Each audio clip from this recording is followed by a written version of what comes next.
face.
through with it again. They know that I got spirit with a pen. Don't know why they try to compete when they know that in victory it's never gonna end. Them in a week, that's why they could never speak. They ain't like me, I take it to the peak. Different type of steeds that I breed. Wheel up on the mic, they won't get one of these. Please, I don't wanna hear no talk from them. I don't wanna see nothing at all from them. They can't do it like me. So all I wanna see really is a round of applause from them. Vibes in the air, we caused it again. Life isn't fair, but we rode it again. All of my teams being ready for the war, there's no warning for them. Tell them again, I ain't here to make up no friends. I just came through yet again. We up, you never got one of them. Top of the pound yet again. They can't stop this child not again. Reigning champ, I won't lose it. So you know I'm gonna win that again. Tell them again. Tell them again. Tell them again.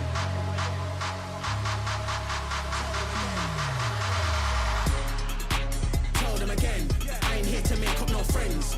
I just came through yet again. We up, you never got one of them. Top of the pile yet again. They can't stop this child not again. Reigning champ, I won't lose it. So you know I'm gonna win that again. Tell them again. Tell them again. Tell them again. Tell them again. Tell them again. I ain't here to make up no friends. I just came through yet again. We look, you never got one of them. Top of the pile yet again. They can't stop this child not again. Reigning champ, I won't lose it. So you know I'm gonna win that again.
Well, we knew from the group stage of things that this was going to be an interesting competition, and day one of the playoffs definitely delivered.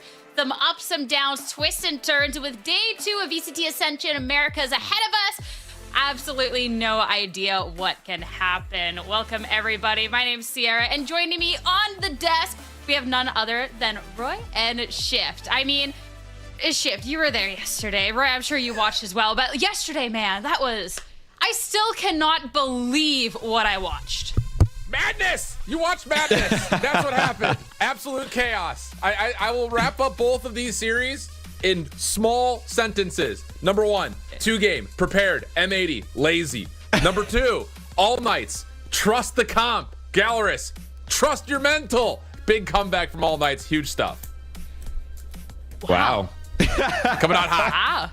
Wow. I mean, okay, those were some big words. I'm intrigued to see the feedback about that one. But I mean, when you're talking about the results of the match and pulling up this bracket, they are pretty stark results here. I mean, looking at this upper finals as well as this lower bracket, Roy, going into this, I think a lot of predictions, a lot of expectations already have been shattered, not even from what we've gotten to see from these teams through the season, but even the performance from the group play all of a sudden seeming to not mean anything. Yeah, I mean, throughout the entire tournament from start to finish, I mean, start till now, we've been talking about how tight the competition has been. We've seen players say that. We've been saying that. And I think that is now finally the case where we can truly say that there is no more overdog, underdog. Throw that out the window, guys. Those words mean nothing anymore, okay?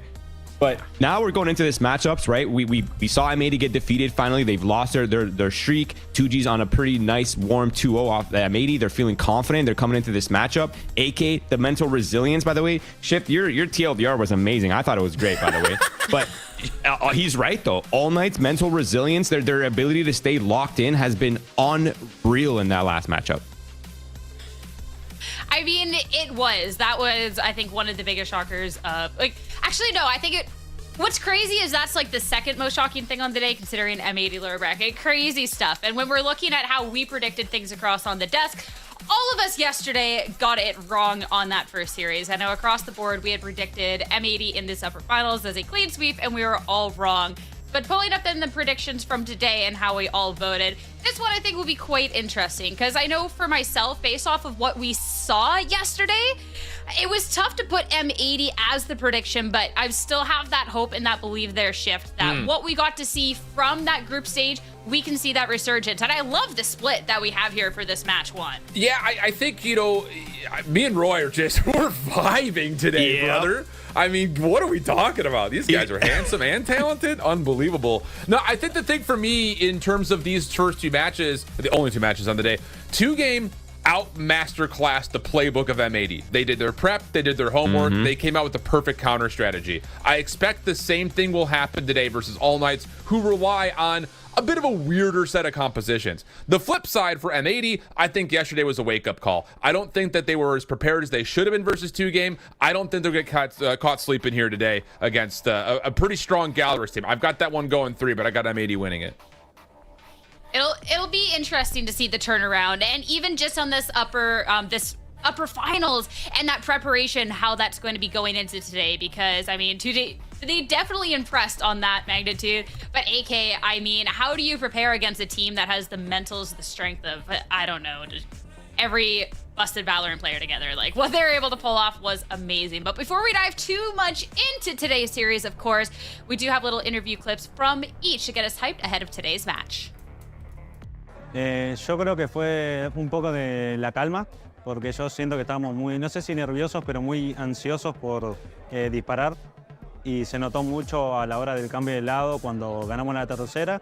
Yo noté un cambio muy significativo, tanto en el mental como en el nerviosismo, cómo disparamos y en las calls, dentro de todo. Y yo creo que eso nos ayudó mucho, mantener la calma más que nada. La verdad que yo creo que son dentro de todos los mejores del torneo, junto a nosotros y el M80 obviamente. Pero yo creo que su mayor fuerte es lo unidos que son. Ellos literalmente son como una familia, van siempre juntos, están siempre tirándose para arriba, son muy compañeros. Y lo que yo creo que nos diferencia, tanto grupal como individual, es el tema de la toma de decisiones. Siento que podemos ser más fuertes que ellos en ese sentido. Y nada, que estemos tranquilos, que jugamos lo nuestro como siempre hacemos y que busquemos esa clasificación que hace mucho lo estamos intentando. Talking about that calmness and all of that stuff, I mean, you can say the calmness, but I feel like we got to see a lot of chaos in the best sort of way in the server for both of these teams yesterday, which makes me really excited to dive into today's matchup. And let's talk about this 2G team first, because 2G going into this, I was worried when I saw this rematch going up against M80, especially considering some other interview clips. They're like, yeah, we don't really feel like we need to change stuff and, kind of trust it. We run out of ideas. But then that is not at all reflective of what we saw yesterday, Shift. Correct. And it came in a multitude of fashions. The first and foremost, just to recap it, they came out with a great game plan. Second of all, Spike and Silence were unstoppable. That was something that was missing at the tail end of the group stage. Spike in particular on the Neon, when he plays it, often is the first one forward, and often it's done in a way that does not have a ton of overall support besides, I'm just gonna high gear slide this corner and hope I win my one. Yesterday versus this really strong M80 squad, they broke them down and then used Spike as a person who could just completely get deep in towards side on the offense or stop M80 from either setting up a retake. Same thing can be said for Silence. He played a great Cypher game in map number 1, but when he started to get onto Jet with an operator in map 2 on Icebox, he was untouchable. So great stuff out of both those two highlighted players from 2Game.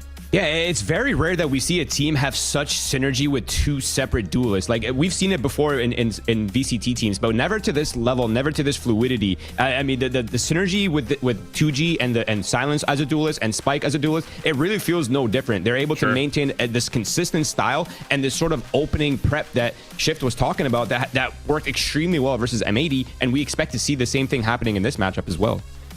Yeah, Spike was someone on that first map that I really wanted to see a call out on, and absolutely rose up to the occasion on Sunset on that Neon. But I want to talk about Silence and specifically this map 2 on Icebox. You're talking about that preparation against M80, and looking back at that match, it was a preparation as well as just a sheer confidence here, Shift. I mean, they knew exactly how to beat these angles. They didn't let M80 take any space, and the confidence just carried. Well, and here's the other thing about them not allowing M80 to take any space. This is an M80 comp that is playing with no duelist. Their whole effort is about controlling space through just sheer overwhelming force of abilities. But the thing that was really impressive about 2G was not just their ability to adjust how Spike was playing the Neon, but like you had talked about, Silence was going bananas, not allowing M80 to get any utility into the site, because their ability to get deep in towards Snowman, to get up towards Rafters on over towards the other side, was really, really clean and really, really convincing. This is an M80 team that has largely throughout this group stage relied on playing retake from the defense.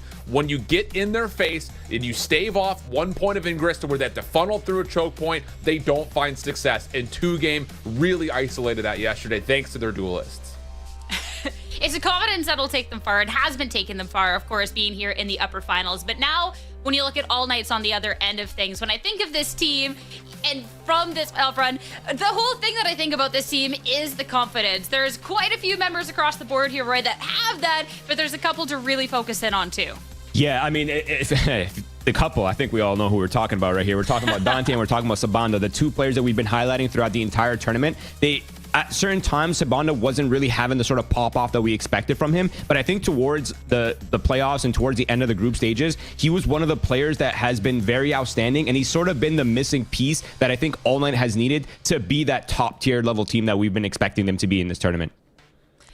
Yeah, I mean, when you're talking about this confidence of Ante to push first, but then the whole team being able to back it up, I think it's been really impressive. And Sabando had a really great performance yesterday in one of the craziest comeback Shift. I mean, looking back at this match yesterday, it was 4-12 at one point in the other team's favor. We were talking about this map 3. We were looking all ahead at that, and All Night, they had other plans. Yeah, it was a 9-3 half. It was an 11-3 start, and then you said a 12-4 going into the back half of Bind.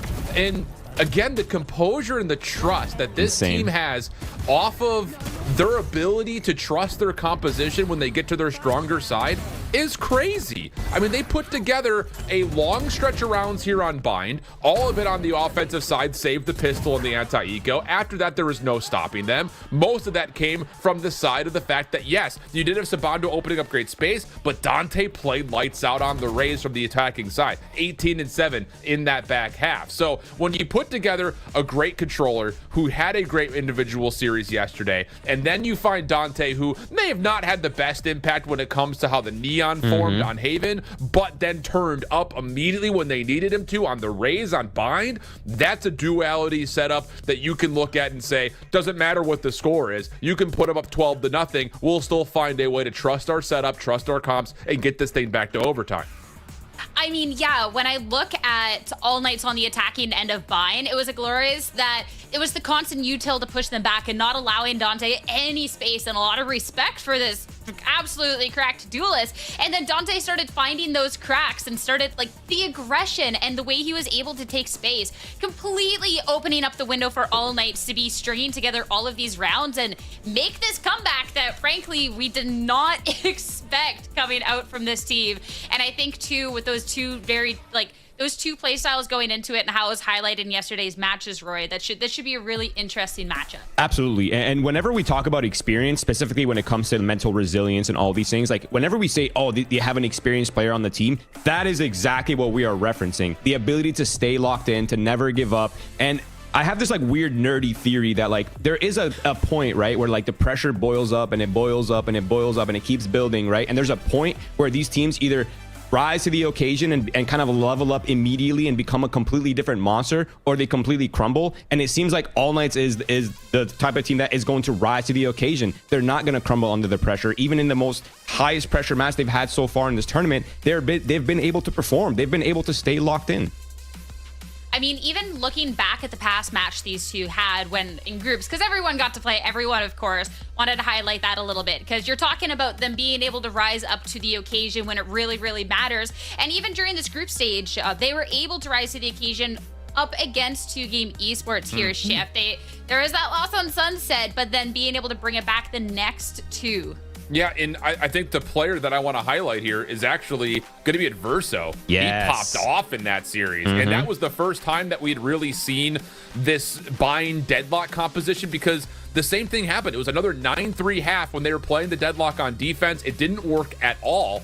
And then all of a sudden, you only drop one round on your offensive side, and that was an anti-eco bonus after they'd already won the pistol. And it was one of those situations you look at and say, how do they just do that? Because the first part of the series on Sunset and Abyss, both maps are over in like 25 minutes, even though they went long, because both teams are just running at each other. Now, that was a while ago, and I think both teams have become a bit more measured in their decision making, not just saying, let's hold W, let's hope we click better. That's oversimplifying it, but in essence, when you've got Neon versus Neon in a lot of these maps, that's what it feels like.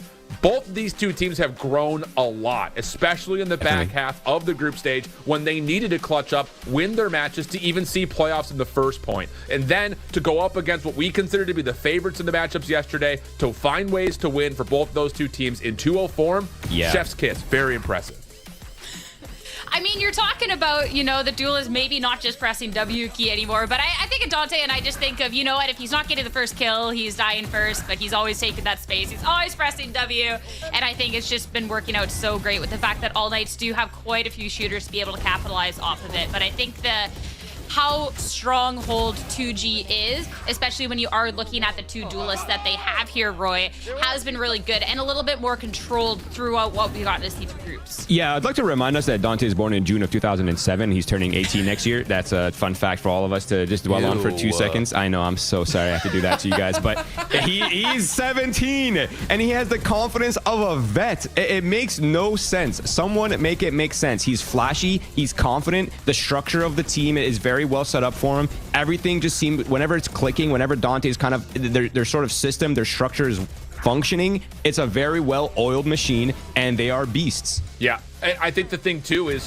when one of those two players are popping off and they can just sit there and say, let me just heat check, and it keeps working, your entire game plan just goes down to the simplified basics of, let's just keep running at him. This is working. I think the thing that I was really impressed about, well, when both these two teams had played before, was that on Sunset in particular, we did see 2G making great split-second mid-round adaptations to deal with the forward pressure that All Knights continue to throw at them. So if that ends up being the case, if we do see Dante trying to run through this 2-game squad, I would love to see 2Game come out prepared and say, we know how to beat that. Let it happen, counteract, find good retake positions, or find a way to flip the map, and then we can hit with aggression of our own a little bit later in the round when we still have more utility to play off of. I think their ability usage has really come a long way, and that's one of the difference makers in what I'm looking for in this particular matchup here today.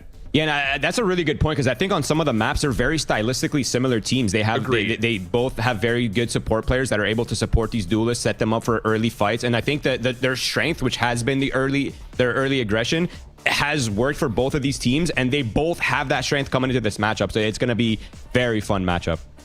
100%. I mean, we're talking about Dante, but I think Spike and Silence are the perfect two to be able to stop in the tracks. But going into our map picks and bans, Haven, Icebox gone. Yeah, AK saw what 2G was able to accomplish on Icebox.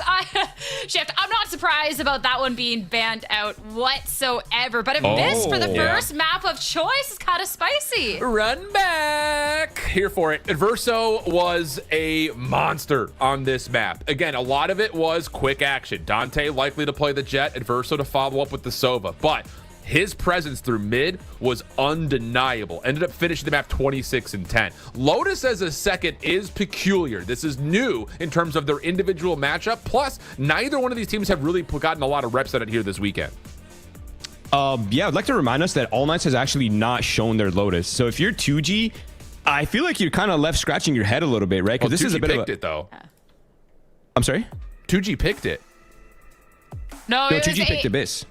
Wait, why am I seeing 2G picks Lotus on the graphic? Because that's the side. That's the side. Oh! They got to keep you on your see toes. myself It's out. AK that's picking Lotus. I actually like the fact that they're picking it, though, something that we haven't seen from them. Yep. Because we saw how much information 2G had on M80. We saw how they were able to play up against them. So, I mean, Roy, this is all of a sudden a map that, well, they can't really counter what they don't know. Exactly. That's what I'm saying. That 2G has to be scratching their heads right here because they really don't know what to expect on this map. And the fact that they've been able to hide a map up until this point is actually a very huge buff because now there's really no prep. There's nothing you can do. And if All Knights has a very well constructed game plan that is like off the paved path, if you will, it's going to be very hard to problem solve for him in the mid game. I need to check my eyes. Sorry. You need new glasses, No, don't you? Cosmetic? I double check it every single time. Absolutely. I think that's caught everyone off guard at least once. But I'm really hoping, really fingers crossed, please, Valorant gods, we get to see Sunset again. Because I think being able to see the Neon v Neon is the coolest and the most awesome thing. It could be... Roy, it could be everything. Yeah, I love that. I think Abyss is going to be a little bit more of the op battles between the Jets, right? Yes, Lotus, again, I really have no idea what to expect on Lotus. I mean, obviously, we have not seen All Knights play it, but last time 2G had a showing on it, it was a pretty solid showing by them. I really do. I'm with you, Sierra. I think if we do see a third map, I think it's going to be one of the most insane matches we've seen in this tournament so far. Yeah, and the other side of it, just kind of quickly looking over the results, All Knights did play this map a ton in their region, and they did finish off by playing the exact same composition that we saw 2G play versus M80. So we could, again, see a couple of maps of double on Neon. So get your sunglasses ready for all the fast lanes and high drives and overdrives and other drives that we're going to see in that matchup. The real glasses or the cosmetic ones? No, the cosmetic ones, yeah. The ones that block you from blue light. Yeah, those are the ones. I mean, during the season, everyone's so electric. No blinking for even a second. No looking away. There's going to be a lot of fast-paced action for you. Make sure as well to be getting your predictions in the chat. Who is going to be winning? Get your try codes in. You have to see our predictions, but make sure to get yours in as well. 50-50? I love it, dude. Give me the drama. That's insane, no? It's way insane. This is probably one of the first matches we've had that have stayed within like 5 points of each other. Well, time to get ready for the match and head on in.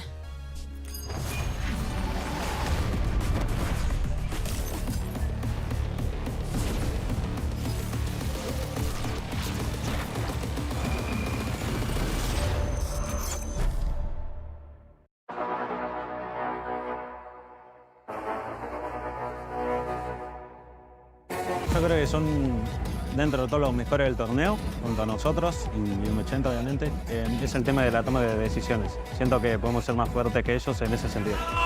¡Le pegó! ¡Grítalo, Monterrey! Porque aquí está All Knights. ¡Quiere cerrar la partida! Ahora se va a abrir Semano también con la shot que la tiene. ¡Y donde veo para cerrar el mapa! ¿Qué es esa remontada? É só a gente manter o que a gente está fazendo, a gente faz um trabalho muito bom, um estático muito bom e a gente está preparado para esse campeonato.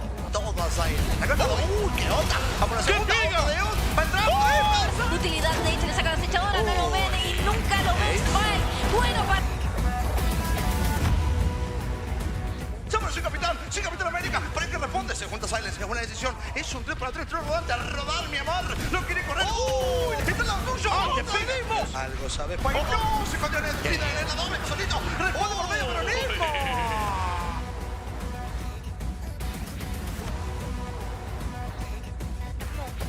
Sobre todo Durango, que no sabe muy bien qué calear ahora mismo, pero ahora sí salen las posibilidades para un ángulo y para acá. Todo está escondido y es un ángulo extremadamente bueno, es un ángulo ganador. Ay, puede ser para el primero, el segundo también, 4 bajas para Santos. Médico, porque aquí están castigando por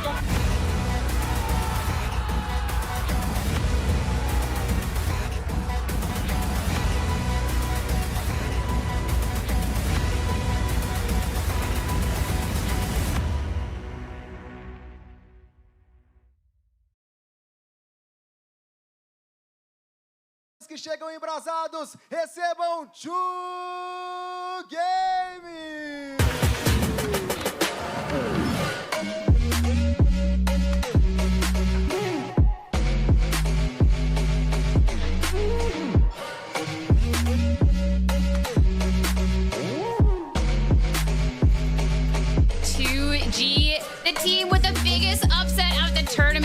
far. Now in the upper finals, Shift one best of 3 away of landing themselves in the grands. 2 major power players on the table, but the one that's going to be the loudest is the Zap Attack. See how he gets boisterous with the fans ready to go for 2-game esports in the venue. It's going to be electrifying for sure. They have showed up throughout.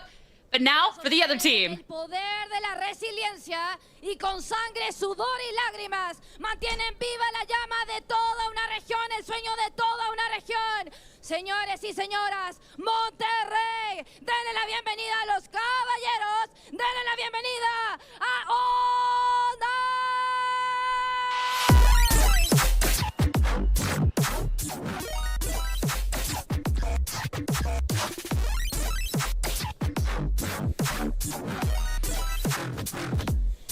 All Night. One of the teams going into this, you knew of the flashy players, you knew of the flashy plays, and Roy, how they have showed up. The biggest comeback yesterday. The mentals are strong. What can't this team do? No, I love it. You have to really appreciate this team because they wear their emotions on their sleeve. They're not afraid of the highs and lows of the game. They're willing to ride the ebb and flow, and I cannot wait for this matchup.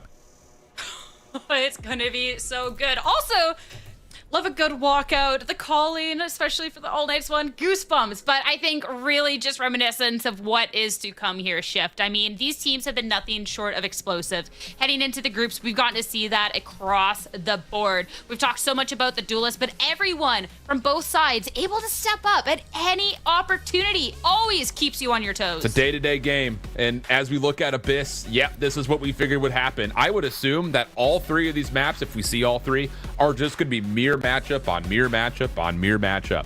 And whenever I see that, I like to boil the analysis down to its smallest little elementary level, which means whoever plays better wins. It's my John Madden commentary. You score more points, you win the game. Can't wait to see it.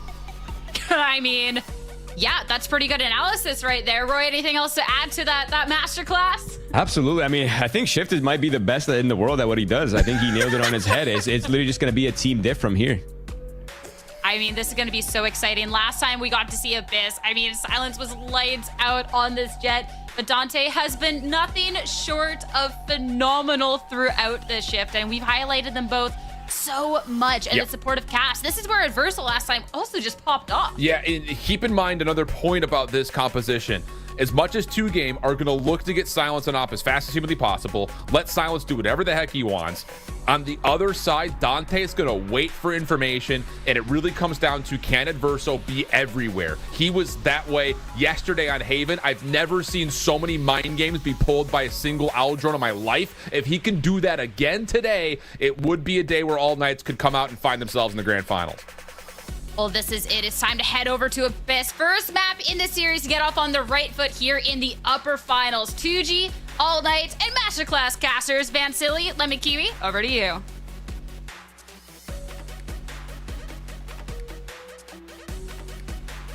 Thank you so much, Sierra. Yes, Brazil versus Latam. 2G All Nights in our upper final after an exciting day of matches yesterday. And I'm just as excited to get into this. But Vansili, Abyss pick again by 2G.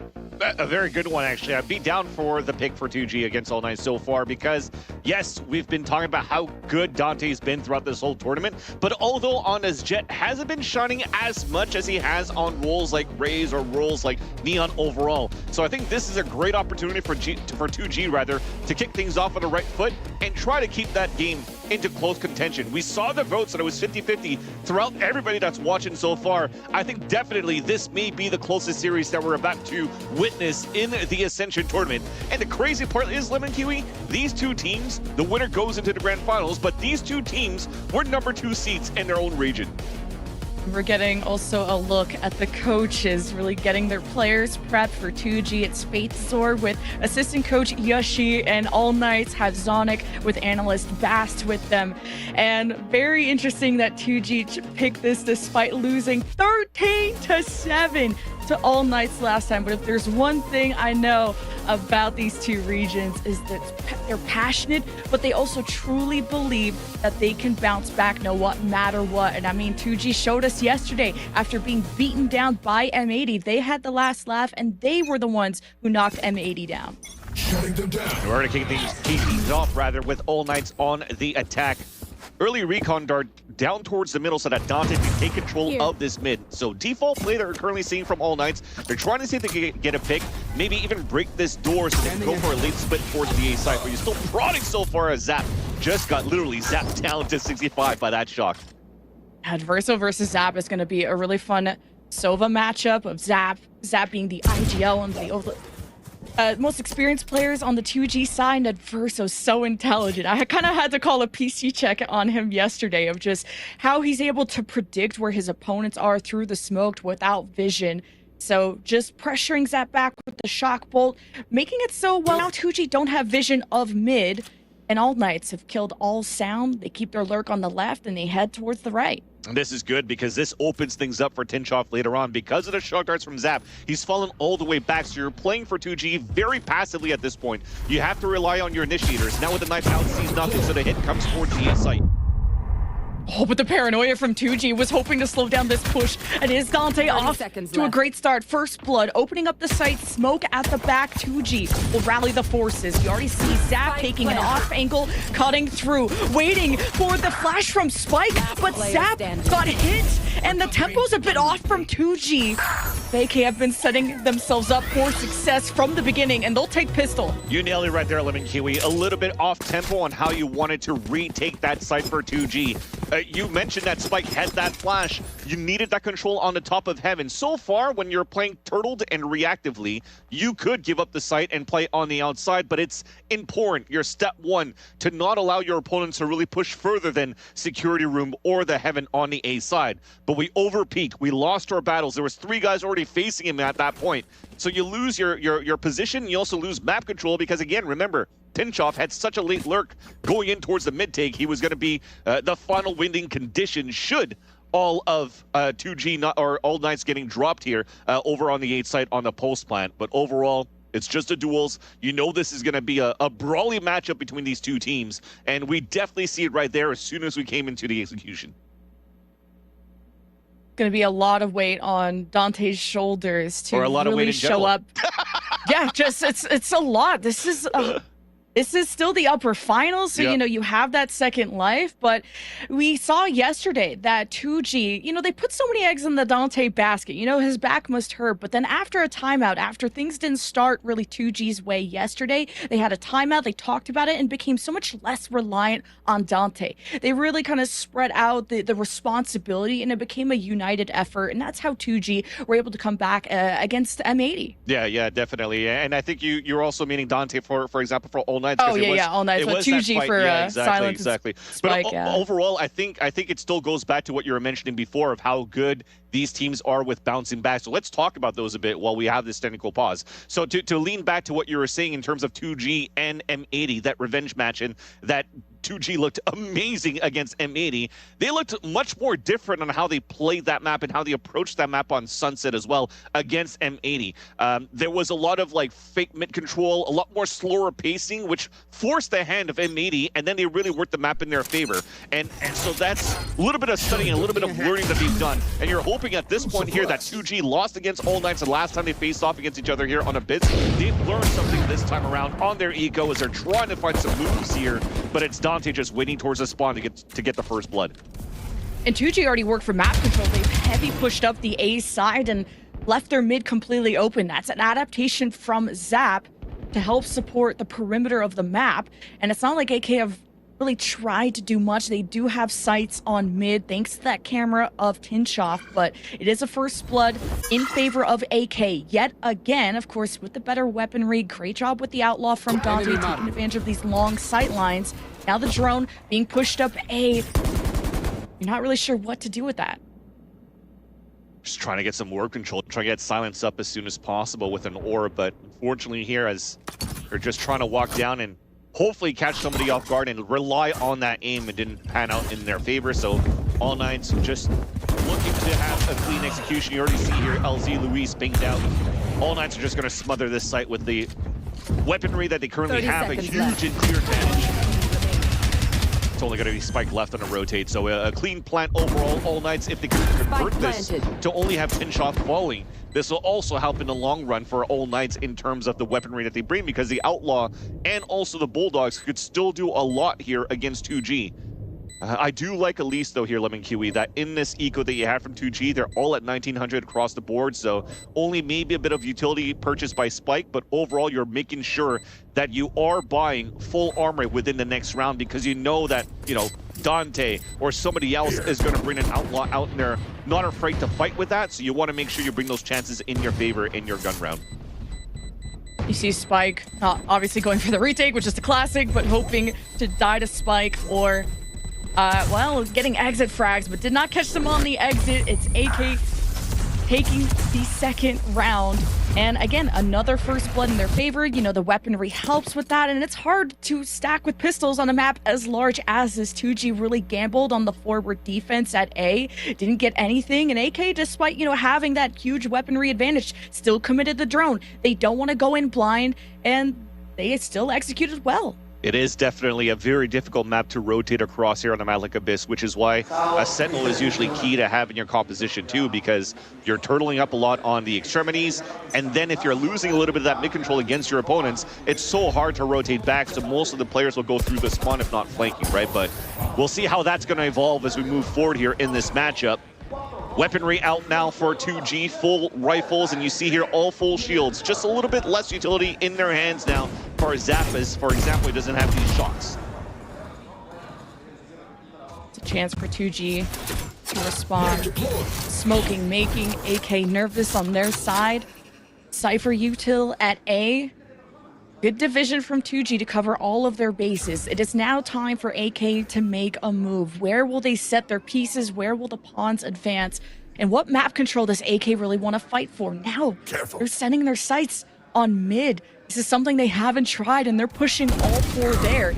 And Luis is going to spot this. Already brought down to below half health. Will be teleporting, is now getting pressured by Sabando on the chase. Now support from Zap at the back.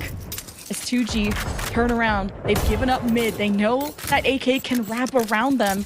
And with that mid control, you got 2G really pincered on their sides of the map. Actually, it's really good from 2G to react proactively here to push towards B. So they have clear vision that the hit's going to be towards the A side. They're going to be able to double flank, maybe break their trip and catch some players off guard. But here's a hit from All Knights towards this A site.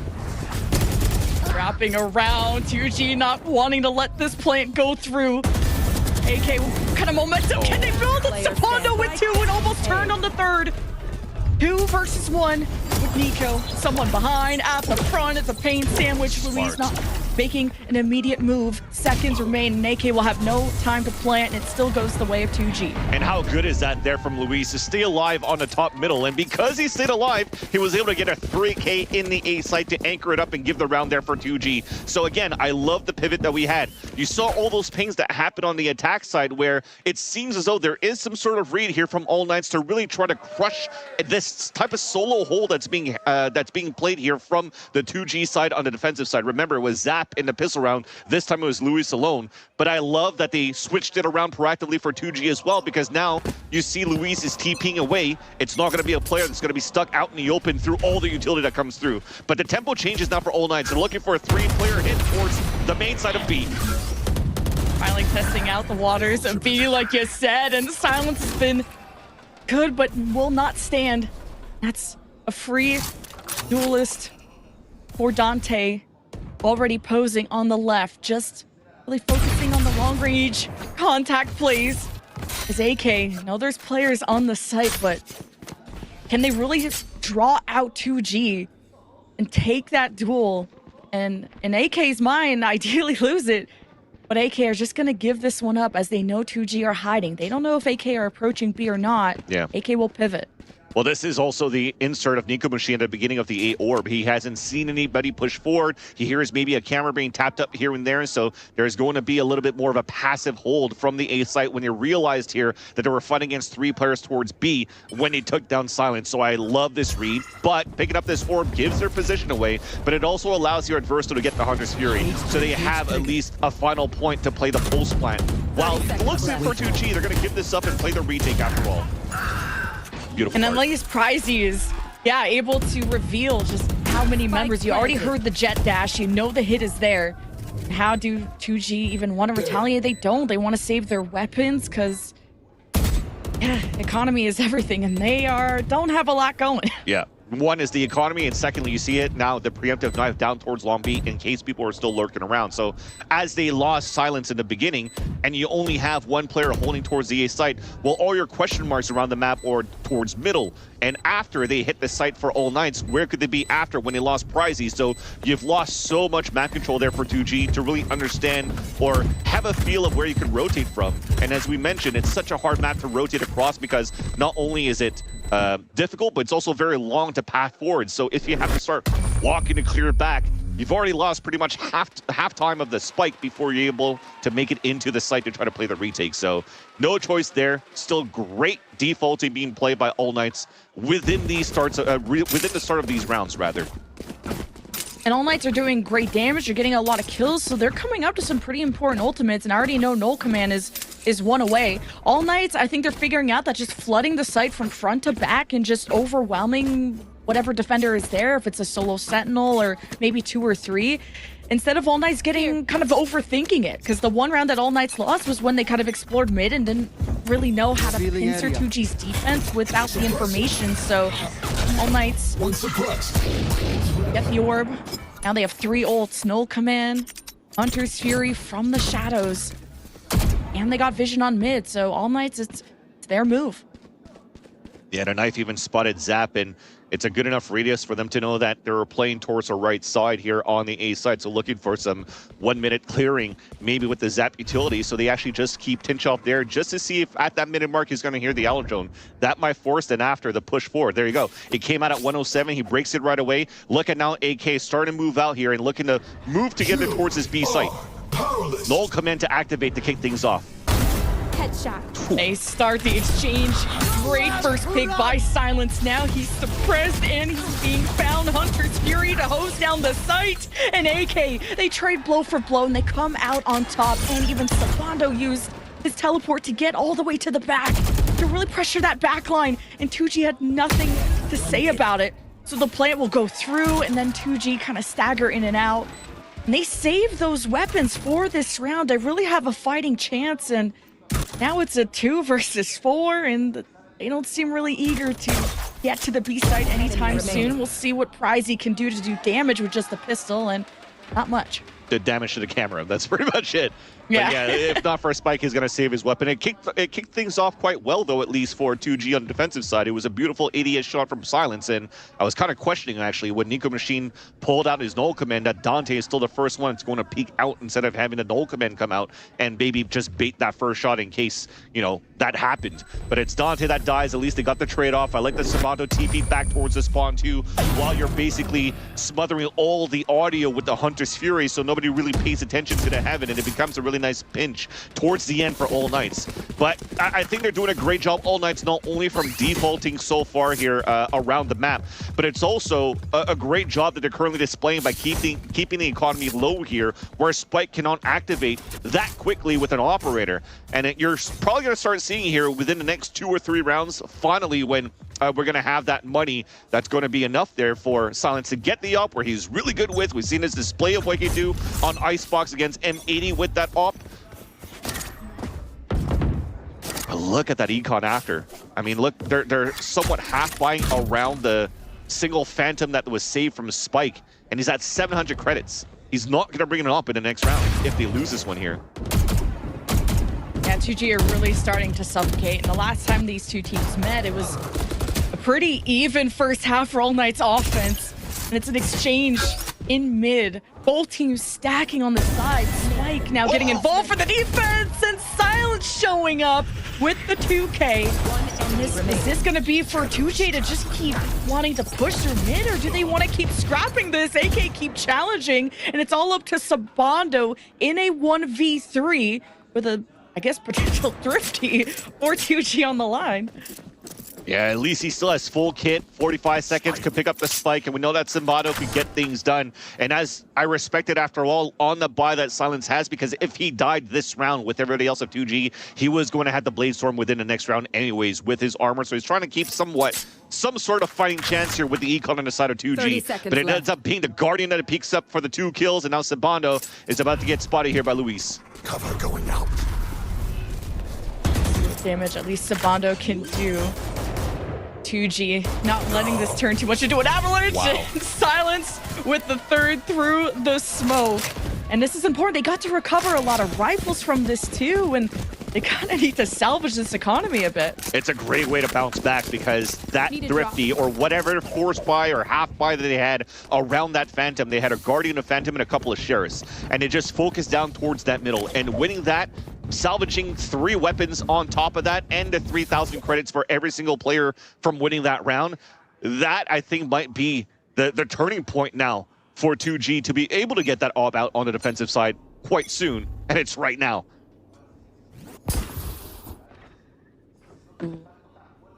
Dante's doing the same too. Yeah, heavy lean towards B for the offense and a switch. Silence usually holds it down, these long sidelines at B. He's going to help support A. And just the Cypher cams left in mid. And this is something that boiled down to a lot of duels in favor of 2G in the last round, thanks to those Guardians that you pointed out. Now AK with just any kind of vision. If they AK have been pretty confident in their mechanics to pull out a lot of first bloods. Silence, he popped off, so he was able to afford an up, and now he has to run away from the drone. But it didn't clear. It actually did not clear Luis in the corner. And the Owl drone was about to turn it, it missed. So there's an opportunity there for them to still crossfire into the A main. But mid control is out in the open for All Knights as soon as the prodding happened here for Tim Chop. Breaking the camera, it's opened up, and they'll split into B instead. What a pivot coming in once again from All Knights. Trips to worry about if you're All Knights trying to get into B, but it's just about the shot. Spikes with 2. Dante responds with the trade. And AK have one last person to worry about. And AK have cleared that. It cost them some warm bodies, but they still got Spike in position. 2 versus 3 in favor of the defense, and Dante is not done here. The Spike goes down, and it was Dante taking the helm, but with the ult out from Silence, 2G want to save this up. They want to save this round, and it's Silence on top. And Nico hears it, and it's too little too late. 2G take the round. And you needed your star player, Dante, to really land that first shot. He misses that one on Spike moving forward, which causes him to lose the player inside window and a second one on top of that. And now that you're so focused on Spike's position, it allowed here Pricey to get another different spot to try to play the trades to delay long enough to allow this retake to happen. But I love at least a high risk, high reward that was played there from Dante's side. As soon as he picked up the rifle, ran through his teammate's molly to actually catch Zap off guard to get that pick and almost make it doable. But Silence has been on point since this Guardian round that he pulled out here on the defensive side. And now looking at 2G side, they're quite activated at this point already. 1 point away from tying up the game in the first map of the series. I like that 2G are not trying to play as hidden anymore. They're really challenging fire with fire. And as soon as AK even try to swing, they're really being pushed to their limits. AK trades, Silence flies up, manages to keep the off before AK could re-swing. 1 HP. Yeah, oh wow, yes, that's a good point. Zap picks up more. And 2G are really starting to take over the map, and it's just Adverso now hearing the orb get tapped. Silence 1, and Adverso would like to keep this gun.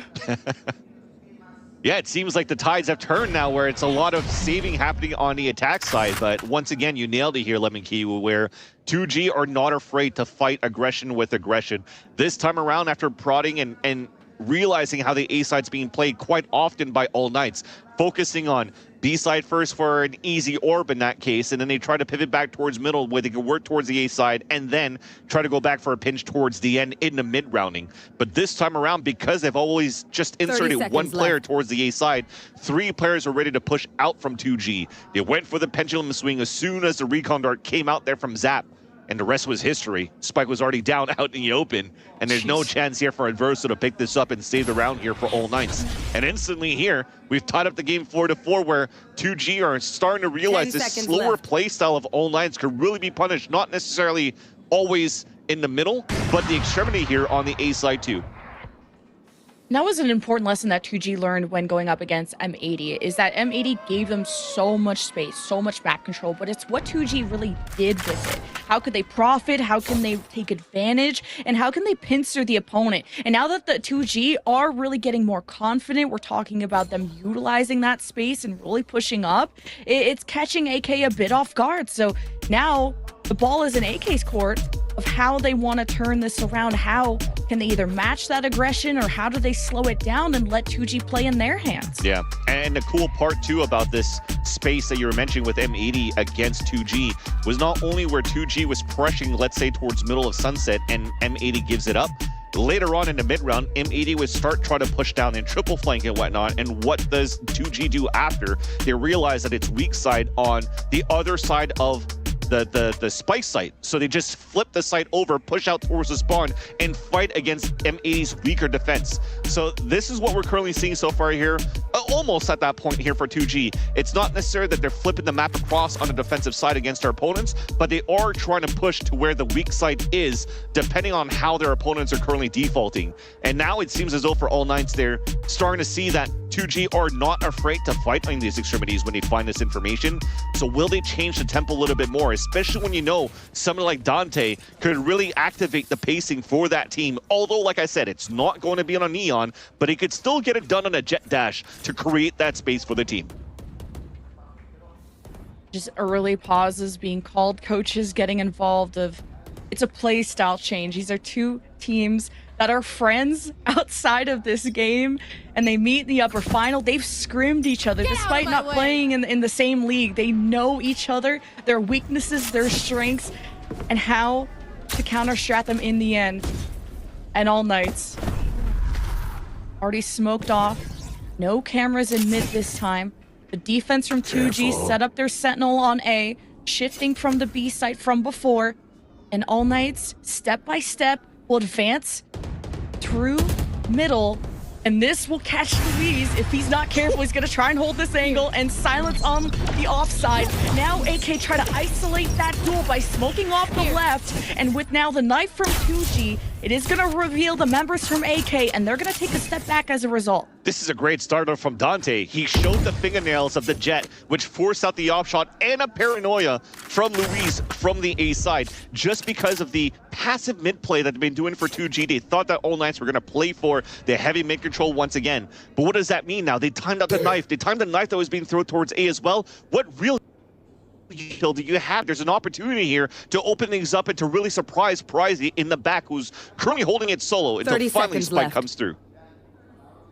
And this trip is set up pretty high to specifically catch Dante, but that's Adverso's role and why they love going to Sova maps. He will support Dante's Neon or Jet to let him be loose. And now that Cypher util is out of the way, another trip has been placed. The camera will spot the entry. Now it's timing for 2G in 9 seconds to prevent the plan. AK are on duty, but 2G just hose them all down. They stand and deliver, and it's a black light flawless for the defense. Oh, what a disaster there for All Knights when they're trying to go into that site.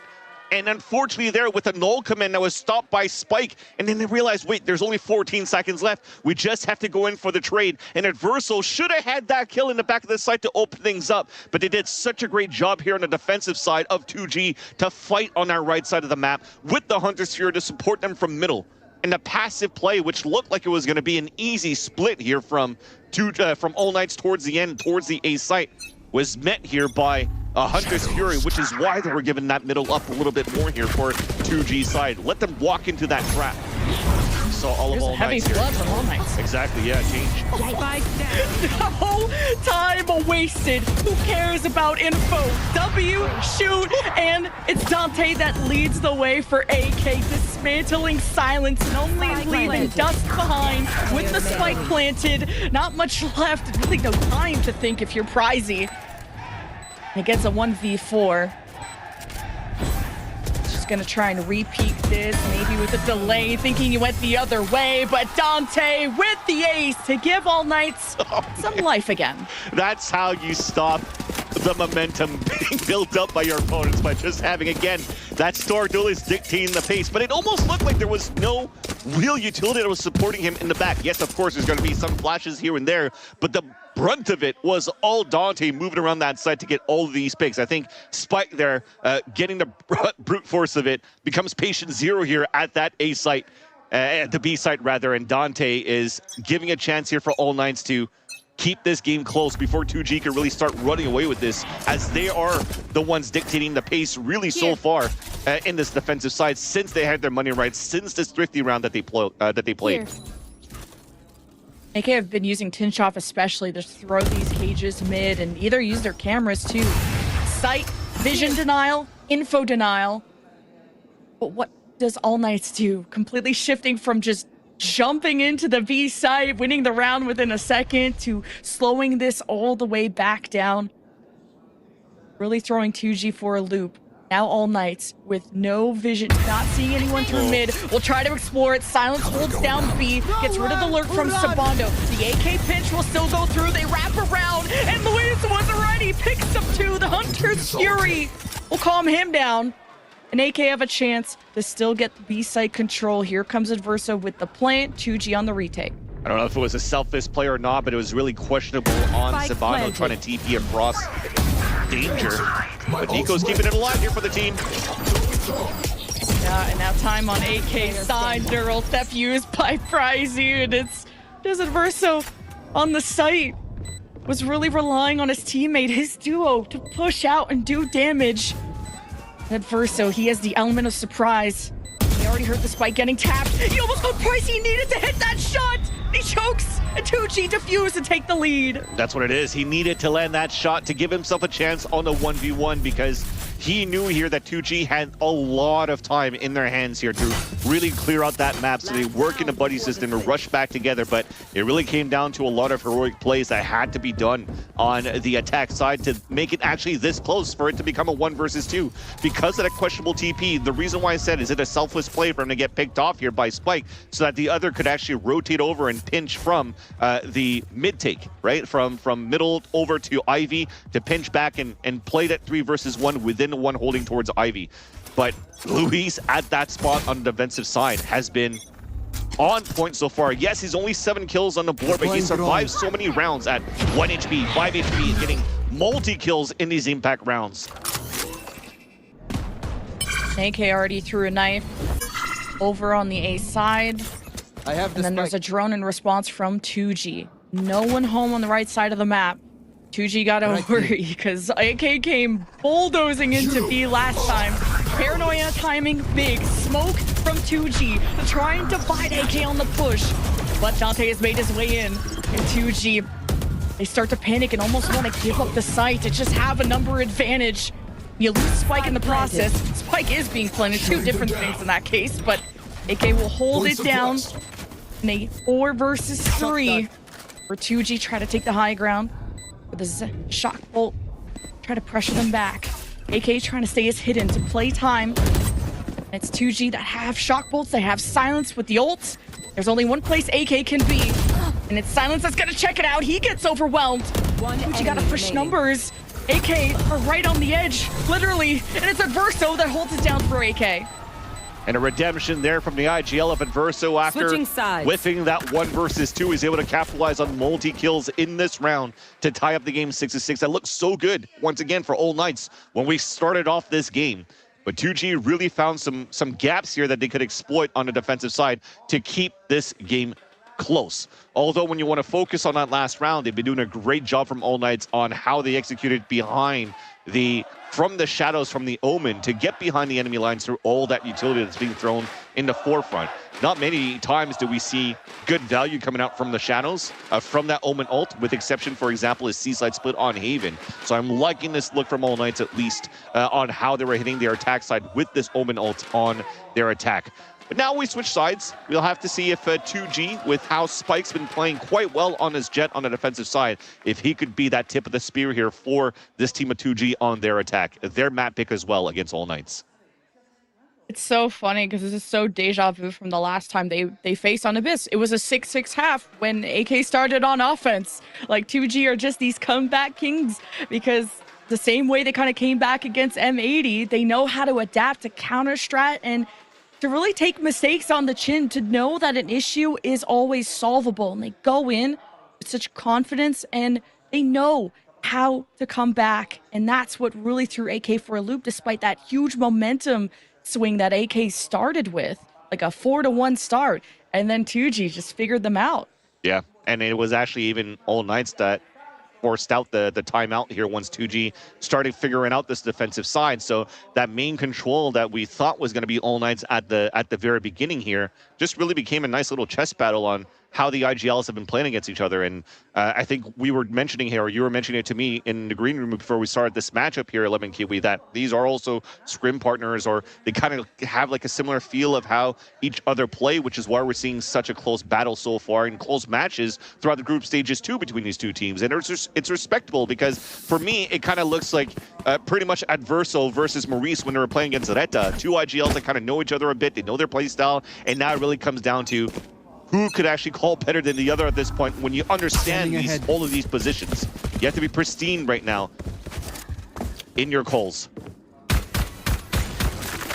Now pistol round. It's AK won it last time. Just off of kind of a surprising, just setting the tone to the match, just full aggression, but now it's a split for 2G to try and pincer and smoke at the back, giving freeway for 2G to take this high ground to overlook the site. And you're seeing Tinshoff still remain at Verso with a headshot on the spike. The spike goes down in the passes for 2G, while Tinshoff disengaged to have a retake, and a long flank is coming through the bottom of the map from Sabondo. And that's an important exchange as he's going to have against Zap, depending on if the trip, if he wants to even go through the trip. Oh, you have to at this point. He realizes that he's so far behind everybody else. Just waiting for that ruckus to happen inside that site. Here comes the start. All the timing, he's taking care of the trip. Now the pressure through the bottom of the map. 2G take care of the flank. Now they look forward, and it's AK on the retake, but behind them is Silence, and he just lines up the ducks. And it's easy like that. 2G with pistol. Crazy that it's not Pricey that was lurking around for the backstab, but it's actually the duelist being Silence coming in from behind enemy lines. And the initial hit from All Knights was actually quite decent. I like that we went for the cage and a triple break into Snake, or the Z-shaped hallway, however you like to call it, but at least a connector between middle and the A site. The thing is after they droned from the main and realized that heaven was cleared, there was a perfect smoke towards the top of heaven so you could take control of that spot. But the second smoke didn't come out towards that spawn. So when we tried to flood down for 2G and try to jump out, they kind of got overwhelmed a little bit by All Knights, but thankfully, Silence was there to save the round and put himself into a Vandal situation with 5 players looking to hit a weak side A site. Oh, the knife thrown, the drone committed. 2G want A bad, and Dante wasn't sure whether to fully disengage or not. Now that he's been revealed, he's gonna get smoked off. Full site control for 2G, but AK not gonna give it up too much. Dante immediately dashes in, kind of smoked off from his team. Maybe not ready for the re-engage yet. Maybe AK got antsy to try and prevent the plan, and losing 2 members disjointed from the rest. AK will have another swing at this, but with 2 men down, 2G will cover their corners and play towards the long side of A, or A main. Doing noise on the high ground, spraying through it. Damage has been done. 2G with time on their side.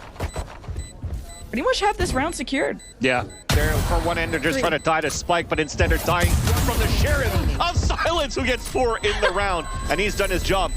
All they wanted to do here for 2G was to just have him go on a hunt, and with the Sheriff of all things, is still able to get 2 and die to the 3rd player, which would also get him very close here to the Bladestorm.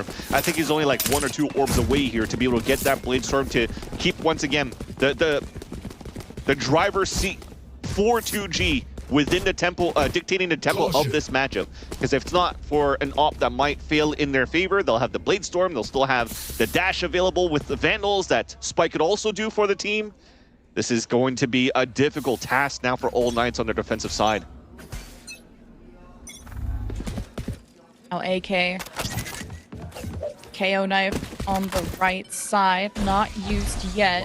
Get out of my way! Just the one way, knowing no one really is in on the A side. 2G taking advantage of this moment, really pressing Tinchoff, and he tries to fight and defend himself, and Dante will at least get the trade, but you don't want AK to be too antsy. Dante's gonna be on the site, ready to scrap, and above him is Adverso and the rest of AK here to support 2G. Blade Storm playing on the edge of the map, keeping eyes on the high ground. It's Dante approaching. It's the pinch from AK to deny the ult from the silent superstar. Spike being tapped. Zap's attention is being called. He's smoked off, doesn't even see the objective, but will punish Dante for over-aggressing. And Zap is somehow keeping this round alive for 2G. And AK wanted kills. But it was the Spike that maybe they should have pressured. I can't believe 2G still won that round. You wanted your IGLs to step up right now for both of these teams. Adverso earlier on in that round number 12, but this time it was all Zap. Still managing to jump through the gap of that smoke that came down towards that ramp to still get dinks on the buddy system that was set up for the KO to defuse. Everything was good there for All Knights to get the defuse, but Zap was literally hitting every single one of these shots to allow also Prizey to get the late lurk back towards Mill and win that 1v1 against Nico Machine. If it wasn't for Zap, that was a guaranteed round for All Knights, and that's a beautiful bonus round that's won by 2G. Yeah, AK just advancing one by one. That's something that has hurt them in their previous match. Why yesterday was one of the most exciting matches to watch if you're a fan of All Knights when they went up against GLRS. It was just a bloodbath. Sometimes you just turn your brain off, you can just run at people and just depend on your mechanics, because AK are just that mechanical team that thrive in that chaos. But this time, Zap stayed stoic, and it's a streak build by 2G as a result. And they're rewarded all this money, all these weapons. AK forced to save and forced to just gamble stack towards B. Rely on trips, rely on the camera from Tinchoff to tell them when to react.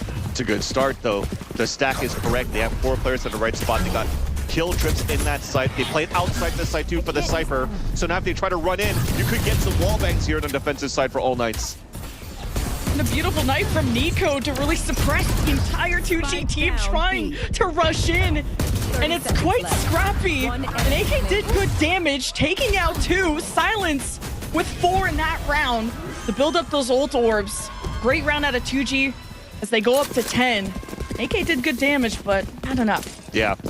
There was at least 1 trip kill that happened there for 2G, but there was a lot of utility unloading at the very beginning when All Knights tried to counteract and be proactive here on how 2G was pushing towards that site. But 2G kind of just slowed the tempo down. As soon as those cages came up, they're like, oh, wait. Our knife didn't actually spot the Cypher Tinchoff, and there's a possibility here that there's going to be some trip kills. So let's slow things down for a bit, wait for the cages a bit as well, and maybe use our util to figure out where the trips could be. And then you just saw Silence having free reign right after for the 4K. But again, it was a save round for All Knights, an opportunity now to fight back as they've activated an op in the hands of Dante, who was trying to watch towards the B side first. Grabbing this ult orb, and they'll call it out here for All Knights. They know it's at least a Cypher to start things off with the Hunter's Fury on that side. But maybe, look at this pivot. There's still 3 players moving towards the B site. They may think that they're playing a similar playstyle as how All Knights were doing on the attack of grabbing the orb, rotating back towards B. So they're still pinging those rotations, and they're still pinging those spots. And that's where you see Zap. He's about to go with the Owl Drone to fake that spot and pull out the rotate. 2G with a pretty serious lead after the last time they were on Abyss. They only ever won 1 offensive round. This really shows the work and the time that they put to prep their offense to improve it since the last time they faced All Knights.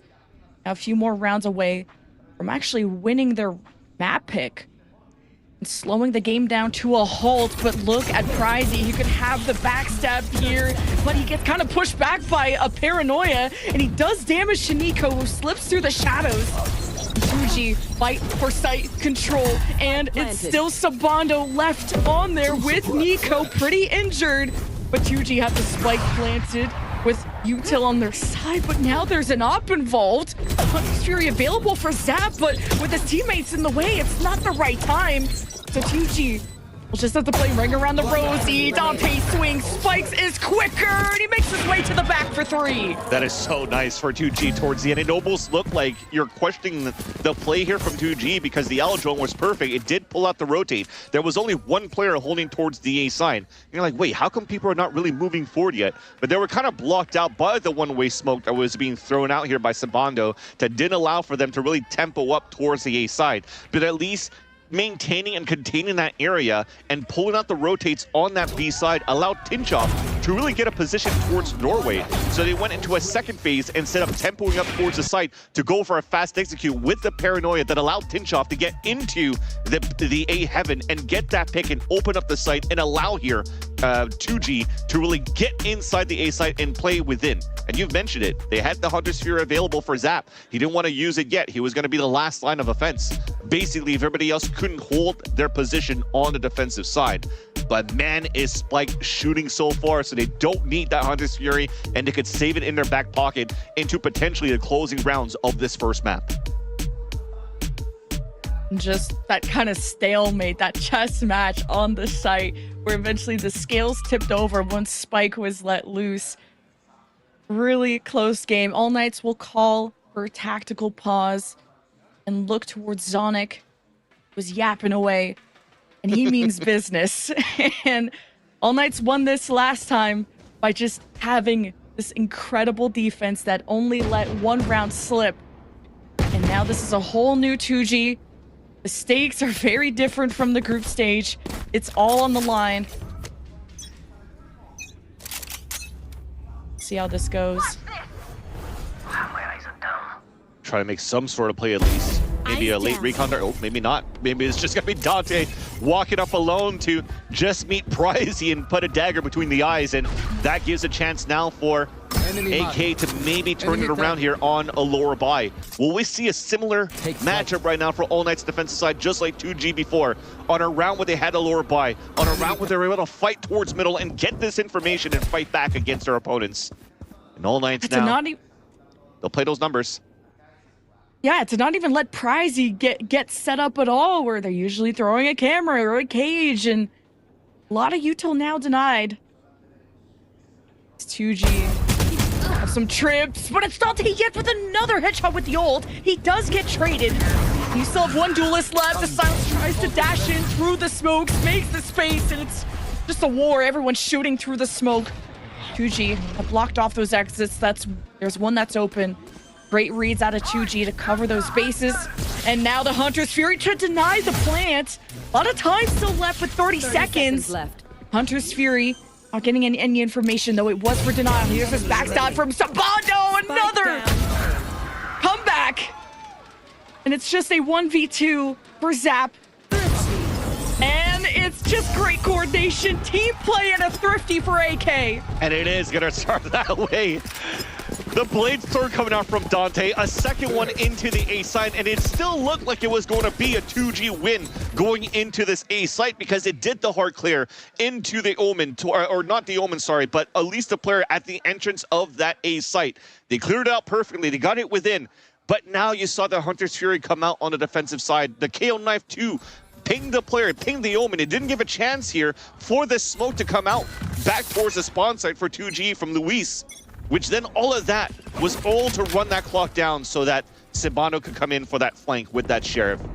Very, very nicely done here for All Knights, not having to expend their null command on top of that in their thrifty. But you still, as we talk about ultimates, it is so healthy for 2G so far, as this is such a dangerous spot now for Sabano, but it may pay dividends.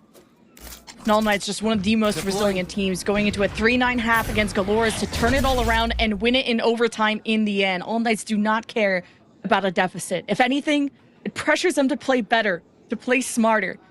And we'll see if Sabando get the backstab. Will he get traded out? This is going to be a high impact play for Sabando. That was terrifying. And then he'll just play off of his contact. Nico ready to trade, worst case scenario.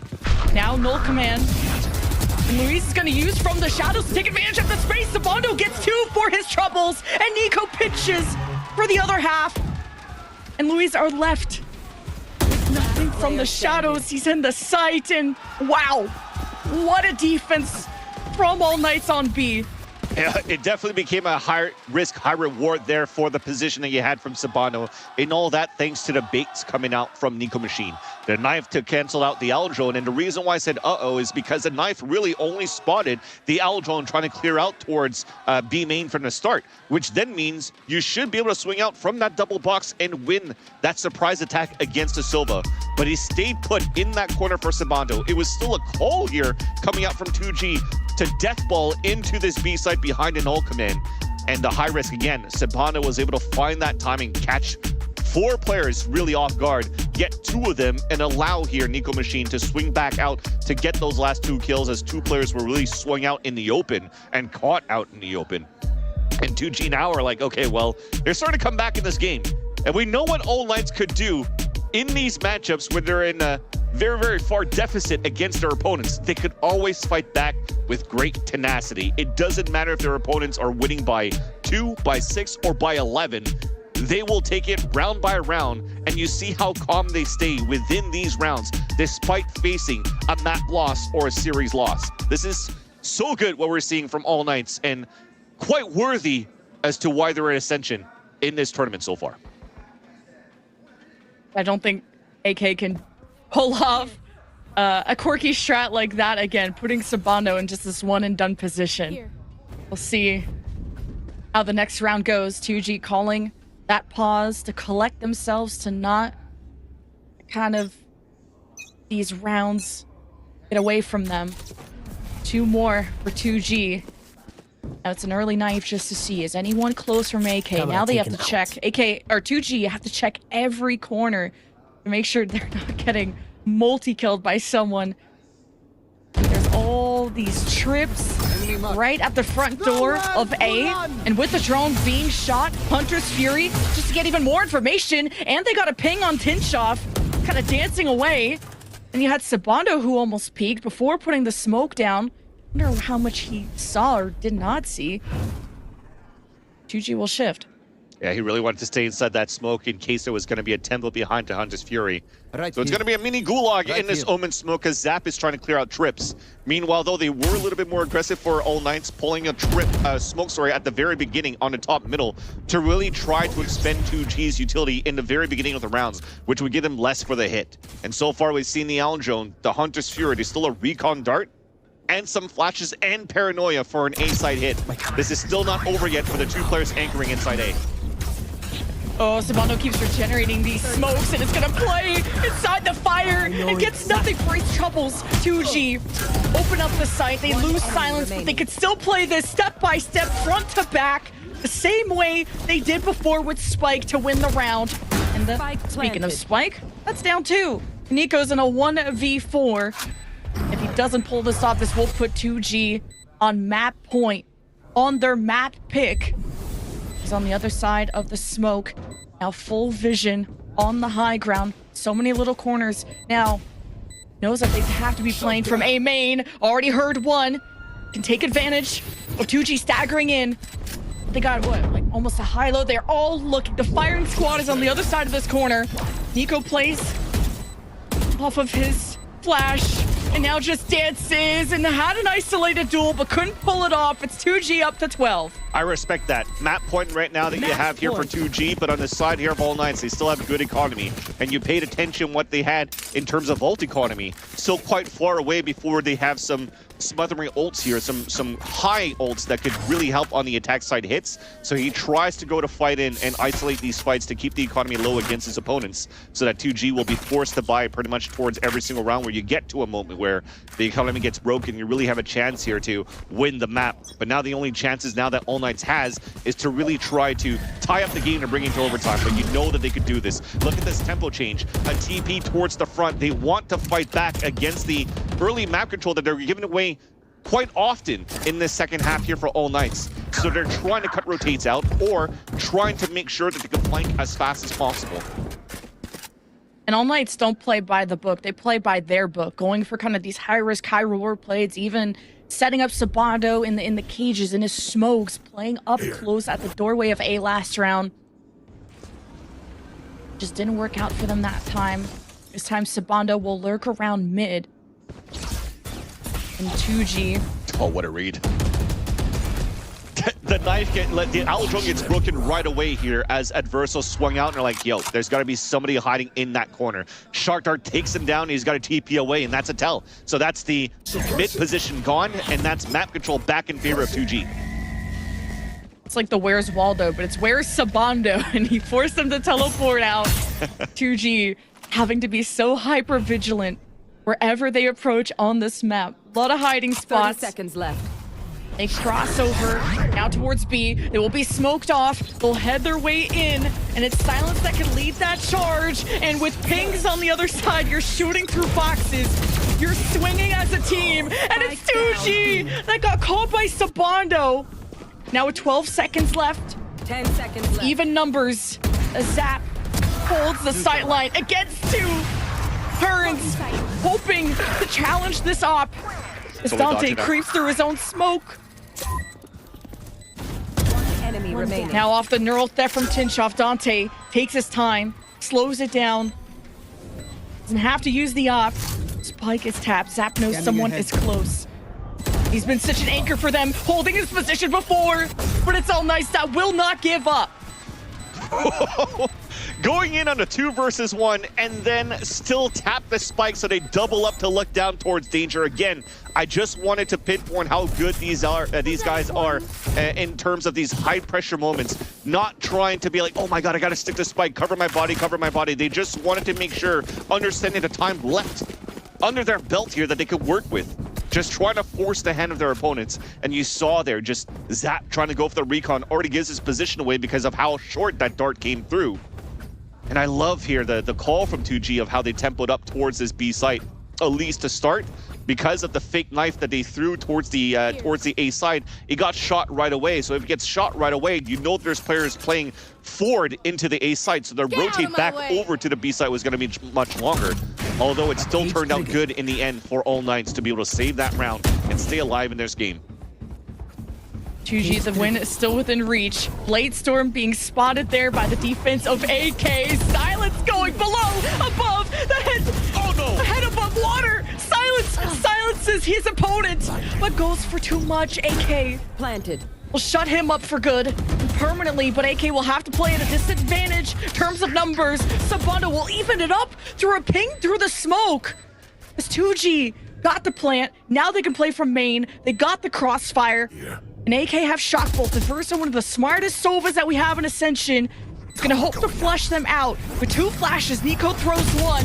There's a teleport, and I can use this bait. Reaction not immediate from AK as 2G bite back in the biggest of ways. It's all Adverso to keep the defense in a winnable position. But a 1v3, the damage is done, but it's 2G with the last laugh and the Abyss map win.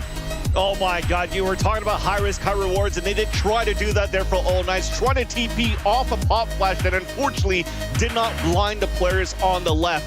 And when they're both unfazed by the flash, it was an easy pick and an easy win towards the end for 2G, but not before those injuries that came out there from Silence. That was actually quite impressive on how he entered towards that side, catching one off guard, right-clicking against Dante, and really putting up the task, this duelist versus duelist Dante, Elise versus Silence for now, but going into the later maps, that responsibility might change over to Spike, so there's a lot of players that have to play against Dante, but at least 2G has the firing power and has a team to deal with against All Knights. What a response from 2G to lose this map 13-7 against All Knights in the group stage, to turn it all around. There's so much learning to be done from that bracket to now. The stakes could not be higher, and 2G improved their offense tremendously.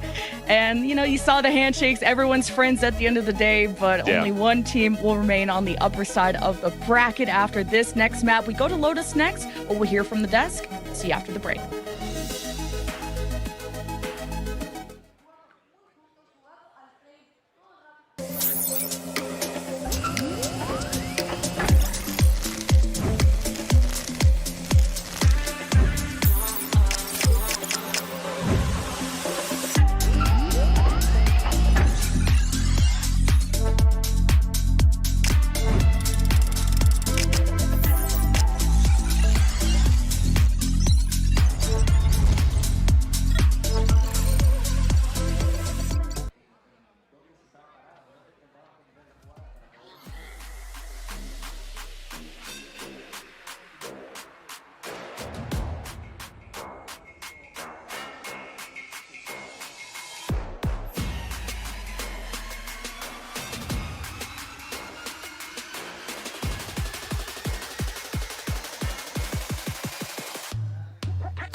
Well, in the first map of the series of Abyss, 2G, they go for the run back and it's going to be successful this time, having learned from mistakes and showing up on the day.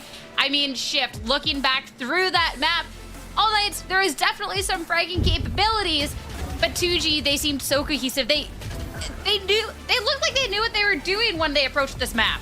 I hope so. It's the winners finals of Ascension. I mean, you better have some idea how to play the map. The thing about it was, I love the way All Knight started off with just kind of controlling the map, putting together a lot of attention towards every single bit of the map from their offensive side, forcing 2Game to have to consider a ton of things. The thing about it was, once they eventually got to their full purchases, they really did put together a handful of really solid defensive rounds. 2 good defuses on retakes, but most of it coming down to just denying any entry for All Knights to get onto site, which did look like was going to be a problem for them early. So good mid-map adjustment, or I would say half adjustment for the side of 2Game to keep themselves in the picture for the 6-6 half, and then the offense so much better, largely because Silence is good.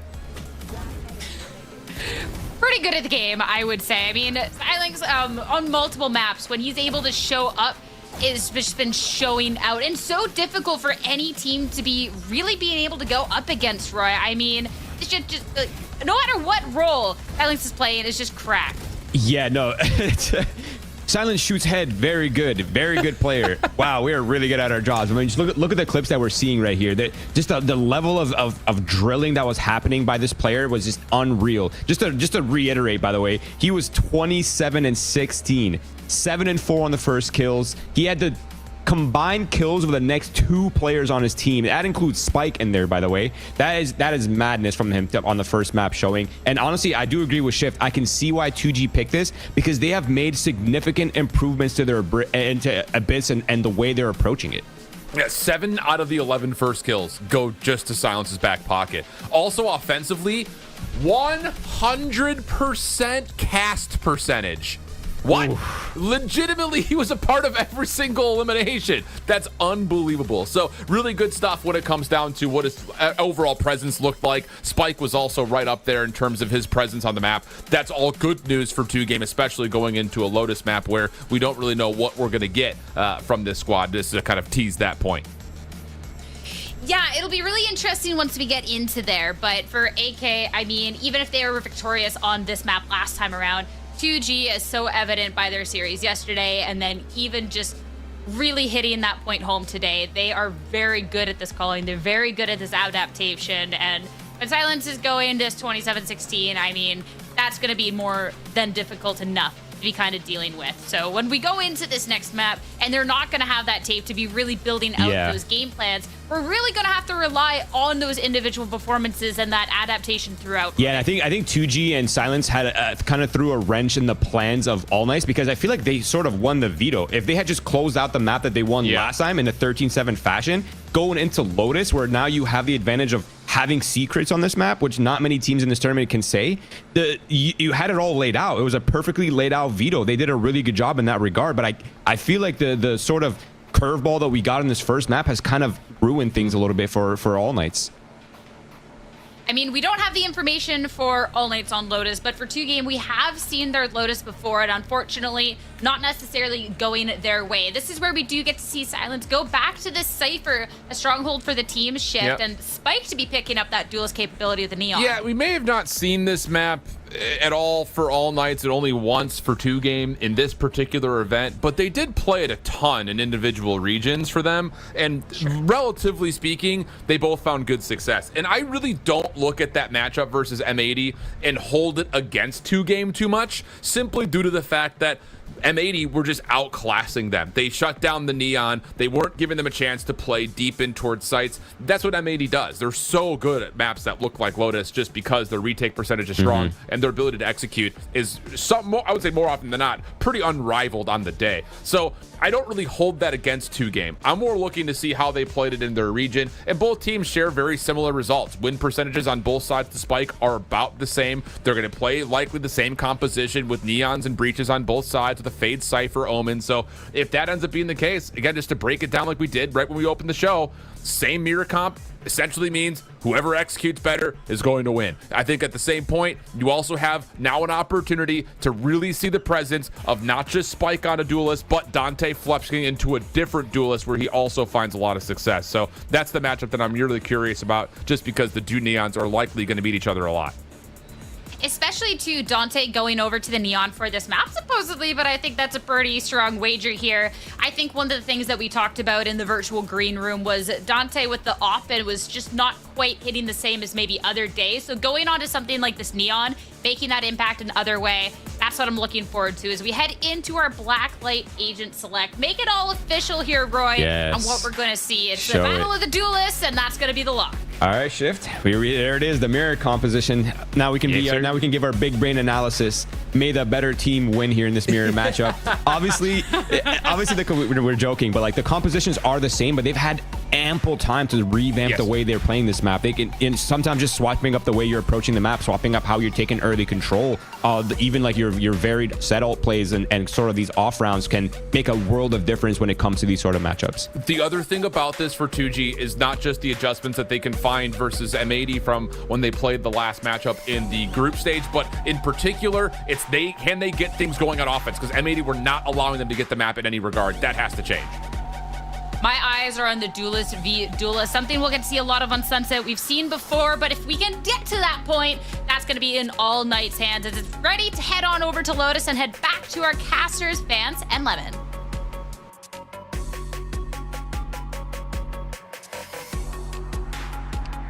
Thank you so much, Sierra. Yes, 2G are on series point after a pretty monumental comeback. Now we go to All Night side of the field on Lotus, one of their strongest maps when it comes to the last 5 times they've been there, Vance. Yeah. And I think we're going straight into action. So let's just do it again. The Neon sliding through, trying to shoot across. I hear some ghosts. And now we're getting some right plays from the classics. And this is something that All Nights we're going to have to... Okay, no, thank God. I thought we were going to have to cast with like just a monitor in front of my face again, but we'll get into it now. Spikes is trying to clear out here towards the front, and that is going to be something we're going to have to keep an eye open for here, because Spikes for over on 2G is great on his Neon role. I know ever since we've been watching Ascension, we've been giving a lot of praise here over to Dante, but this is somebody that in the Brazilian region has been owning.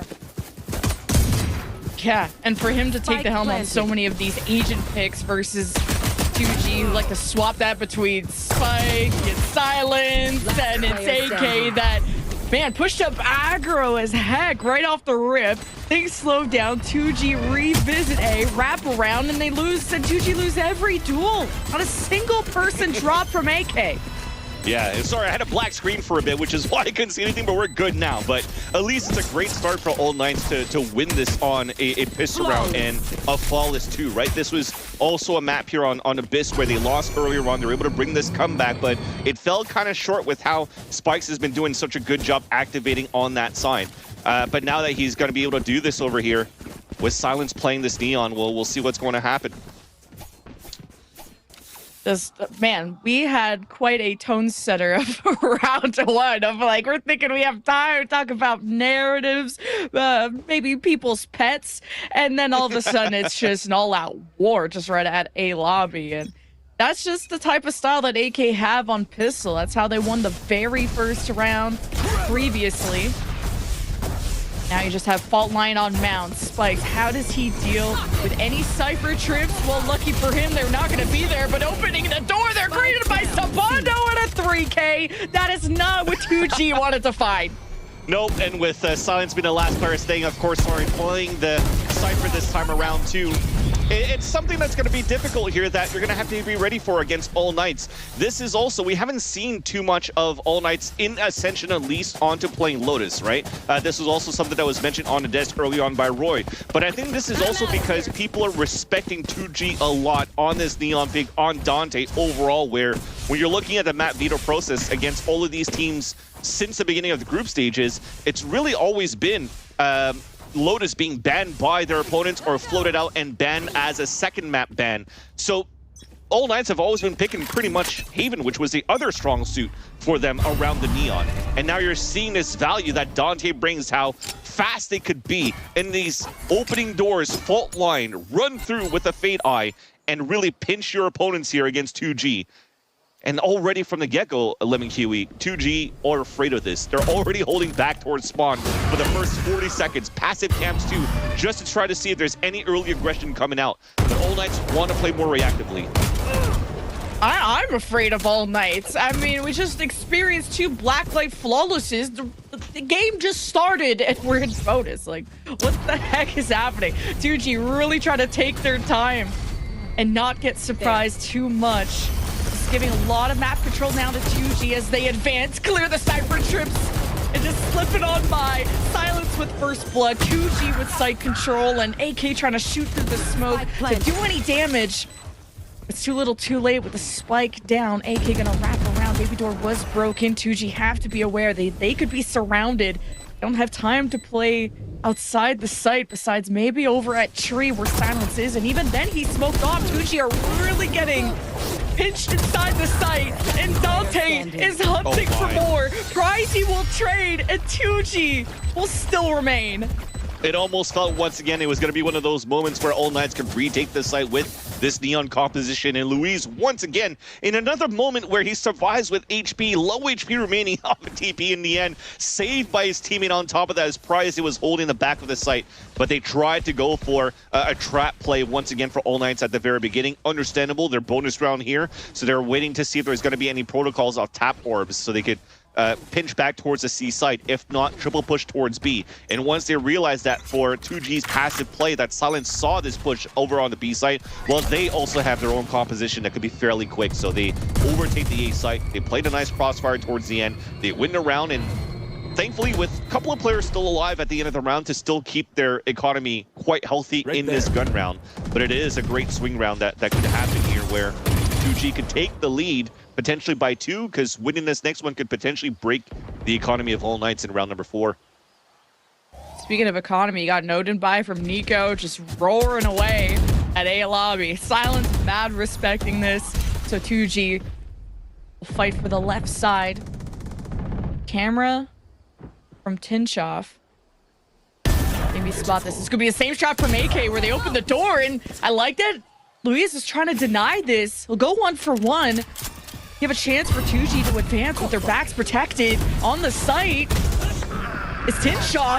He just gets run over. And man, Spike just slid right into his own death. AK being an absolute nuisance when it comes to the C site. Wow. It comes down to a 1v1. And Prizey's able to win that 30 seconds left. Against Sabanda while being blinded. And now with this ult, with the plant, still had the ult to work with. So he has an opportunity to really play against Nico Machine, who takes the long route with the Odin.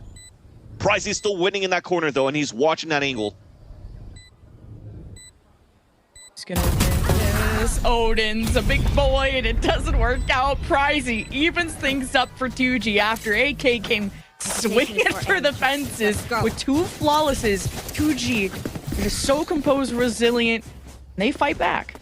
Yeah, and I want to talk about how important that position was there for Prizey on that 1v1, because he holds back towards the switch. If the door gets open, he could play close range in that area. He watches the angle towards the B main in case it's being flanked, and not too many cases will a person just walk into B main from the B side to try to clear angles, because you have to go for a 50-50, and it's easier for you to just flick back on that side.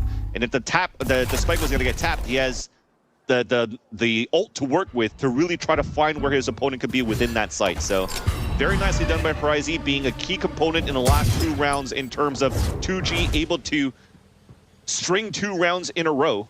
As we mentioned, this economy is now broken here for All Knights in round number 5, and 2G has a chance here to regain the lead here in this series.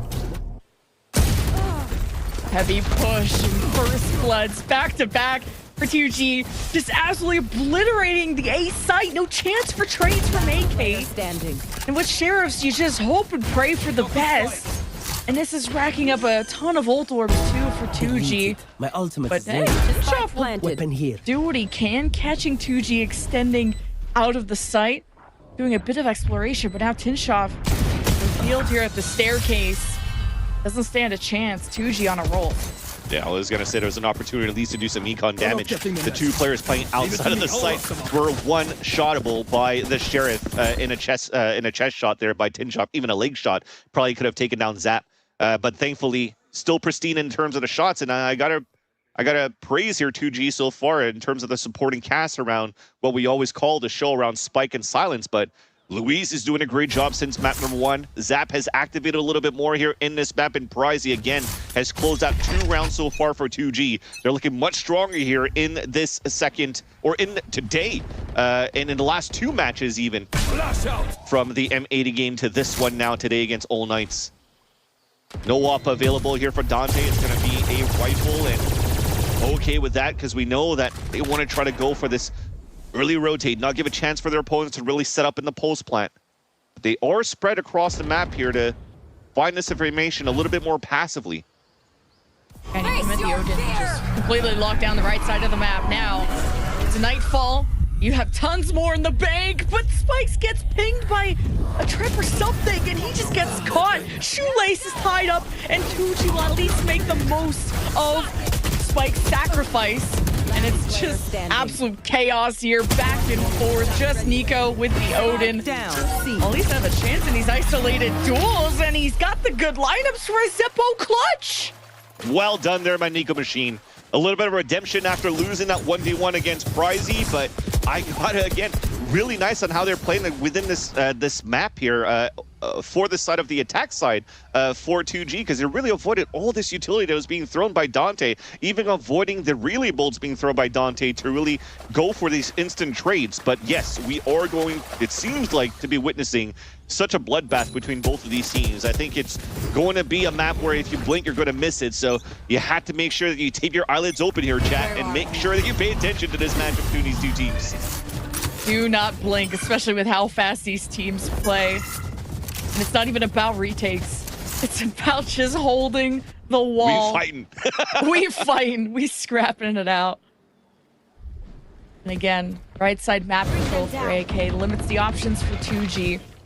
They've usually only sent one of Luis to kind of hold B so that door doesn't get open, the defense doesn't shoot him in the back. So it's been great adaptations for 2G. Do they wonder if this Odin is still here after being so quiet for so long? 2G are gonna, well, they were gonna check it out. This gets the Prowler out. Yeah, and with that, they'll know the Odin's still there, right? So they had a forward camera on the attack side, so nobody there. The Prowler went on one side, so it's time to pivot towards C. Break the Cypher utility if you can. If they can, that's the tough part. 2G are just getting cut at the heel. This corner seems impossible. And Tinchov just stands there and holds for a 3K and another. Blacklight flawless for All Knights. Very difficult to do to take over the site when you're also playing a composition that doesn't really allow for you to break too much of the Cypher trips. The best thing you have potentially is to break it with an Aftershock, or to have your Prowlers come through to find and pinpoint where those trips could be and run through as the Prowlers being hit. And I think that was something that was maybe missing a little bit here on the side of 2G here when they're executing towards the attack. Because, like I said, they had this forward camera position from the Cypher that was eyeing towards the C side all along, trying to see who was triddled in, who was trying to rotate out, depending on what noise we can make. But on the side of 2G on that, within that round, they didn't do too much noise at all. They never pulled any type of rotates around. They never tried to prod into the B side to see who was really there. They heard that the breakable door was broken. Sorry, the breakable door was broken. And then they realized that there was probably a strong side hold towards the A site. So let's just flood towards C, and then hoping that they could get these picks opened up against the Cypher setup here from Tinchov. But you saw how it unraveled. Not enough util to break those trips, and they all fell from the double spam on both the players of All Knights on the defensive side. And AK are funneling 2G exactly where they want them to be. They deny C site, which has been kind of the bread and butter at the earlier rounds for 2G, where they had that initial success. And it's forced now with this Odin buy, with the right side of the map being occupied, 2G are funneled into B or C. And now the Cypher util, you're talking about something that 2G have to address in this tactical timeout. But the trips aren't at the front door. They're not easily accessible. And by the time Spike slides, he's being caught by that. You can't afford to lose your star player like that. We'll see how 2G adapt to this. Now, instead of worrying about C, they're really going to press this map control on the A side, and it just will be a scrap. Spike with the ults dances around with the speed. They deal with the AK pillar standing in their way. and it's a 2v2 as the dust settles. But low on HP for Spike too. They are making a lot of noise, and Dante's just trying to spin across. Full solo now. Last player Spike standing. down. That Odin did damage, and Spike still has breath in his lungs at 4 and did what he can to slip by the aim of Tinshoff, but it's AK up ahead. Util started off so good on the attack side too for 2G. The haunt was thrown out. It did get the ping. It did get the fault line onto, I think that was Sabando that was playing on the top of the rubble. Indeed it was. And as he dropped, he just held it there.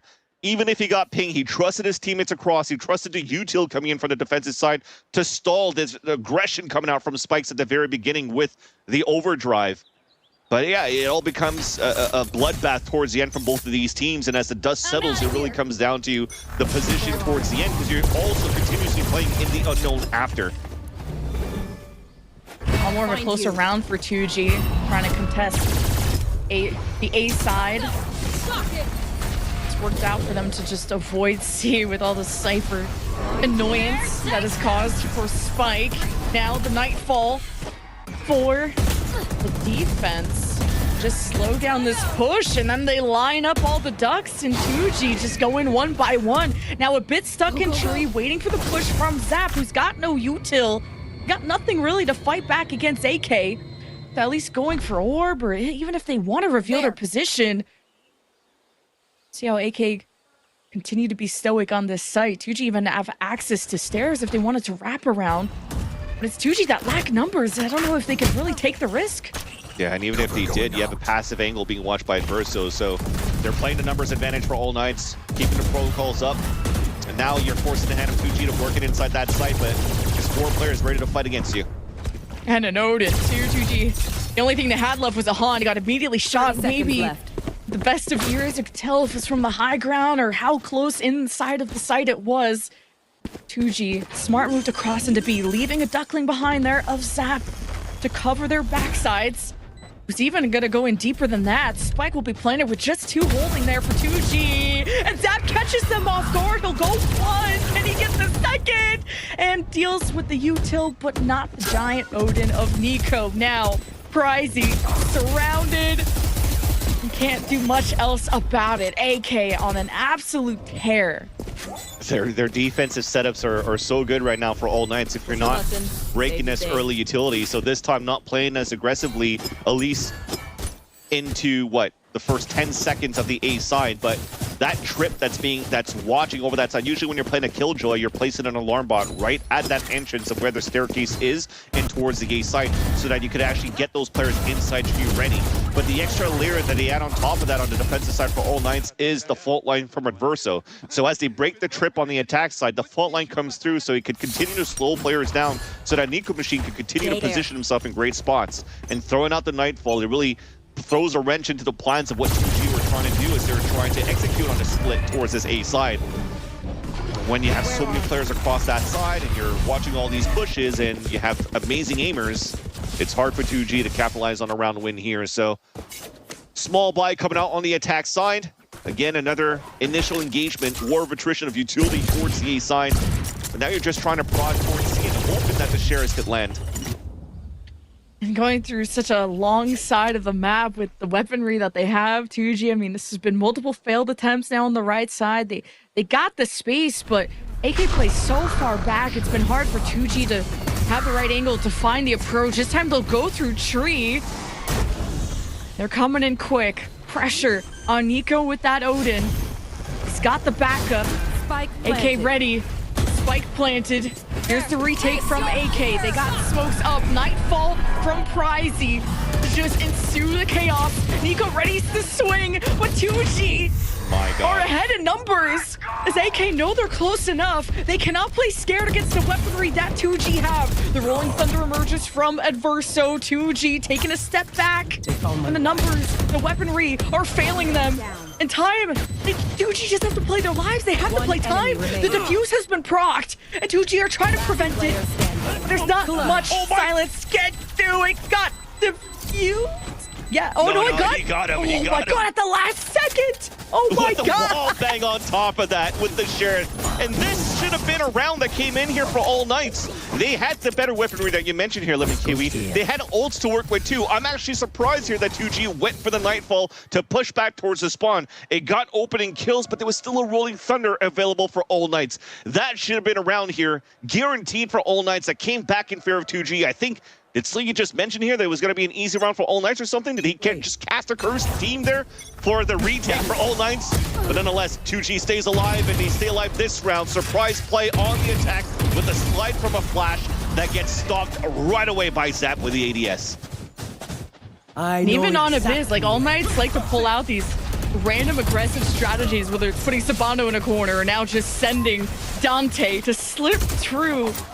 But 2G are a mechanical team. They're not going to miss against a Neon as quick as Dante is. And 2G stand on guard. Now that the spike is planted with AK trapping on the other side of the map with Silence awaiting them. Yeah, at this point, after getting punished so early, no choice but to save the weapons. I love here that we're going on a hunt. Why not? Yes, the economy's not the best here so far for the team for 2G, but still good enough for Silence. He's at 4,100. So if you could actually drop this Odin and not give a chance here for All Knights to leverage that a little bit more here on the defensive side, that might open the doors here for 2G to push a little bit earlier out towards the A side, which maybe would have even tied the game. But overall, the spike's going to go off. Bermuda triangle set up here for All Knights, watching each other's backs. They should be safe enough here to save these weapons for both of these teams. And still a saving chance for All Knights to hold up here towards the A-side Robo with this Odin still available. I mean, even Abyss was a 6-6 half, and we're kind of heading that direction. This is as close as it gets. I still can't get over that Silence clutch with the Sheriff. Like, it looked 100% diffused on my screen. I was confused. I can't believe that baby can sleep. This is insane. Yeah, Silence has been popping off definitely in these Sheriff moments. Remember yesterday when, if you guys were watching against M80, got a 4K Sheriff round to save the round there for 2G and really allow for 2G to get such a good Sunset matchup, which would be the third map decider if All Knights continue such a good defensive round to start. I mean, getting 6 to even 7 on the defensive side is a great start here for All Knights on the defensive end. And now an opportunity here to close it up with one more. Aggressive angle coming out from Dante, but there is going to be a lot of utility potentially pushing him back, and then a Rolling Thunder to open up the C site. Oh my God, Dante is really playing with fire. Will slip out, even with the stun. Now Rolling Thunder for 2G to take advantage of maybe Dante playing close. And 2G are on the chase. They got smoked off. They don't care. They have sight control now. But it's the retake you got to worry about from All Knights. Spike planted. Flash, Prowler, Haunt, Paranoia from Sabano. A lot of retake tools from All Knight. Oh, Sabano? Oh! I thought he was safe, but I don't know how Spikes do that. Wow, what a catch! And the retake is there. Dante shows up, and he's obliterating the competition. Now the ult out with the smoke out to 2G. All they could see is the L with AK. Cursing, of course, my 6-6 prediction with a 7-5 half. Yeah, and I love it, at least from Dante and also from Adverso. Remember, Dante's getting hunted down by his opponent's Spike, Zap, and more utility following behind. He gets stunned on top of that, but the counter stun that came out from Adverso allowed for him to fall back. Then when you're spending so much utility here on your attack side to get into C, you just really called out every single piece of utility that was available for the defensive side to retake there for All Knights, Lemon Kiwi. But what do we have for the attack and the post plan? Basically nothing left. There was no fault line because it was on cooldown. They had no more utility to push the players back. And then you just have the unloading of utility on the defensive side that did not give any single chance for the attack side to play the post plan. Yeah, apparently rumors are there is Sadat going to Carmine Corps.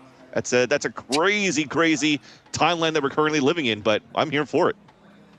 That, and everyone's asking for gun buddies or jerseys in the crowd. Like, you know what? Milk that. Get it. It's your chance to meet these teams at LAN. Wish wish we were there, but man, I could not contain my excitement if we were there with the crowd. A 7-5 half now for All Knights on their map, and to really just play a step back, to let the other team have the site and play for retakes, to let Dante loose the way that he is. Absolutely insane. But it's only a 2-round advantage, and we'll go now the next half on pistol, where All Knights have been pretty solid when it comes to pistols. We'll see if that can help them build more momentum in this game. Yeah. But right now, Chad, you see these signs coming out here from Sadak. Just make sure here at this point that you don't really jump to conclusions. Unless it's, you know, I don't want to harp on people. Let's focus now here on the second half. All Knights again looked pretty good on the defensive side. They have an opportunity now to continue with this tempo on the attack end. When you're looking at the buys that both of these teams have, they are trying to leverage a little bit more of buddy systems with a lot of ghosts being purchased on their side. Not too many sheriffs on that end, if not any at all. So you are expecting here that there's going to be some sort of mid-range close fight battles around this Neon and this Breach. And it starts off the defensive side for 2G on the A side. And All Knights, they already want to pivot for B control and C control, leveraging the revolving door depending on who they could spot, who they could pick, and maybe who they lose in the process. Nico with the Prowler buy. Help get them some vision at B. Smokes in place to limit the amount of entries that AK have to address. Surprised he still has the haunt. Got cameras from the defense checking out C, very passive late back position with support in waterfall. All Knights aren't coming in guns blazing the way that they did in the first 2 rounds, which was like 10 seconds, 2 rounds went by, 2 blacklight flawlesses for All Knights. But there's always come fault line coming off the camera potentially here, so they could fight back as well. You see the setups already coming from the B side with no execution coming through. They could hold on to that a bit. Just one single camera gives enough information right here for 2G to not jump to the gun rather on fighting the C site. But it's a re-hit though from All Knights. 30 seconds left. All Knights are very good at being flexible, and this time they'll flex their way onto the site, getting hit by some breach util, and All Knights just try to hold on as best as they can. And All Knights, oh yeah, just Dante stuck in the smoke, not able to find teammates or help, but the spike left in B. It's 2G with patience that pays off. 100%. And as it was a stop and go for All Knights to fake the C site. Remember, when the breach is still holding towards his B heaven, it's still a good fault line for him to just pivot for the hit towards C or the hit towards B. And the reason why you went for the re-hit on the C side as a fake here for All Knights was because they avoided the camera, they also avoided the haunt, which then means they have zero information of trying to see if All Knights really will try to go into the C site. So as you fake that part of utility, it is pulling out some players to rotate it over on that C site. And I think we jumped a little bit too early on the side of All Knights to try to work out towards the B site, as Tinshov got easily picked off by Spike, and the rest was 2G's victory at hand to hold down the fort on the B site hit. So All Knights in a full classic save. It's being watched here once again, caught in 4K. And they at least don't know that it's Silence now setting up towards the A site. Oh wow, he's got a lot more than what he bargained for. Yeah. Because AK just hoped to flood out this defense. We're only down by 1, but then AK lost focus as they tried to address just multiple lanes. And it's all up to Dante. The 1 versus 3, and they all came at him, but he was able to stay and at least do a bit of damage. Still a 2G round. Shout out to the Zeta Division buddy that was on that Bulldog. I think that's on Silence, right? So quite cool, giving support here to APAC. But as you saw, there was maybe a little bit of overconfidence coming out here from Silence at the very beginning as he spotted the Cypher lurking up. Did not expect there was going to be a surprise family photo as soon as he got picked off here. And as he gets the first pick, the quad swing came out, but there was unfortunately no more damage being dealt with by All Knights here after that first pick. So nice little hold in the end, but a very low bonus round for 2G in this round number 15. Spike is almost trying to just force util out of AK, and we haven't seen Spike just be so aggressively active like that off the rip of a round. He'd rather play safe and off of the util and just off of team play, while Dante's more likely the one to W key and go for multi-kills and to put the team on his back if needed. AK take a step back, they re-emerge, they re-clear, and so they did with a double kill off Adverso. Could open up the C side as Zap be there to hopefully try to slow it down and at least go 1-for-1 if he continues to hold this corner. Almost feels like all 10 players have to up their DPI and double it up from like 800 to 1600 to 3200, depending what DPI you play at, because when you're getting stunned consistently by Dante, Adverso, Spike, and Zap, you have to be snappy here if your crosshair placement isn't there. And thankfully, Adverso got that pick there onto Spike. That was trying to move forward, trying to add that surprise factor. And again, I respect that bonus rounding out for 2G. Left. And Spike also, as I've mentioned at the beginning of this matchup, a great Neon player that had a lot of eyes on him in the past too over at 2G, because he was pretty much dominating as Neon in the Brazilian region, or the Brazil region. I think if I'm not mistaken, it was also like playing on blind at some point. Just rocking with it. Nonetheless, though, 7-7 scoreline tied up, and you see this pivot back from All Knights into a plant on the A side, and 2G, they're still closing that gap, looking for these exits. Not necessarily looking to see if not necessarily looking to save their Bulldogs, but maybe even upgrade outside of the radius if some players were there. But AK seemed to be okay here to save their 5 rifles outside of the A site. They'll meet no oppositions from the flank. Little Prizey swings out here. Yeah, just at least 2G were trying to cut to the... Wow, okay, Zap did a lot there. We had low expectations. He tried to find the shortest route so he didn't have to play long A. He cut through B, wrapped around, and some serious work. Even Silence got a 4th kill just before he died to Spike. So actually, the bonus round becomes amazing here for All Knights, because there was only 1 player left alive in the pulse plant.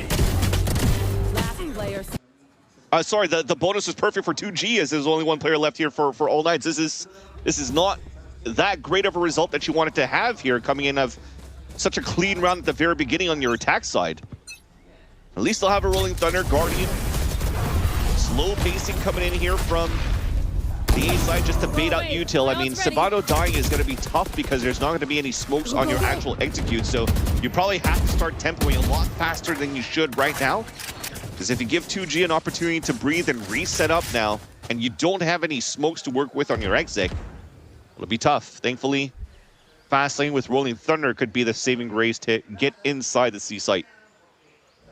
And it was a great read to use the fault line when he caught Sabano teleporting. Now this camera in a safe location will not be shot, but it lines up things for Silence.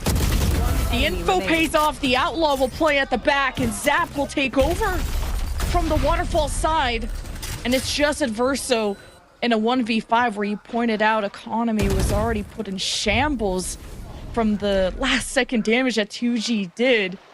So Adverso, ideally like to keep this weapon, but he's got some safety behind this mound, but no longer. Blacklight flawless this time on 2G's side. Man, Silence really does it all. From Jet Duelist to KO to Cypher anchoring, he's playing every role very comfortably and looking very good on all of them. He's really an all-around great player that you should be looking for here if 2G doesn't have an opportunity to ascend now into partnership. And I love just a simple setup of a camera. A couple of rounds ago, got spotted and broken, but this time he hit it within the foliage, which was really good. First off, spotted them, and secondly, did not go for a ping so that he gives his position away, which then allows for him to get 2 easy Outlaw kills, again, just because of the amount of damage that they were able to do in their bonus round against All Knights. To drop 4 players, to force a gun round with small shields.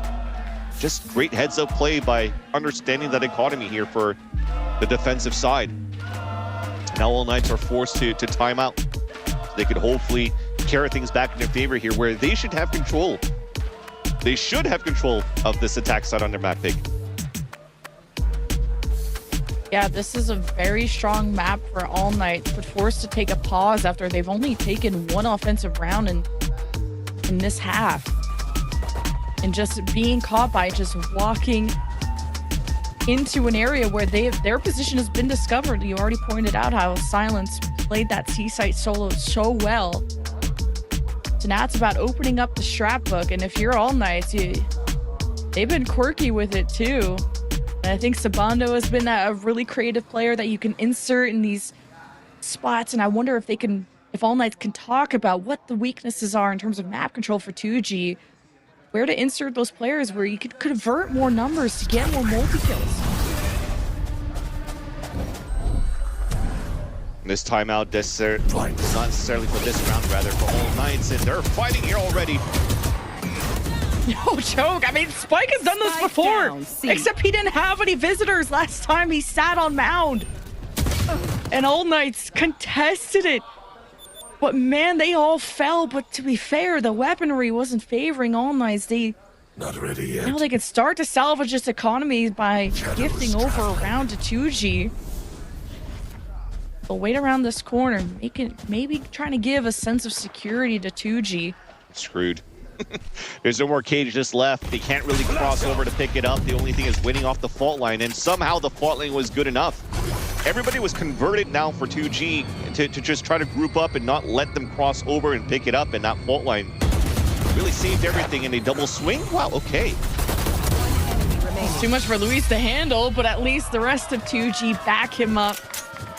And All Knights, at least it was a quick one, so they could start to get towards weaponry that'll be a bit more even against their opponent. But both these teams have been trading blow for blow, and this is series point for 2G after a win on Abyss, after they've done so much work to improve their Abyss, especially their offense, as the desk pointed out. So we'll see what All Knights can do on their map pick, one that they were undefeated on the last 5 times they've been to Lotus. All is in All Knights' court. I'd like to see here after the timeout, All Knights taking a little bit more, once again, some mid to B split control, just because of how the defensive side has been set up here for both of these teams. They've always played double trips within the site. They played camera for most of the times now on the defensive side for 2G on the extremities, and really it's nothing watching middle. You're not playing a Viper, you can't Viper wall up, there's no turret to spot things out. You could potentially find a way to default on these extremities and re-hit towards the B side to give yourself a chance at least to plant inside B, although it's not the easiest site to hold in the pulse plant, but at least it'll give you some saving chances on the attack side, because trying to get into the trap setups of the Cypher has not been working too well for either of these teams. 2G are really trying to draw out util. I mean, mind games between the two Omens. But the press from AK, either towards B or towards A, trying to use the camera. Shot from the high ground, now breaking in. Breach util thrown into B. Haunt discovers no one.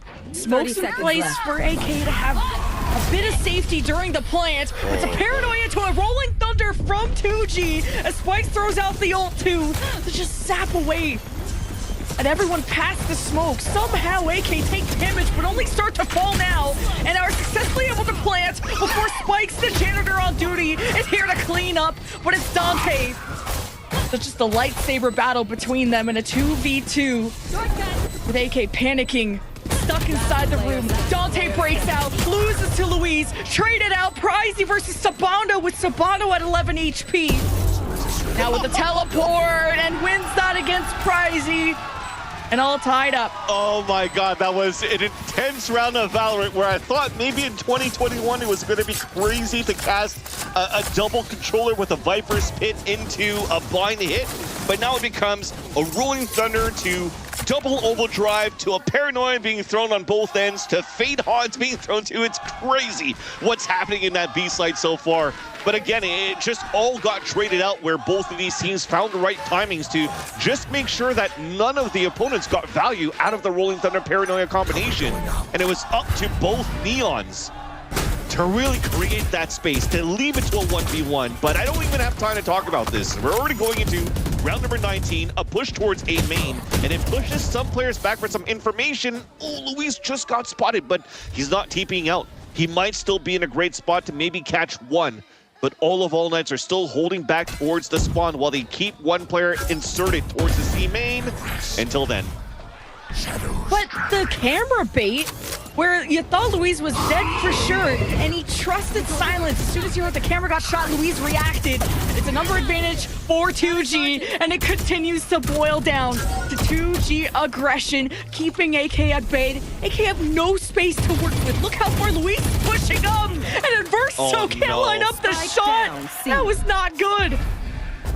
Unfortunately not. I think that was going to be one of those rounds where I would have potentially even criticized Luis continuing to push towards the C mountain because they had full control of the A site. They pushed everybody back. They got these kills. Great mechanical skills by Spike to go for the double slide, really both catching, really Dante to take him down. These guys have been watching each other's tapes in terms of how to move mechanically. But with that, there was an opportunity there for Adverso to win that 1v1 against Luis, and then maybe open up the C side for a fast tempo. But in the end, unfortunately there, misses the shot. They lose the spike, and now the last two players have to save, which is fine now for 2G with Luis winning that 1v1. And they'll once again take the lead here in this second map, trying to bring this to sunset if they can. Or sorry, they're trying to win the series. All Knights needs to bring it to sunset. Yeah, and I mean, 2G are just barely having a lead, and they just barely have an economical advantage. And with these rounds coming down to just these last 2v2s or 1v1s, like, this was an important round for All Knights to win, and for not, they probably gonna have to save. And this is 2G getting ever so closer to knocking out their good friends to the lower bracket.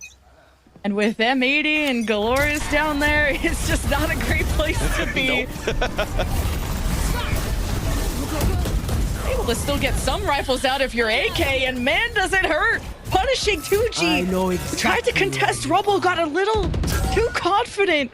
Didn't even have a chance to gather their bearings when they went for Rumble, and AK took care of them, took care of business. The Nightfall fully take over the site, not even smoking the high ground, give you a chance for Adverso to make up for the last round. And this is AK about to tie things up. Yeah, not taking too much damage in the process. There's only Adverso so far that's been heavily damaged by armor only. It becomes a Black Light Flawless towards the end, where All Knights just decide to go for a death ball with the lower bar that they had, not trying to insert, not trying to promote the map, and just really trying to fight back against the early use of utility being used on the defensive side. So it works out in their favor. I'll take it, I guess, at this point. But I was going to mention before we got into the round how much it meant here for 2G from that bonus round that they dropped 4 players of All Knights in the process. And since then, All Knights have been battling with the economy and the right amount of utility to really work this map here against 2G's defensive side. And after that force from AK, they give themselves a leg up. They are not letting 2G build any win streak beyond a 2-round win streak. Now 2G have to worry about this round. Exactly. That single round that AK won with that lower buy that they have, look at the economy for 2G right now. Yes, they could potentially buy some sort of scrap within the next, but that is a round that was needed here by All Knights to reset really the pacing and the tone that 2G's been pulling on their defensive side. And AK are forced to play slow because of these Cypher trips that have been hurting Dante so much, but that patience pays off. And they catch Silence still sitting in the site.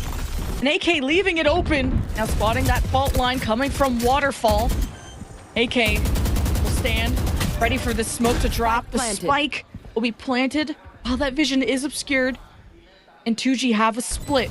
And on a long flank, who other than Luis has a trip that will delay him, and AK are trying to capitalize on this. The Nightfall, 2G do not want to wait any longer as Sabato teleports at 1 HP to the corner to catch the entry, and he doesn't. And it's the retake that slips into the shadows. And AK are all messed up from this retake, and 2G managed to defuse at the last second to get up to 11. Yeah, well done here by 2G towards the end. I mean, at some point, All Knights off their timeout were mentioning how the C site was playing a little bit more passively with those trips that we mentioned for, and how the composition wasn't the best to break those trips or to allow your star duelist to really get through here if it wasn't for Prowlers or Aftershock. So instead, they just throw a smoke right in the middle of the C site. They walk in to play contact with 4 players there. It actually catches the defender in the back of the site and takes him down. But unfortunately, they couldn't hold the pulse plant. So now 2G comes back with just sheer raw power of aiming to be able to win that fight. And All Knights are still falling behind. Thankfully, only by one. Yeah. The lead has never gotten too far away from AK. And Spike will not be sitting on mound this time. Orb for AK from the shadows and Rolling Thunder. This can be an easy sight take for AK if the cards, the stars align, I should say. Yeah. But it's the post plant that we have to worry about. Still a lot of respect given for AK over to 2G.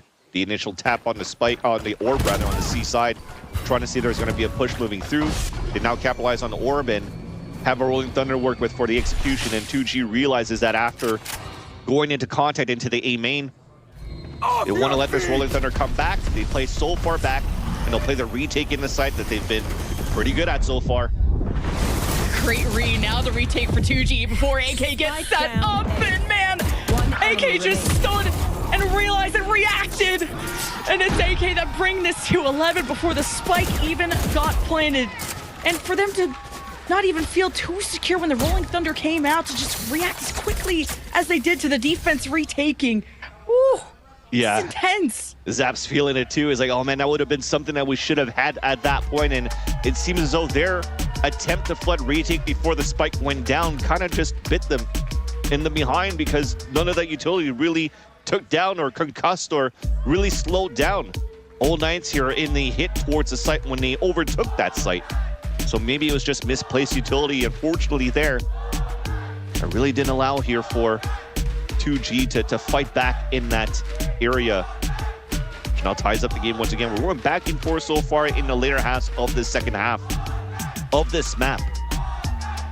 And yeah, this may be a map here picked by All Knights that's been looking pretty good in their own region here in LATAM.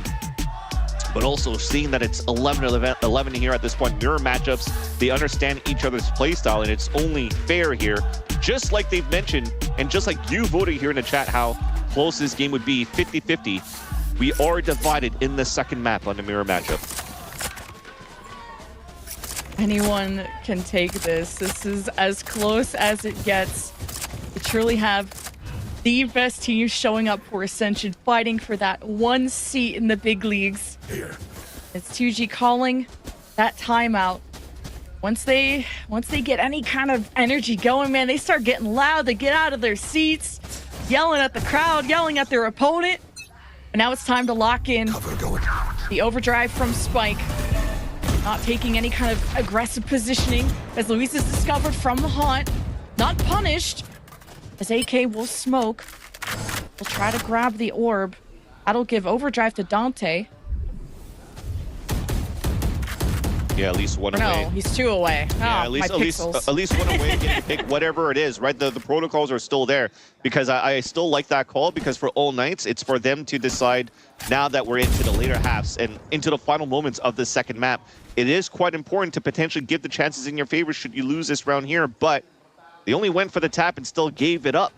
They're not picking it up here because looks like for AK, they want to focus on their rifles. They could still buy for the rest of this regulation time.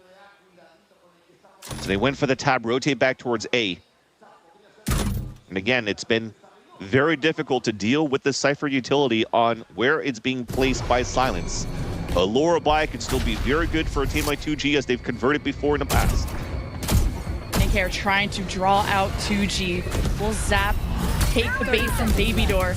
Now AK will execute. And they get hit by some huge paranoids, a lot of stuns, and AK will still stand in the corner to do what they can. It's Hinchop with 2, Sabata with the 3rd. Spike with the overdrive is at 30 HP. He's gonna need some support. He's forced out by the aftershock. And AK have time to even get the plane. It doesn't matter. They're up to 12. That is so insane how he was able to stay alive for so long in the drop, but you definitely do see it from the coaching staff and the players, how they're hyping the crowd up rather. Another one of these battles where All Knights have to play the comeback. It didn't look like it was a comeback so far, but it's been going back and forth where 2G also still looked like they had full control of how they were fighting against their opponents in the macro play, and it really just came down to individual aim. But this time, finally, it looked much better and cleaner for All Knights on how they flooded towards that A site and fight against their opponents. And they tried again for a slide towards the C main, but no kills, no hits, only Sabando lightly damaged, and they're falling back for All Knights' side to pivot towards A. GG, you're so good at switching it up too, of whether to play inside of the A site instead of playing for retakes. Here. And then sometimes just going for retakes. AK don't know what to expect. And the camera spot a lot of numbers here at long A. And Silence, I mean, there's just a sheriff for him at the corner. Oh, Prizey spot.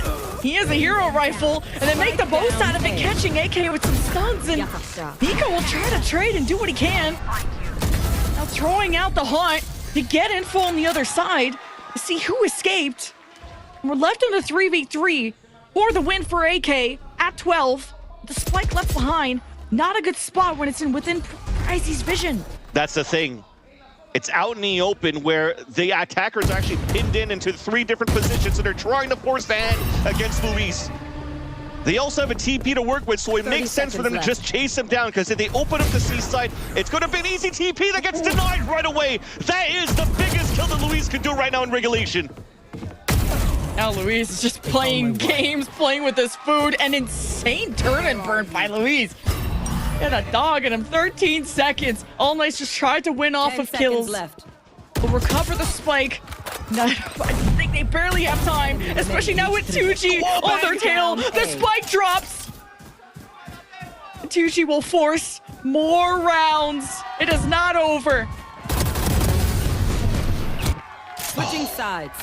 Overtime. My God, was it a heroic play coming out there from both Luis and also Signs for both of those players to still be alive. That trip was also everything to not allow All Knights to move in for the last second plant, because they did look like they lost composure on that 3 versus 3 when Sabano was getting, or Luis was getting pushed down. So for him to get that kill onto Sabano was huge.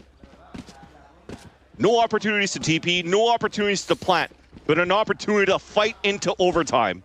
Again, we couldn't ask for anything better in terms of a close matchup between these two teams. No win streaks in a while for either team. This is so back and forth. Time to go and see who will get the advantage here in OT. It's 2G on offense first. Spike dancing against Dante, who's been his more aggressive counterpart. Now trips all over C. Something so difficult for these Neons to deal with. You pointed out the Prowlers, maybe the Aftershocks. Or you can just shoot it, but you gotta then take your time. Your Neon can't go crazy. Nico with the usual Odin buy to hold down the right side of the map. 2G try to draw out AK by just spraying.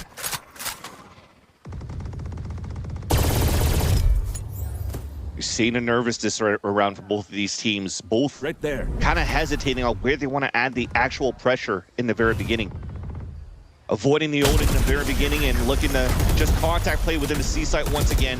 But Sabano's ready with Tinchop. Cage is coming up. Sabano had time to use the paranoia that got him a kill, and it helped Tinchop finish a second. They gave time for AK to retreat to the back of the site. 2G, step 1. Got the spike down. 3 versus 4, though, is what 2G have to face. It's a disadvantage. And also, now Waterfall is open. Adverso gets pulled in. Dante executes. And the numbers favor AK. And Silence did what he could. But it's AK on map point. Wow. I thought it was going to be the win con there. That fault line, or should I say the flash that was available here from Adverso, could have been the first thing to flash in and to allow All Knights to flood back against 2G when they had zero utility in the post plant. But instead, I love that 2G identified that. They try to push him down, and he pulls back into the corner so that Dante could just slide down and get the backstab kills on those 2 players and not give one lick of a chance here for the post plant to be held. And that calls out the timeout here for 2G's end. A map again where they looked like they had great control in the very beginning. But as soon as All Knights on their attack side, yes, they won a bonus round, or their gun round against a bonus that broke their economy, and they had to fight back in their favor. But now when you're hand in hand at the even economy in overtime, it's been looking pretty good for All Knights on the defensive side. And now that they have equal footing on the attack side, they may be able to close it out. Just judging by what the coaches are talking about here in the tactical pause. It's all about tempo and timing. As the chaos ensues, that nervousness sets in. You gotta play off of each other. You gotta react. You can't get confused when all the dice are on the table.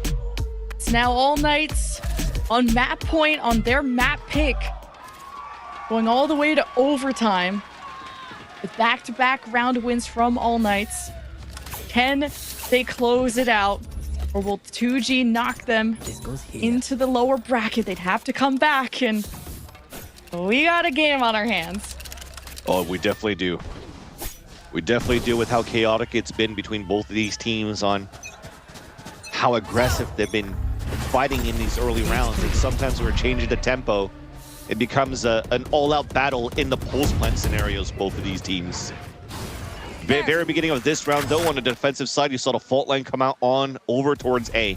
And they just inserted Luis right there to continue to throw one-way smokes and to hold that area so that the team could now focus on the same type of setup. The fault line setup from the B main into the camera, and maybe just trying to delay with a C's Prowler, anything to just spray through the crossover towards the C site. Oh, the camera's gone.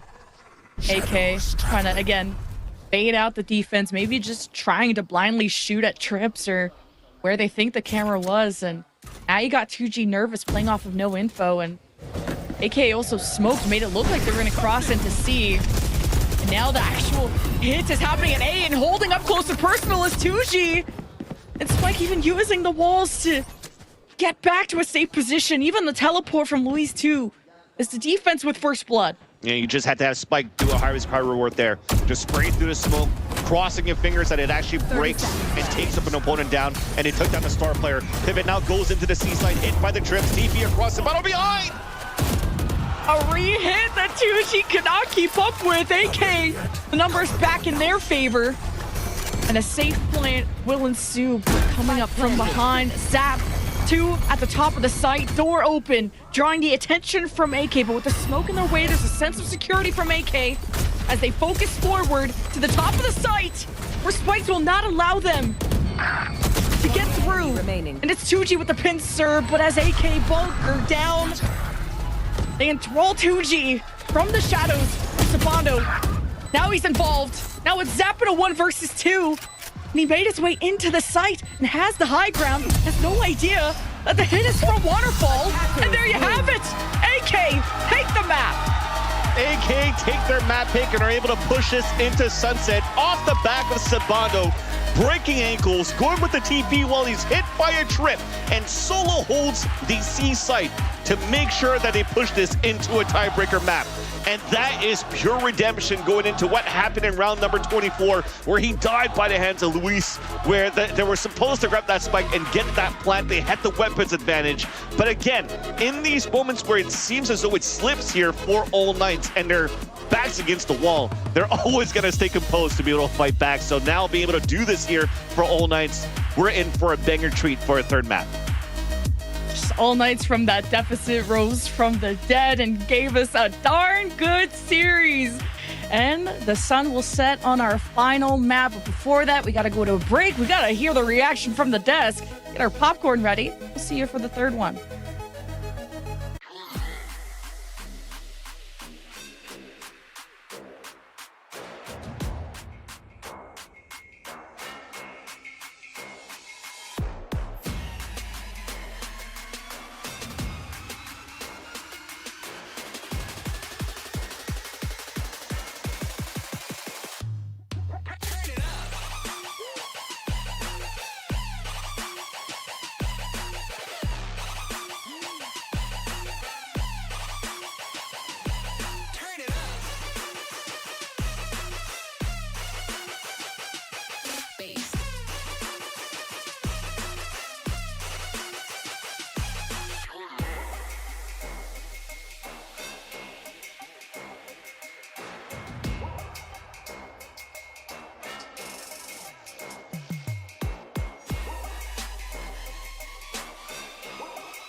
Well, we didn't really get to see Lotus in groups coming out from All Night, and it was a map that they definitely had to work for, but finally, in the end, with the overtime, they're able to take Lotus and be taking us to a third map in the series. This upper finals, Roy, it has definitely been delivering, and that map was just chaotic on all fronts. Chaotic, high tempo, so many layers of strategy. It was amazing from every start of every single round and every single half and all the way to the end of the game. There's been so many layers that these teams are displaying.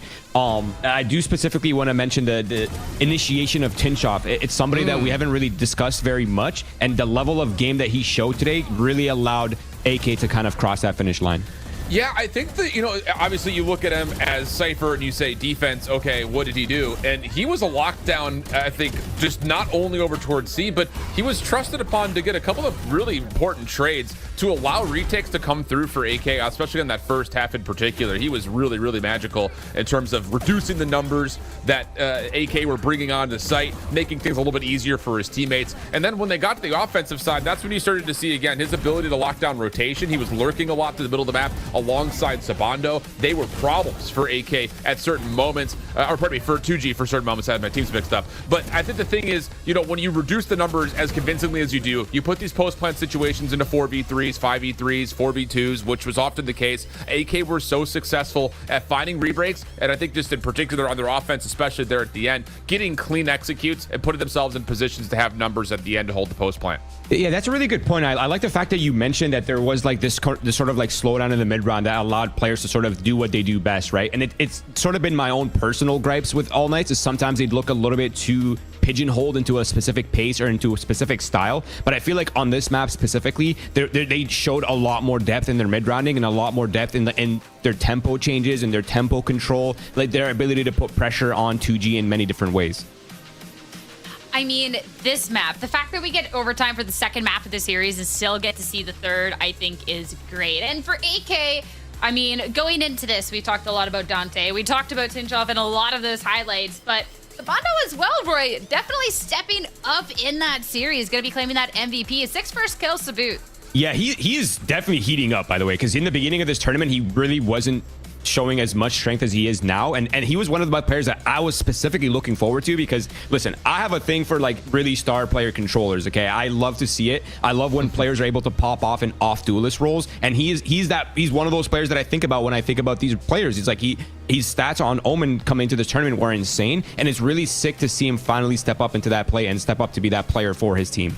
Yeah, defensively, that's where I think you really saw the ability for him to be all over the map. I mean, he gets 5 of his 6 first bloods on the defense, but he also had 11 assists, which is, I think, just an incredible number for one half of Valorant, considering he's playing Omen. On top of that, you also had Tinchoff go 14-5 on the defense. So that's another thing, just kind of looking at how the start is a 7-5 half, and I think you look at that retrospectively and say, it was pretty even. But outside of the fact that they lose the bonus, they lose their gun round, have to save, everything else is pretty clean for All Knights in terms of what they were able to do. And a lot of it was because of that duo between Sabano and Tinchoff really helping each other out while they're kind of playing isolated, at least a little bit more remotely on an island of their own. Yeah, we can't unfortunately have a stat sheet for everyone, so we have to circle back around to Tinchoff at this point, which, considering the performance that he had on this map, as well the fact, Roy, that we're staring down a third map in the series, I think is huge, because Tinchoff was really big last time around on this map. Yeah, he was an extremely key piece for All Knights the last time they had this matchup, and I'm looking forward to it because Cypher is theoretically the supposed counter to Neon, and we're going into this Neon matchup, right? And if Tinchoff could be the one to sort of slow down the duelist for 2G, that could be a very key win condition for All Knights going into this third map. It's time to start talking about this third map, though, that we have here in the upper finals. Reminder, whoever wins this is going to the grand finals, and it's going to be looking good. And they burst on Sunset that last time we saw them in groups, and it was 2Game Esports to be taking that win. This is where we really got to see that explosive Neon v Neon gameplay here shift, which was absolutely amazing. But of course, everyone has to be stepping up on the day to be able to get that grand final spot. Yeah, this was back when Spike was playing Neon as a way of, I'm going to take the first contact regardless of what it looks like. And it led to this very back and forth affair where we had aggression after aggression for both these two teams. The thing that allowed 2G, though, to eventually get over the hurdle, what was a very tight game, they won 4 rounds in a row. And what they were doing were saying, all right, All Knights, you want to get aggressive on offense? Fine. Yeah. We're just going to hard hit, re-wrap, take away one of your points of retake, and then all of a sudden be in a spot to where we can overwhelm you from multiple points of ingress. A lot of that came through market. Their mid-round adaptations were great. We got our Blacklight agent select. We get this Neon. We get the Neon. Like Roy, other thoughts that we have on with this cider map? Yeah, there's one small thought is there the difference in info initiators that these two teams are choosing, right? The Sova versus the Fade. Obviously, Sova is a much stronger pick going into Cypher. So Tinchoff is going to have to step up mechanically, not just rely on his utility setups. Yeah, really quickly, Nico is all, it's all about getting Neon into a more comfortable spot. Find the information, let Spike, or Neon, pardon me, on Dante run a little bit more aggressively. That's the thing. Well, now it's time. All Knights versus 2Game Esports. One final map to determine who is going to be going to the grand finals. It's going to be explosive. It's going to be awesome. And it's going to be Lemon, Kiwi, and Vance to take you through. It all comes down to this. Thank you, Sierra. Sunset. A very comfortable map for both these teams. But also one thing to point out is Nico sticking with the Fade when last time they matched up, he mirrored the Sova. Yeah, and that's going to be a very important aspect about it too, because they mentioned on the desk here with Roy, Cypher is a full counter utility for a Neon, but usually a Sova could just break the trips. But I think the Fade right now for being chosen here by the defensive Cypher Nico Machine is actually to seize the tempo of a Neon if they're actually going to try to go for splits into top middle here that a lot of Neon compositions like to do here in the LATAM and Brazilian region. So we'll have to keep an eye on that and see how it changes the playstyle of All Knights on the defensive side to start things off. And again, a walk contact, Owl Drone will see a bit on the attack side, and 2G will have an open Cypher now. And the retake, as soon as 2G step in and feel even a little bit comfortable, but 2G just scrapped with it better, had numbers, and isolated just these staggered members, these defenders of AK that just took things one by one and eventually fell one by one, leaving Nico and Sabando in a 2v4. Good damage though, and if people like Spike and Silence, who still manages to keep breath in his lungs. But this is getting close. Nico in a 1v3. Silence already low, knowing everyone is main. Nico just panic shooting a bit, reveals his position, or maybe it's all a bait, it's all a ruse. We'll get spotted by the camera, and 2G. This is their round to win, but Nico's mechanics is something you can't forget. His impact on Lotus, one target remains. And now spotting where Prezi was, who's just gonna play his life, and the shock bolt is what denies the 1v3 from Nico. I was gonna be like, wait, he should know that there's a player back there because that was the Cypher that broke the eye in the back of the billboard. But I think overall, you realize here that Nico Machine did not have enough time left there on that 3 versus 1, but valiant attempts. Those are still some clean shots looking forward into the second round that you could count on Nico. If he's warmed up like that towards the pistol round, he could be a very important factor as an initiator now for All Knights. That said, though, they tried to play the very similar style as to trying to flood against your opponents before they even have a chance to set up for a plant. But they were ready for it for 2G on the attack side. And remember last time these two teams played against each other, this was a map win for 2G 13-10. And you mentioned it here, Lemon Kiwi was a Sova versus Sova in terms of Nico Machine and Bryzy. That changes now. A walk down towards middle. All Knights trying to surprise their opponents, and they'll do so by taking down a key player being the Cypher. So that's no trip watch towards the back. So 2G might have to play through within the site. Yeah, with the advantageous weaponry and the pistol going their way for 2G. It's all good for now. And after the first two pistols went AK's way on the last two maps, 2G rewriting their story as they hold down, they try to extend outside the site, and Louise will keep the flank on lock. Now AK have one option, and it's push through the top, and they have a crossfire, but 2G just approach it one by one. A great job from Zap and Anti-Eco for 2G. Yeah, again, I still have to give some praises to the breaches. I know that as a community, we harp a lot on the fault line being just a cosmetic piece of utility, and that the players could still get kills while they're stunned. But overall, the amount of stuns that actually connect here from both Zap and Adverso has been so good, really, to slow down any type of flood retakes and any type of tempo that's being attempted here by their opponents. It brings a lot of value to the team, which really allows for their teammates to be ready for the second wave of the setups.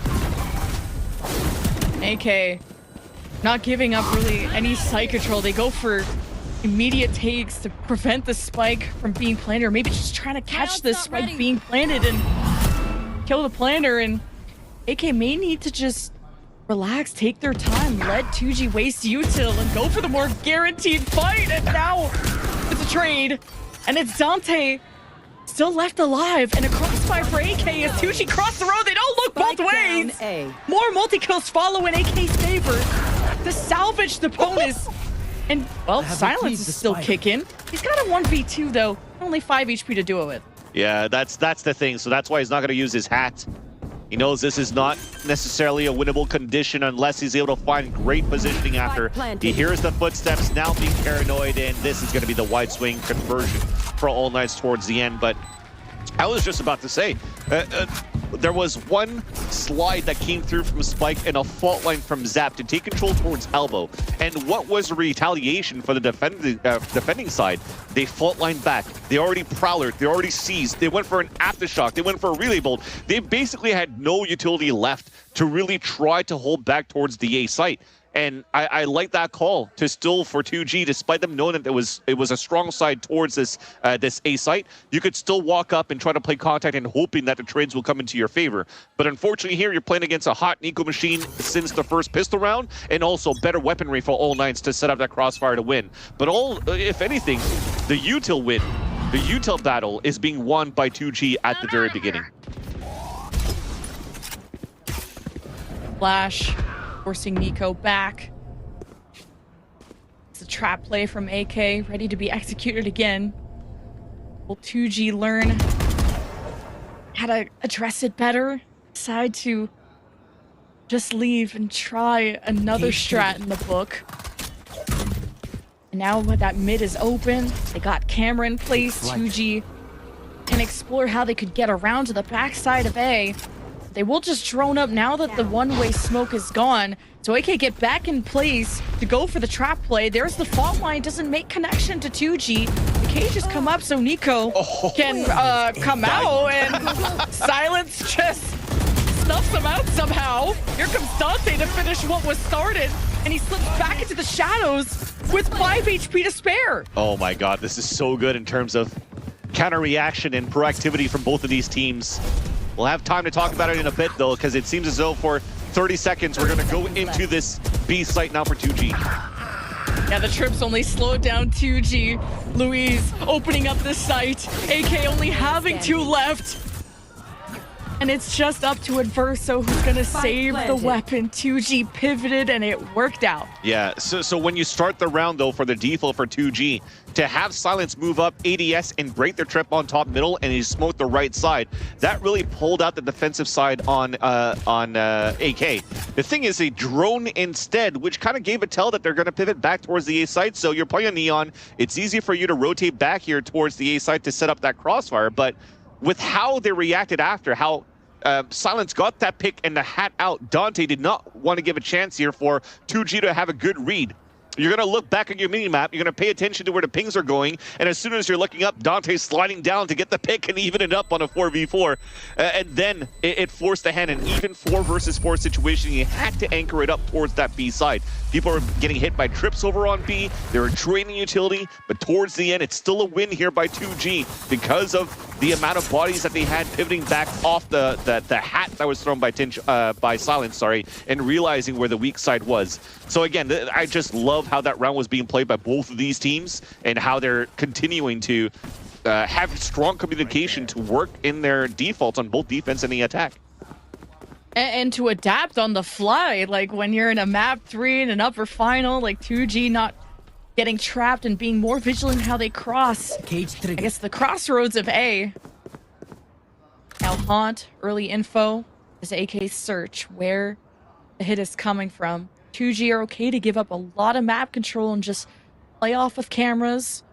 See if AK are aggressive enough to really extend out of these sites. And 2G can wait this out. And they're waiting out to see if All Knights want to pivot at the minute mark. Again, behind the back of Dante, they will not be afraid to leverage his overdrive in a lower buy to try to salvage a round back in their favor. So 2G respects that. They want to stay back. They want to make sure that there's no trap plays coming through. And maybe the most important call for 2G is trying to realize where maybe Haunt Util could be here from the fade. Only got a shorty though. Hey, I can still hurt, but not at that distance. Not at that distance. Oh, he did get out. It was almost cartoony at that point. Cover going. Savannah, it's not the first time he likes to sit and smoke and go for these high-risk, high-reward plays. Kind of reminds me of what he did on Abyss. 2G re-clear towards A, all thanks to Zap and his call. Smokes at the top side, AK playing catch-up. After thinking 2G would re-hit B after the pick on Sabando. Just a chess match. Aftershock is going to prevent the play. There's only 12 seconds left. And 2G are going to have to fight through this. There's shocks from Spike being thrown out. Dante has to make a play. He almost turns and burns 180s. Doesn't get it done, but AK have done a lot of damage. 2G got the plant. The 1v3 for Zap and a nightfall for Nico, sure. Gotta go for the guaranteed win. And AK will defuse. Oh, we'll definitely take that when we have a lower buy for All Knights again. Remember, this is not going to be a round where you have to pull it away here from All Knights that they're going to lose this one because they still have an overdrive. They still have Dante alive. Even if they lost their smokes at the very beginning in the round over on the B side, the amount of utility to get those opponents off the plant, maybe that should have been something accounted for here on how you were setting up for 2G to go for a plant. You try to plant safely inside the A side. You know that they've given up the site here over on A, that they have to play the retake. So an Aftershock with such low time left will definitely take you down here where you're going to try to go for a plant. And that really didn't give a chance for 2G to set up right after, as soon as they lost position on Silence's plant, and now the economy switches on the other side. It's now 2G on the lower buy, but they themselves have an overdrive to work with, and they're trying to fault line here off the Owl drone, and the pivot for it is not going to happen. Shadows traveling. Seems like Spike was not ready to go up here following that piece of utility. At least 2G are really trying to shake up this structure, you know, with the Owl drone spotting at least there could be a potential crossfire trap play. They fault line, push AK back. Make 2G like they want to hit A. You got an overdrive from Spike. There is a trip in his way, deals with that. His position is revealed. He has no time to waste. AK hope to hold on against Spike. Oh my. Unleashed with 2. And Luis finishes off the 3rd. And this site has been broken open, as AK will have nothing more to say about it than to save their weapons, but Zap's on the hunt, hoping to deny that. Yeah, who's already up there and it hurt the Neon run away, so he's going to call it for his team. These last two players are saving their weapons, and I have a timing.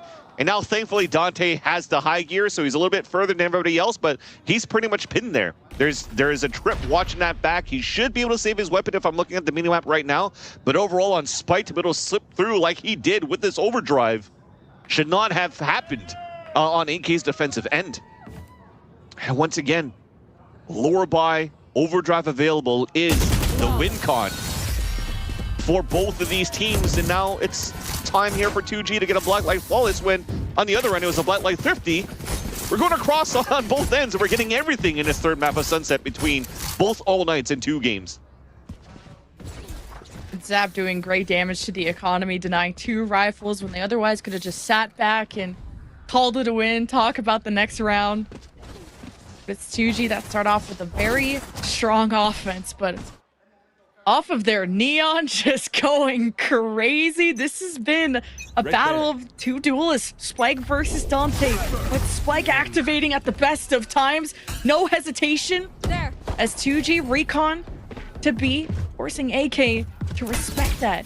Does 2G know there's 2 on the site instead of just a solo sentinel? 2G are smoked off, so they're being denied a lot of information as Sabando judges through the smoke with no vision and comes out with 1. Heard the Owl drone, might as well take him down, a 4v4, but that changes the tempo now of 2G's approach. They pick up an orb, now Zap's 1 away of getting a Rolling Thunder. They could also always re-hit towards the site, as they haven't placed trips towards the front here for Tinchov, so might try to walk in. They have to clear this corner though, Spike does so. Oh, the timing at Verso looked at Market when he was holding a crossfire with his teammate, and now he has to hold the door. Now that at least his duelist joins him, but this is so disjointed from AK, and 2G know when to put salt in the wound and when to be aggressive. As soon as AK looked disorganized, it seems the perfect time for 2G to advance. This is yet another round going 2G's way. At least I respect that for Tinchov, with Sabanda going inside the smoke and taking down Prizey with the judge. That means there's no recon dart. There's no owl drone, of course, because you got used in the very beginning, but there's no way to get scans to entry towards the site. If that corner isn't being checked, then it gives a chance here for Tinchov to maybe get a backstab kill onto 2. So a great job for Spike for the heads up to make sure that he walks up and clears that corner and guarantees that kill to allow 2G to just flood it within the site and get this round in their favor. You already hear Spike is on the hunt. Nice shot by Nico Machine, and I guess the observer didn't want us to see how badly of a kill that was going to be for Silence. Just like, close your eyes, you're about to get backstabbed. You're not going to save your weapons here for All Knights. And it's 2G now in the lead by 3, and an All Knights timeout. It seems as though just before we got into a timeout, Lemon Kiwi, they wanted to go for some sort of a half buy or force buy. I was surprised by that. I think it's a great time to take a pause and figure out if that's the right move, because it's a big risk to just blow up your economy on a round. But hey, All Knights, they're full of surprises. If there's a team that's gonna force buy against you, it is them. Sometimes it is just no brain, all play. It is go in guns blazing, but this time that's more been 2G's play style, and it's AK kind of stumbling a bit, and maybe it's just a bit of timing, a bit of unluckiness of you hold the crossfire, you look at another angle real quick, and of course that's the moment the offense barrels through. So just something where AK have to relax, not overthink, and really trust on their reads. Exactly that, and it gives me a moment to just once again talk about how good they were against the M80 game on Sunset, on how their tempo wasn't always just a one gear hit, kind of like what All Knights does with Dante around the elbow control. It goes into these moments where they take early mid control to start, maybe, and then they start towards A side, then they slow down, and then as soon as their opponents are trying to counteract and be a little bit more proactive on the space that they think that they gained, then 2G are doing a good job reading that, so they push on the opposite end where it's always on a weak side. But this time around, it seems as though we're not really pushing forward for All Knights, but we still have bodies in the right places. We're just not really set up in the right positions to guarantee trades or try to flood back with supportive utility that really activates Dante of what he could do here on the defensive side. And You can see it here, very similar once again to M80. A slow play style from 2G to start, but 3 players of All Knights are waiting at the top of the smoke. After that smoke clears, do you walk down? And when you do, and everybody's convinced and pushing towards the mid side, look at 2G. They're already on the extremities, and they're waiting to see if they could use a little bit of utility in the very beginning, and if there's going to be counter utility being used on the defensive side. A cage already came up. There's no follow-up for utility on the defensive side, so they may read at this point for 2G that it's an open site for them to take, technically. But there's still 4 players leaning here towards All Knights over at Boboid Market. And the AK are going to decide, give them the site, because the people they do leave to defend don't put up the numbers. It's 2G that have all 5 still remaining, but this time AK gave them a sense of security, then struck when 2G had no information. A great surprise from All Knights, a better showing on the defense despite a weaponry difference, and it's 2G with pulling out the Rolling Thunder to just shake things up. It's Adverso intentional. Oh, that's Adverso's Rolling Thunder. Either way, this has been a competitive round after a timeout from All Knights, but it still ends up being a 2G offense that cannot be kicked down. Yeah, and it was just unlucky timing over in the end there for Nico Machine, because yes, there was an early Rolling Thunder that was used by Zap for them to try to take control here of this B site. It kind of failed, and it gave an opening for All Knights to really set up in that spot, but they were way too reliant on the Rolling Thunder from Adverso to try to go for a blind ult before they actually went through and get contact to get great value out of the Rolling Thunder. So we didn't get to see it, but as soon as the Rolling Thunder came out, Nico Machine tried to swing out, but the players weren't really effective before they got the kill onto Nico Machine. Well, hold that thought. There's already a Hunter's Fury on the attack. It does get the ping and the kill onto Adverso, and it weakens out the A side as Dante's down to 45 already. Okay, get rid of a huge caller, and of course important util with the breach, hoping to slow this down. 2G just coming in at all angles, almost 1-by-1, giving a chance for Sabando to make an impact, but a 1v3 is still something that AK cannot pull out of their hat. Speaking of hat, Silence threw that out, so Tinshoff, the jig is up, and AK continues to fall into the same problem of they have people on the site, 2G coming way quicker than they think they are, and AK stand on the site, can't get the trades in their favor, and 2G have more numbers on the post plant. Yeah. Silence throwing a hat, throwing magic out of it, and Tinshot vanishes into the abyss, trying to save his weapon in the next round. But as you said, and as we've mentioned overall too, it's the type of playstyle that 2G has is sometimes they'll hold that default, but then they still have that opportunity to tempo up if they want to. And when you're conditioning your opponents to, you know, slowly walk up and not burn utility too early into the rounds, and then suddenly you're met up by a blind Hunter's Fury that comes out on the attack, it really throws you off in how you're trying to set up your defensive side in the very beginning here for All Knights. And yeah, there's really nothing you could do there when at the spearhead right after the Hunter's Fury, there's already Spike moving forward and opening up the site with his movement. It's so clean as well.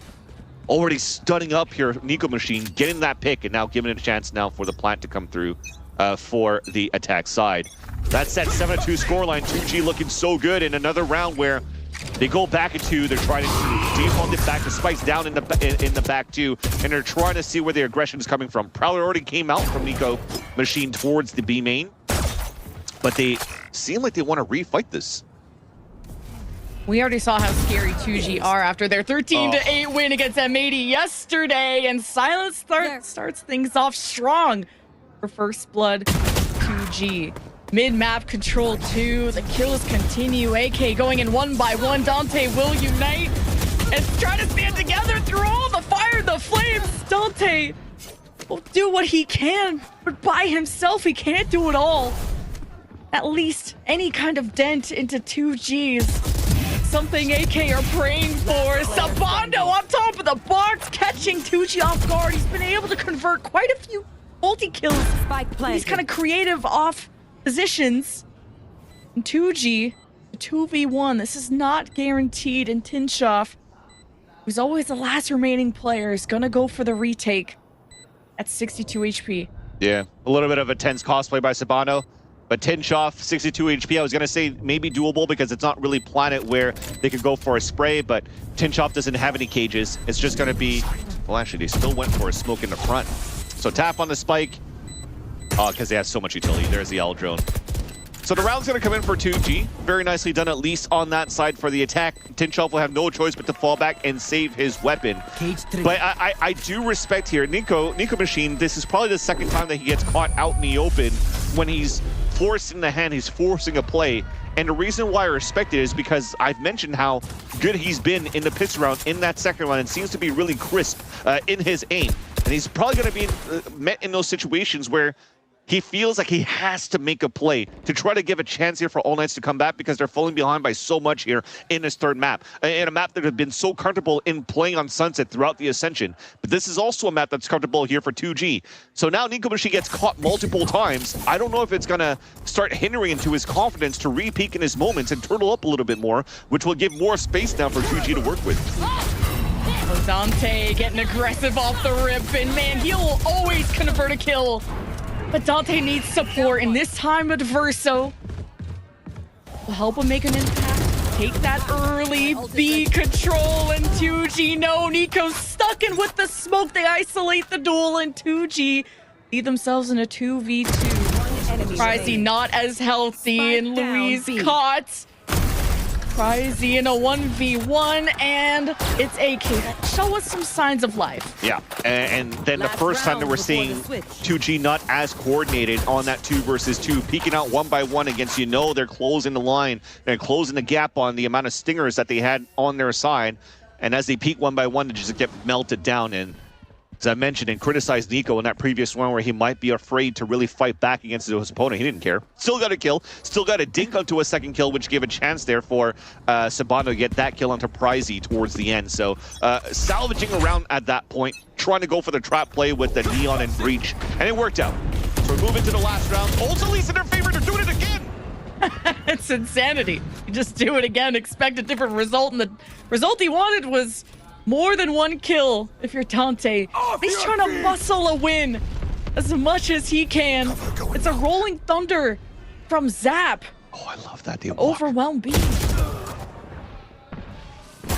They walked instead of doing the Neon run, so nobody really checks Boba, and they timed the smoke too. So they have a pinch towards the B side. Nico Machine now has to throw the Nightfall and fights the one going towards the back, spots him. Yeah, it's a Nightfall. Nico in trouble. Maybe he's trying to snuff out Zap, who's at 4 HP. The Aftershock. Nico waits. Knows he's got enemies everywhere. Now he dances against cover, and 2G find him from his spot, from the shadows, to check out A. Knowing AK's defenders were pulled on that side of the map, 2G will outrace them to the plant. But Luis wants to wait for support. Just saw Spike moving in towards Elbow. They didn't really hear where the TP came from. They might have thought he went towards Gate. He might have this backstab, especially with Zap dying. This is winnable now for All Knights. Plant Sabando against Spikes. He's quicker. Tinchoff left the sole survivor in so many of these rounds. 30 HP, and he plays the dance against Spike. He likes these high grounds, and he catches Tinchoff. It's a 9-3 half for 2G, but a scenario that All Knights are all too familiar with, and how they came back against GLRS yesterday on Bind to force OT and win. All Knights, this deficit is nothing to them. The 6th sense from Spike to turn around to get that pick on that timing that we thought Sabano had off that TP towards the end. But I want to take a step back again to Nico Machine, playing against a Zap 5 HP and expended all of his utility. Haunt, double Preller against a player that has 5 HP. I'm sure that's called out by his opponents. We talk about how under that pressure at this moment now, he was afraid he was going to get pinched towards the B main, so he's just trying to unload as much as he could and isolate these kills, and unfortunately couldn't get a single one. And that really started to snowball there and not work out in favor of All Knights to hold that 3 versus 3 and give a chance here for 2G to TP over and get that win. Louise with the last pick, and now a 9-3 scoreline for 2 game. Remember, this is a team that made it to this moment thanks to circuit points. You got into the split of Brazil in terms of the challenger scene, and they actually lost against a different team that didn't even, they lost into what, the lower finals against GLRS actually. And because of that, they still had enough circuit points to go over Team 7 and then still make it to this moment, and now have a chance to make it into the grand finals, and for a chance to ascend to the Americas next year. And for All Knights, yes, they're facing a pretty heavy deficit, but they've always been an offense-oriented team. Tempo can be weird on defense for such an aggressive team that only know the W key and whether to stay on the site, when to give that space, when to fight for it back, when to save weapons, when to force. So many decisions on that defense. But All Knights just could not stop 2G, or couldn't get those early picks to at least start a round off on a good foot if you're All Knights. But All Knights, just like on Bind, they came back on offense. Exactly. This is where All Knights can shine. Strap yourselves in. TMV chat, Sliggy chat, Sean GLRS chat, it's not over yet. 9-3, we thought it was over for All Knights when they played against GLRS yesterday, but they were able to come back into that one and win this in overtime. And we know that All Knights once again could do it, this time on the attack.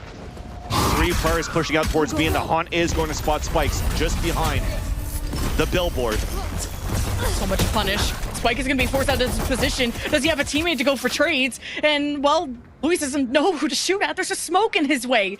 Such a great reaction from AK to punish that position from Spike. And it's first blood for AK. They're great starting their pivoting out here, and look how turtled we are for 2G because we have zero information on how they're currently working the mid side, and you're afraid of making footsteps when you're falling back. They went all the way for a long rotate back towards the spawn for Pricey. But AK are about to still deathball in this moment, despite having a strong suit, a strong hold on the A side. There's still power of numbers for the attack side of All Knights. Yeah, it's a 5v3. Favor of AK on this site at least until Luis gets back, and Dante will waste no time slipping on by, even playing off the paranoia from Luis, catching Pricey, and silenced again. And this is just destiny for AK to pull through yet again. And that's just starting off with protocols, right? You go back to the fundamentals where we talk about a macro game that's been so good here for both of these teams. And now when everything's donezo, at that point you're rotating back as a group and you're playing a numbers advantage, you stay as a buddy system and guarantee that extra trade. And in power of numbers, you should be able to come out on top in these fights, and they did here for All Knights. So a much needed, important pistol round displayed here on the attack side of All Knights. They have a chance now to play a fairly strong anti-eco. They have already a Phantom in the hands of Dante, where he's looking to slide here on the fight, but he gets denied by Luis. Luis is stepping up. He's had quiet games, but he's been nothing but loud, and not in terms of the quantity, but the quality, the impact of these kills. 2G. It's only one or motor goal, and there is mid completely open for AK. Forcing Luis back to call this out, to play the angle, to hold this line. He's about to get overwhelmed, and he gets away with 2 headshots. Are you serious? Verso now has to pick up the pieces, whatever is left from his team. Yeah, I talked about good protocols. Unfortunately, it wasn't there this time around. Usually you'd like to see at least one person go for a full wide swing to guarantee at least the person fighting against him, Luis, to follow that, and then you could potentially guarantee that trade. But unfortunately it was just easy for Luis to just adjust, small micro adjustments of the crosshair to land those shots. Of course, it's not as easy, but at this level, they definitely make it look easy here for 2G, and they have a chance now to thrifty this up. 2 players left alive, and thankfully, at least for Adverso and Nico Machine, it is still strong weapons that they have against pistols. But it's pistols together. You put a lot of sticks together, they're harder to break, and it shows right there. Spike hoarding that against Nico. AK nervous. That was one stick. A rifle. Yeah. 1v1. He's got the bigger stick, and it's Adverso that gets away, and with the crossfire, the counter came out. He slipped away. A 1v3. Just trying to play his life. Just knew that shock bolt was gonna come out. 1 and not the 2. Damage done, but no cigar. And it's 2G up to 10. Dangerous territory if you're an All Knights fan. Yeah, and usually at this moment, because you got thrifty like that and you're winning pistols against a rifle, you'd say it's Jover, but this is still All Knights we're talking about, so I'm not going to say it's Jover yet and see what All Knights could pull up with here in these next rounds. Because I have to look at the ult economy that we currently have here on the attack side. Will they have an opportunity to actually convert something out of grabbing orbs, maybe activating an overdrive for Dante, or maybe just simple leveraging the fault line and the C's to allow Dante to get some sort of opening? They won't call a timeout to try to muster something up here on the side of All Knights. Oh, they're going for another hero rifle, actually. So Dante with another Vandal. Will pull his team to victory by force if needed. And AK's entry has already been pinged, probably from the trips. The cage behind him, Aftershock to force 2G into uncomfortable positions. And now it's an all-out war where 2G hold the wall, pillars set on the site, and Spike still in hands from Sabando, who gets out almost into market, but now it is dropped, and now it's feeling more and more Jover. But Dante, the hero rifle, the hero duelist, for AK, 1v2. Give Pricey a haircut. Easy for him. Now a duel against Luis, who has stepped up for 2G. And can he do it again? Luis with a big win to put 2G up to 11. A rare miss coming out there from Dante. A big pick coming out from Luis.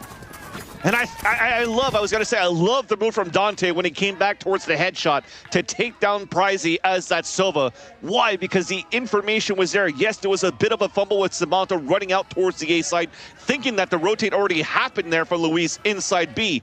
And he gets caught. So then you isolate your 1v1 towards that site, and there was an opportunity to grab that spike and run out towards the A site and win the timing because you were Neon against an Omen. But Dante felt comfortable that he could win that fight against Luis. And Luis had other plans in mind and denied that victory here for All Knights. But again, this was only one rifle. They still have an opportunity to buy this round for All Knights. Big risk play. 2G taking over the map. And now getting caught by AK. Gonna slow things down. Play more reactively. Finally around in AK's favor when they have weaponry to actually contend with. Close to some important ults, not the Rolling Thunder yet.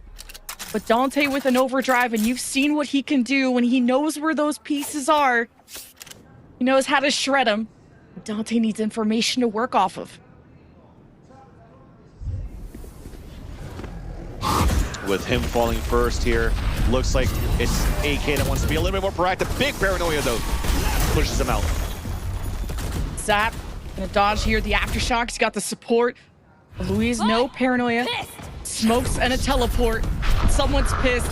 It's All Knights with mid. Pinstering into B. Pressure on Louise and silence to make a big play to not let 2G go to match point. And here, filtering through the smoke. My God, 2G will not let up. And it's Sabando in a 1v3. It's a minor win against Silence, who may have run out of bullets. Sabando's running out of HP. It's 5 left, and now to 0. 2G to 12. A masterclass so far by 2G. You see the idea around All Knights of why they're grabbing that fade. This is the second time that they're trying to go with the C's Aftershock just to try to catch some players into these tight-knit corners that might not be watched when you're going for these executes. But it's not working out. It's missing. So it's not giving enough right now in terms of util to try to get some better pings within the sites when you're hitting within these sites now for All Knights. And a small gamble in a comp change might be, unfortunately, overplayed now and overthought by All Knights. As they're trailing behind now 12-4, and of course, it has to come down to this.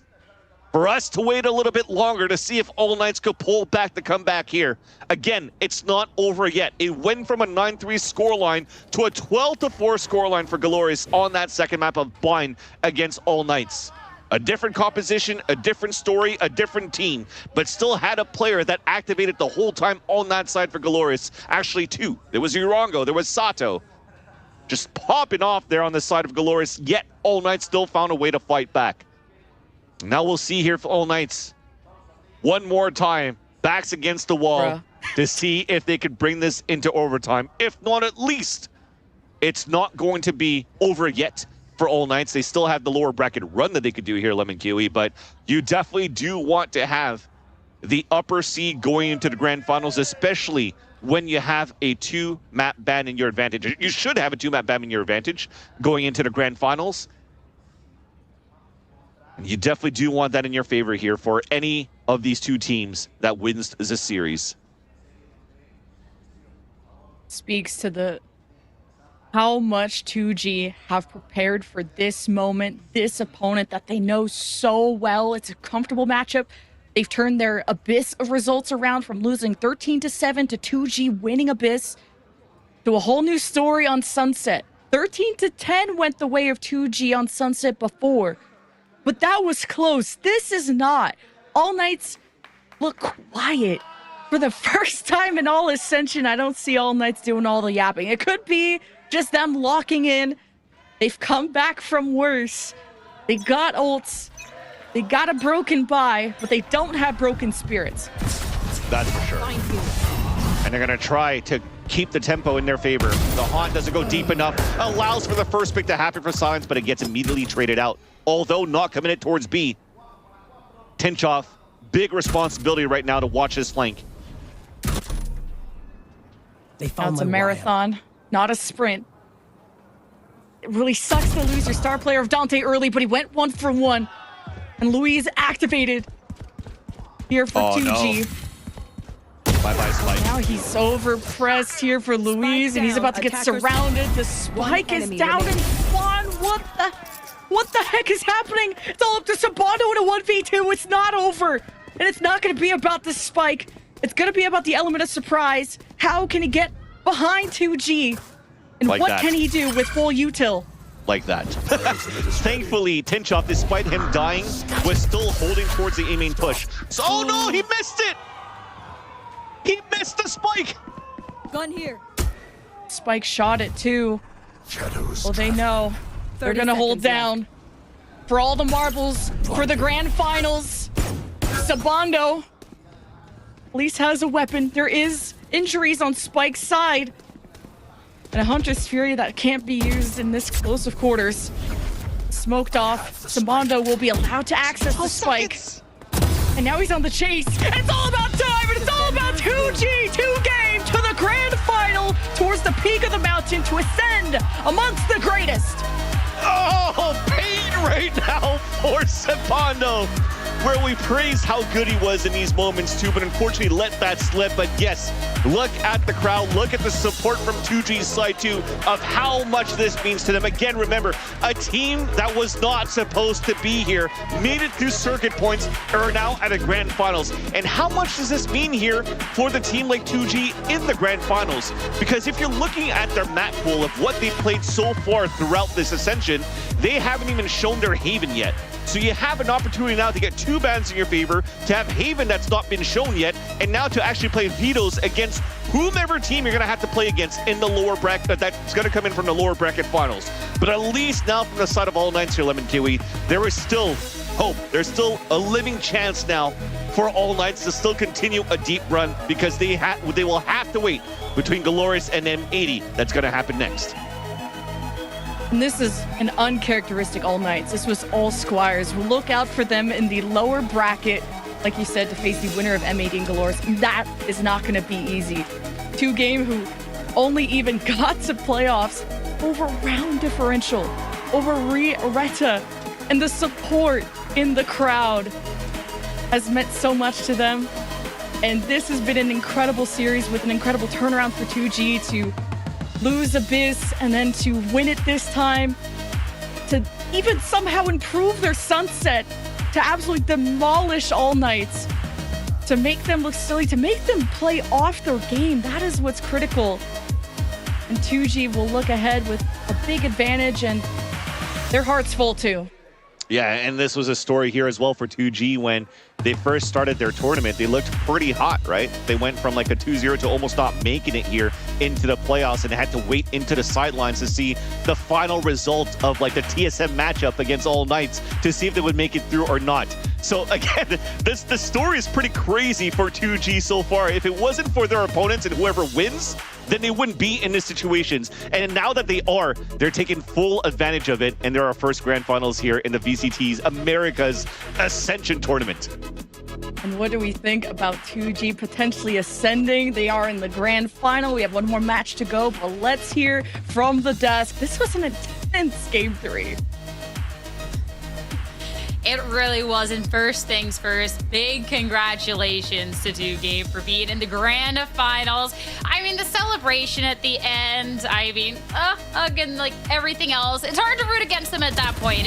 It's a team that they had a lot to prove coming into Ascension. They had a lot to prove once they got into that group stage. And I mean, Shift, they've been stepping up. When I look at this Sunset map, this was decently close last time these two teams played, but 2Game, they have been leveling up their game. Yeah, and again, I hate to sell this short because, you know, their first side of their opening matches in the round robin, it really did feel like it was Spike and Silence really taking over. But where I'm giving this team credit is coming off of a very poor finish to the group stage into a very difficult upper bracket matchup versus M80. The whole team put together a good playbook. They read M80's rules in terms of how they wanted to play the game. They wanted to play more retake-based, focused gameplay, and 2G come out and counter that.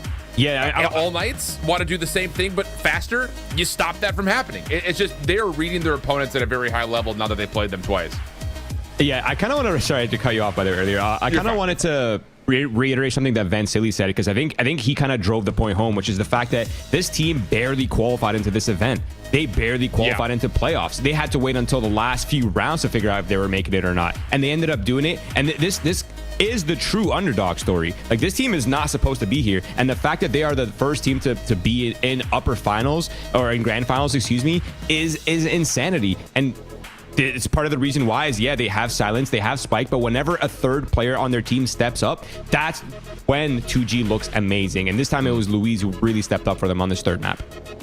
I mean, even if it was a team that might not have been here at this point, they've not wasted the opportunity at all. And that's something I really want to applaud them on. I Definitely. think showing up here, I mean, once we hit the group stage, everyone kind of had their expectation. Everyone had their tier list, and there was a lot of things that were flipped on its head. And 2G performing to this type of standard and being able to consistently level up, I think it's just been so strong. And I mean, Shift, yeah, you're talking about it, that yeah, coming into this, there was so much talk about Silence. There's so much talk here about Spike, but the rest of the team really being able to show why they're also worthy and that we should be talking about them more. Like, this is such a big team collaborative effort. Yeah, they've definitely shown out of the teams that remain that they are the best at game planning. And I think what they're doing out of game is affecting how well they're performing in game. It's very easy for you to say that, but again, the way they countered M80 yesterday, the way they came out after having learned that All Knights want to play fast and aggressive and there's going to be mirror matchups, they dealt with it perfectly. That last map, I think, is the exact epitome of doing so, where defensively,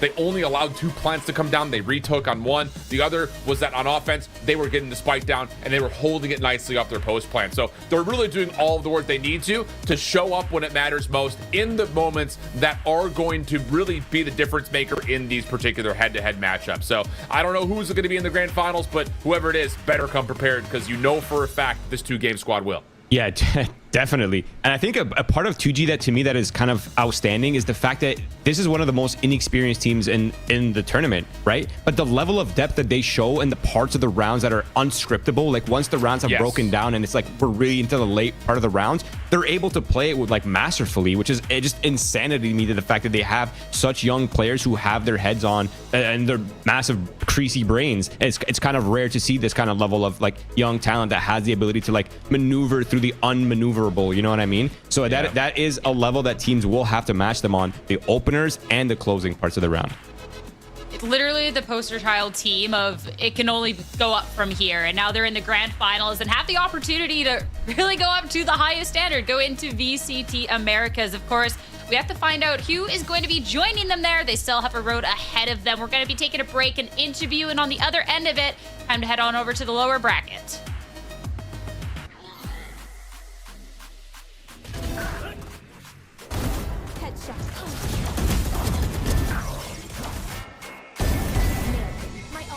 I know exactly. 3.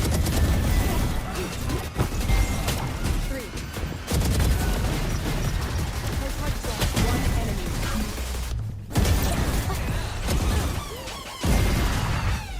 Spike planted. Last player remaining.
favorite trend, probably... I like the Costco guys, FIFA, I'm not gonna lie. And my favorite internet trend, I remember Harlem Shake when I was on college. My teacher, she was so mad when we make that trend. I can't remember that moment. There's like this thing with LeBron James where he just like lies for no reason, and like it's very obviously he's lying, but like he keeps going no matter what, and it's like it's so funny. Is actually a Liverpool legend. He used to play there. I don't know if you knew that. No, I knew that. No, I knew that. Like here, when we are playing, we have like when someone headshots like a flick and something, we usually say "boofo." So that's in train. It's a boofo, you know. It's a kind of meme of ours. I don't know. I love Pepe the Frog. Huh? It's been used for things that I don't really support, but I love Pepe the Frog. Like Pepega. Man, it's so funny. All posts regarding Aura has making me lose my shit, lose myself. They're so funny, man. They're so out of pocket. I just, you know, and most of the time they don't even make sense. Pranks, yes. It's very funny. I don't know, months ago, a year ago, when everyone was saying no cap or cap. Stop the cap. Yeah, for me, it's a pretty weird, but it makes me laugh every time.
Hi guys, I'm here with Silence, and the first question that I want to ask him is how is he feeling right now that he's on finals and who would he like to play against in finals? Então, como que você está se sentindo agora e com quem você gostaria de jogar contra nas finais? Estou me sentindo muito bem, é indescritível o que eu estou sentindo. Eu acho que para toda a equipe é a mesma coisa.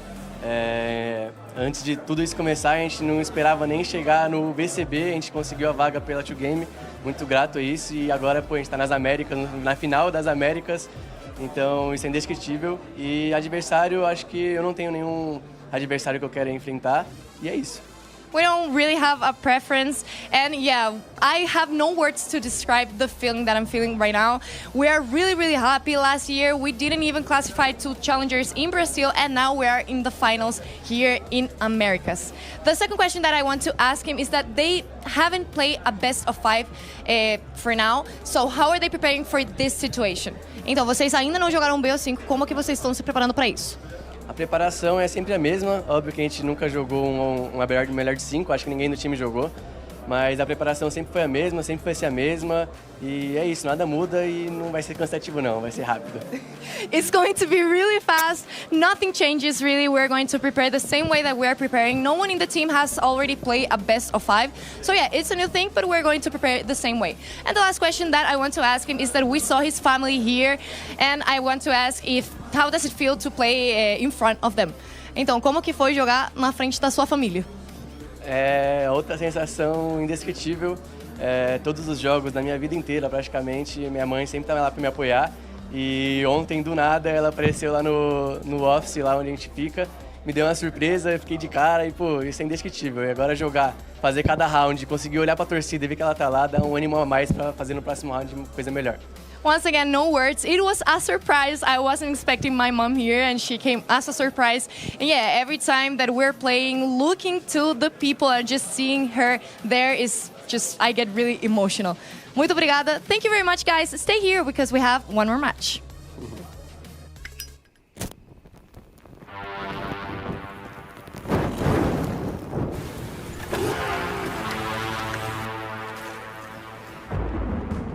They say in life, there are no guarantees.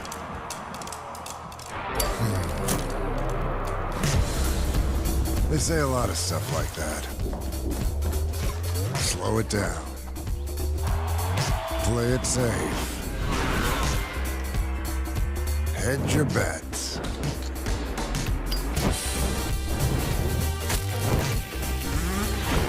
So what? You gonna listen to that? You gonna stop because they can't guarantee you'll pull this off? No guarantee you'll win? No guarantee everything's gonna be fine?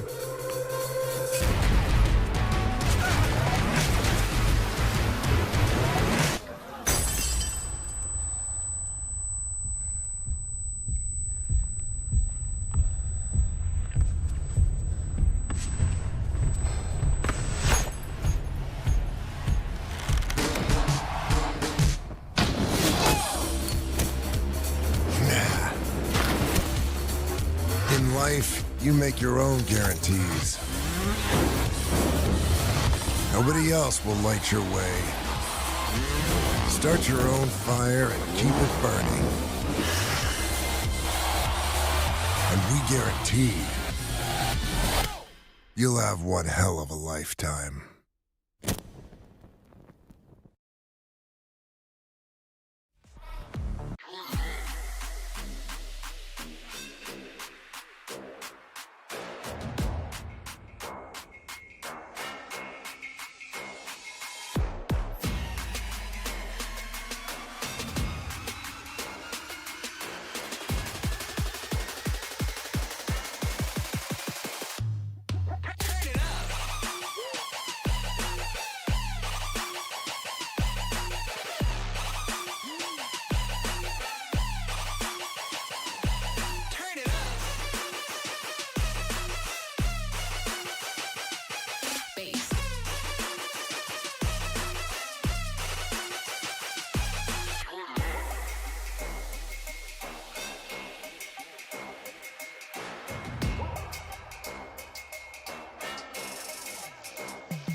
And with that, we have the first team in the grand finals here, VCT Ascension Americas 2-game.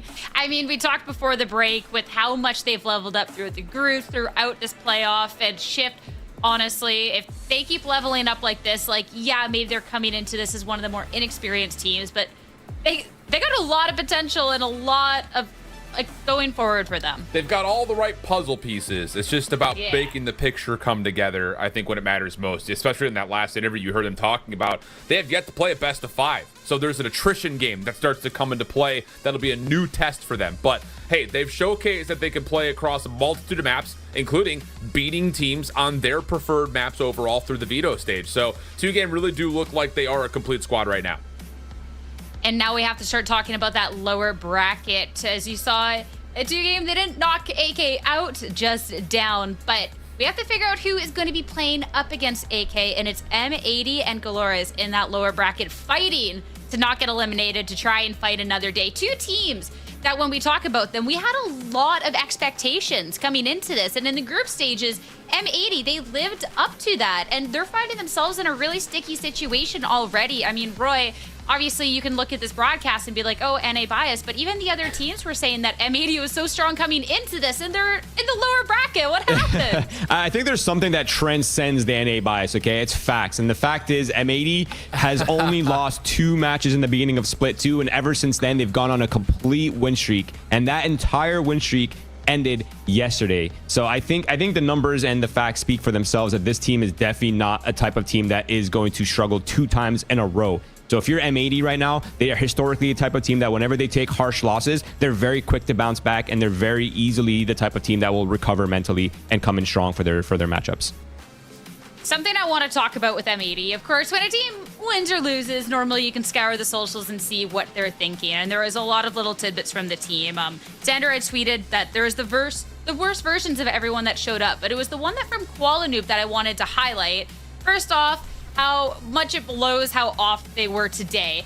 But then also quoting last year was like this too, looking at this lower bracket run incoming. And we even had featured a tweet from Quala yesterday talking about how they're a team that's able to be coming back. And yeah, for 3 members of this team shift last year, they were in a similar position. We won't talk about the fact that they lost in the end to the team that knocked them down to the lower bracket. That's something we can discuss down the line. But it's a team that is very familiar with this comeback and have very strong mentals. Definitely a strategy to talk about your bugaboo, like right on the TL, right? Like he's leaking everything.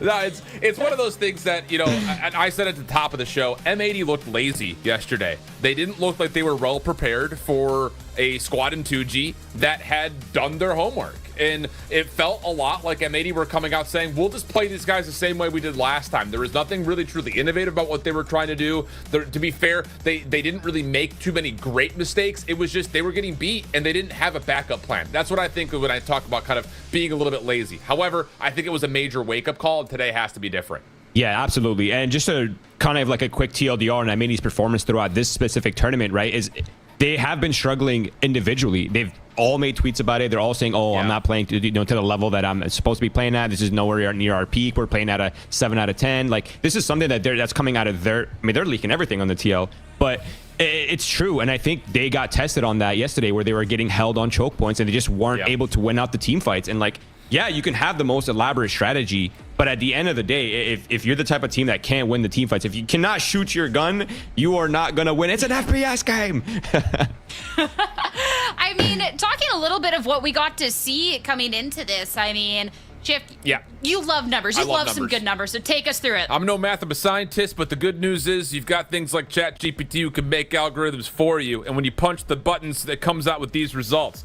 In Stage 2 of Finals, M80 were dominant. Top 2 across a lot of really key, what I like to consider to be kind of linchpin moments inside of maps. When you're at a full buy, how well do you play when you're at a disadvantage? And then are you taking full advantage when you do find yourself up on the eco? They were great at it in Stage stage 2. Now you look at it across what they've done in Ascension, the differences in the overall statistics and their win rate are miserably bad. They're only winning just barely half of their full buy rounds. And when they're playing up against an opponent, when they are at full purchase, they're not even winning 50% of them, which is not good whatsoever considering the teams that are still alive here in this particular tournament. And yes, they are getting better at winning at an eco disadvantage, but let's face it, they've had to play from the back foot a lot, especially throughout what was yesterday. So it's going to be one of those things for M80. They need to get themselves back into fighting form when they are at full strength and try to create more advantages, because they simply put did not have that yesterday versus 2G, save a couple of moments, and that's what I think has really hurt this squad against the Brazilian and LATAM counterparts that they face, whether it be through groups or yesterday in their opening round matchup.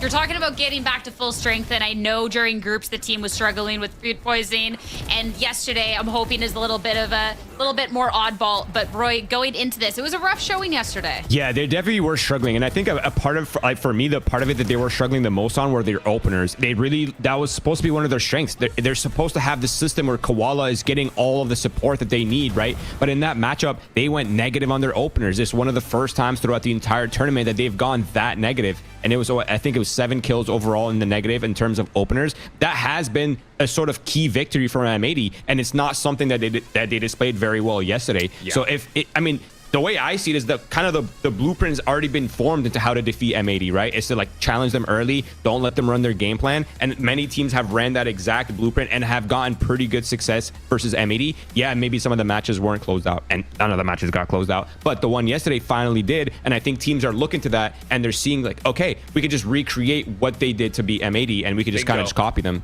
Bingo.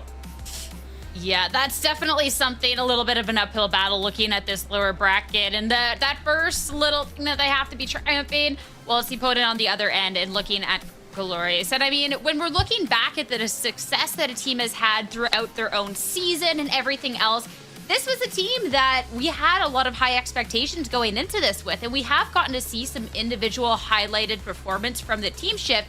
But overall, in a whole, especially with yesterday and the inability to be closing out games, it's something that you need to be turning it up now or you're going to find yourself eliminated. Yeah, I think, you know, how do we categorize GLRS? In my mind, it was they weren't comfortable in the LAN setting initially. The map 3 loss to TSM followed up by an 0-2 map count versus All Knights in the group stage was like, what are we talking about? How are these guys not dominating these squads? Then all of a sudden you find yourself with the back up against the wall. You're 0-3 in groups. You have to win your final 2 and you need to do it convincingly to get to playoffs. And wouldn't you know it, they provide that. A convincing 2-0 versus 2G, and they follow up by doing the same thing versus Rada. And then you get to a point where, yeah, you're playing up against an All Knights team again. I always say within a week period, it's hard to beat the same team twice. There were a couple of great moments that they were able to possibly close out both maps, but it definitely felt like there's a fog mentally about, well, we're up 12-4. How are we not winning this game? And it just got to a point where this avalanche was just out of control for him. It was a little tough to watch, and as much as we praised AK, then there is also the discussion on what went wrong over onto the other end. And there is a tweet I wanted to pull up, out from Marengo, and kind of the performances yesterday, because I mean, going into this, we can critique, we can say what we want, but I think the biggest thing comes from the players themselves. And this one is quite harsh. No comments, pathetic, shameful, reset for tomorrow. I mean, those are some really, really harsh words, but I do think when we look at GLRS that, yeah, they did fall a little short of the expectations going into this, and Roy obviously falling very short of the own expectations the team has for themselves. Yeah, I mean, this is just a reminder, this is the #1 seed coming out of Brazil, right? They've looked dominant in their region. They came into this tournament, like Shift said, they did not have a great start. They were not very comfortable with the environment, but they did heat up, and they have been heating up. And even in yesterday's matches, they had 2 map leads on both maps that they just were not able to close out. So I think massive ones. Yeah, I don't even think they're playing poorly. I just think that something is sort of dysfunctional with their defense sides, because their attacks have looked impeccable. I think some of the highest in the tournament. Like there's really nothing wrong strategically. It's just on defense there is some kind of breakdown, and they just really, I think as long as they solve that problem, they're good to go. They don't really need to stress out too much. I mean, that's a pretty big problem to try and be solving when it's like a day turnaround and all of a sudden you're going up against what has been deemed one of the favorites of the tournament here, Shift. I mean, that is a big flaw in M80. I mean, they're a team that if they can be on peak performance today, they'll punish those flaws. Yeah, you're absolutely right. The other side of this, and I know that we kind of put M80's eco statistics on blast comparing their stage 2 to what they've done in Ascension. If you were to rank these two teams next to each other based on how they're playing at full strength, both of them are underneath par. So, or that's, I guess, over par. If you're a golf fan, that's not where you want to be. Whatever. They're just not meeting the metric that they need to and what they had done previously. So that's where they need to improve. They've been great in the pistol, but now they have to find a way to do it at full strength, especially like Roy said on the defense. And Roy, I know you were cooking up a little something. We were talking about numbers. Shift had his time with the numbers, but there's something you wanted to present to the class here too. Yeah, I think it's pretty interesting actually. As soon as we get the graphics up, oh man, you guys are good at your jobs. So if you look very quickly at GLRS's attack percentages, again, that is where they're finding most of their success. But M80, aside from Sunset that kind of reduced their defense rate, M80's defenses have been their strong suits, right? This stat is a little skewed because their Sunset has kind of destroyed their statistics, but overall their defense has been impeccable. And if GLRS is kind of, it's a tale as old as time, right? Where it's like, okay, you have a team on one hand who's the unstoppable force, and now you have M80 who has very strong defense sides. I think that's a recipe for a pretty interesting matchup. Yeah, this will be quite interesting. I mean, when you're talking about M80 and the fact that some of their statistics have been ruined by Sunset, I think that kind of brings a stark reminder of how the map pool can go potentially wrong for them today. And I want to remind people as well, obviously, we did get an opportunity to see all the teams face off against each other in groups. And for an M80 that was undefeated, Shift, this was a team that actually really tested them. This was a result that it really easily could have been M80's first loss in that group stage, which was crazy. Yeah, 3-map series, overtimes, 13-11s, the other maps. I mean, it really is one of those situations that this goes either way. In particular, you kind of look at how this series went, and it was an even pistol split as well. So this really was decided when you had full gun rounds in the mix. So yeah, it definitely could have gone either way last time, and it very well could be the same thing here today. Well, that was the last time these two teams met, but what about going into today, the map picks and bans? This is crucial. Everything on the line. And with maps that have maybe, I mean, both of them traded their map picks last time around. This will be so interesting to get into. M80 vetoing the bind, absolutely no surprises. Absolutely no surprises. I don't even know why we talk about that. I don't know why I'm bringing it up. GLRS is picking up the Sunset, one that was so close though last time. Okay. Yeah, I mean, it makes sense. The first two vetoes are your worst maps out of the picture. GLRS, I think, picking Sunset. Yeah, they beat M80 here in their last series like we just saw, but I think they're also saying, yo, look what 2Game just did to these boys. If we can just stop them from retaking and put them onto 1 point of entry, we can dominate them again. But Ascent in the mix is definitely a wild card pick here. M80 have not played this in a while, and I love the fact that they're going something that there's not a lot of film on them on. Yeah, just, okay, whoa. Sunset, it makes complete sense to me, right? Because as we were saying, M80 has shown the most holes on that map, and it's been a pretty good map for GLRS, to be honest. Second map is pretty interesting because this has been kept secret from M80 this entire time. They have not shown their scent, and the fact that they first picked it is kind of a testament to, I think, a level of prep that they're coming into, because that's it. Like, you need to pull out all the cards that you can pull out. You're in the lower bracket. There's nothing to hide anymore, right? And then finally, the third map, again, it's another map that we have not seen from M80, and we have seen GLRS play. I mean, looking at the Ascent, even if we haven't gotten to see it through Ascension, it was something that through Challengers, we got to see M80 work some of their opponents on. I mean, when we're looking at a couple of the other teams that were in contention to be the second NA team, I mean, Oxygen, MXS were very much so in the mix, and this was a map that M80 definitely worked them on, including even just a 13-1 victory over over Oxygen, excuse me. This was definitely a little bit of times back, but when Ascent has been in the map pool for so long here, Shift, I think the fact that, yeah, maybe it's been 2 months. Ascent's been how long in our pool? 1.5 million years? Like, this is strong, so I'm excited for this. They also get to build some vibes with the Yoru in back-to-back maps is something that, you know, you go to expect. So Koala Noob can kind of find a way to meet an immediate response to his own tweet and just come out and play well. That is going to be, I think, part of the success rate, though, for at least this first map. Offensively, they've done really well, using dimensional drift to essentially guarantee rounds. The question's going to be, how do they stylistically play in the second half on defense? Are they going to be more contest heavy and not just default to playing for retake where they got punished heavily yesterday? It's going to be a close one, and a series that was so close last time around, and the two teams now fighting for their lives. Favorites from both regions coming on out, and only one can make their way through. So gearing up for this. I am so excited. In the Sunset too, I think there's so much potential for this to maybe go wrong. I mean, GLRS, I mean, yes, they're strong on this, but this was so close last time. Yeah, right? I mean, 13-11s means like one round gone differently and the result is completely different, right? So it really is a super tight matchup. But one player that I would like to highlight is Luxo, right? He's been statistically one of the highest statted players in the tournament. He's playing an off-role controller / sentinel for the Brazilian side, GLRS, and he has been a very strong player and he didn't really perform that well last game, but he's almost in his entire history of matches has almost never performed poorly 2 times in a row. He's always bounced back, and him and Saito, the kind of dynamic that they have where they have this very flashy, very well set up duelist in the front lines, and they also have this like very high impact player kind of doing his own thing on the side, has been a very good dynamic for the Brazilian side. And I'm really hoping that that's going to be in action today because they're going to need it. The other part about this is you can immediately look at the mirror matchup on the other side. Xander did not have a good day yesterday. True. So 2 of your star performers, likely running controllers, are going to be, I think, some of the spotlighted players here. Yeah, we're going to be kind of taken aghast just a little bit by watching Koalanub to see what he can do, seeing what players like Sato can do when he's on the duelist. But I think you're right to kind of really call out Luxo, who has been kind of the secondary duelist or secondary fragger for this GLRS team, and then look at Xander of being the secondary guy kind of back behind Koalanub. So it very well may come down to what those support controllers can bring to the table today. I mean, both players, especially Xander, have been people that we've been talking about a lot through groups as just the backbones of their team. So to see less than stellar performances yesterday, I mean, it sucks that it's like as simple as this, but whoever's just going to show up better on the day is simply going to get it. Both teams really not performing up to their own standards yesterday at the worst timing, after especially a great M80 in groups. I mean, right, that's a tough pill to swallow. Yeah, definitely. And reminder that Xander is the IGL, and I do have this belief that like the later you get into a tournament, the steeper the IGL tax becomes, right? Like it's a lot more focused, it's a lot more prep heavy, right? And you're like, okay, now we're in lower bracket, and his brain's gonna be on overload. So like if he pops off and calls well in this series, he's the GOAT. Like there's just no question about it, because from experience coming from a former IGL, the level of calling, the kind of like the attention to detail as a caller gets a lot more intensive the later you go, because of how much mind games there are and how many things you have to call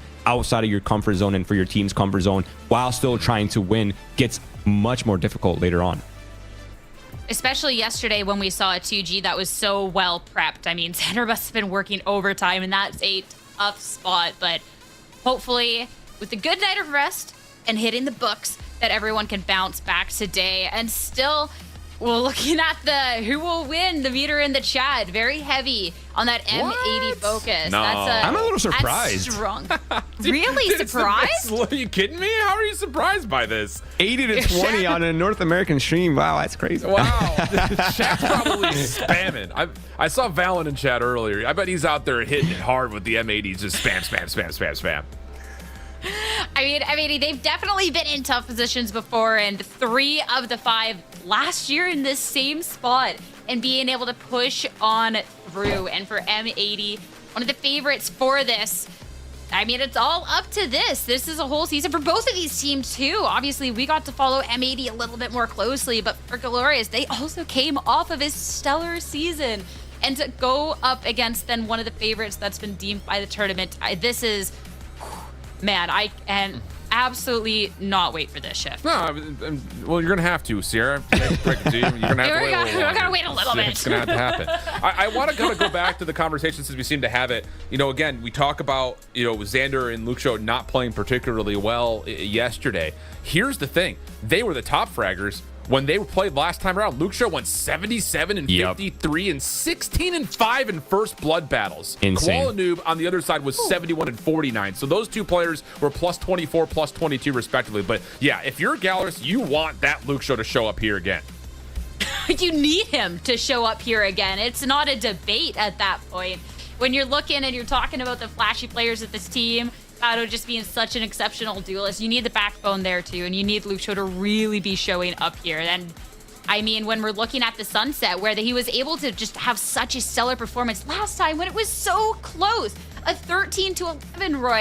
If Luxio doesn't show up, I'm worried for GLRS here. Yeah, we talk about flashy players. Luxio's one of them, but what about flashing players like Nismo, for example, a player that plays on flashes? He's also been a little bit quiet. He's definitely had his moments where he has shined, but I think overall he has been playing below expectations, considering that, you know, last year he was in top contention for, I think, number 5 in terms of overall stats the entire year. Not even just one tournament, the entire year. And so, like, from my expectations, at least from where I'm sitting, I feel like Nismo really needs to step up right here, because he is the duo that he has with Koala Noob, the sort of synergy that they've created, that, you know, it's a big deal. All right, well, the walk-out's about to get started, and let's head to the stage. A la derecha del stage, con el cinturón de Norteamérica. Dios que sangra, pero que sabe que tropezón no es caída. Llega M80.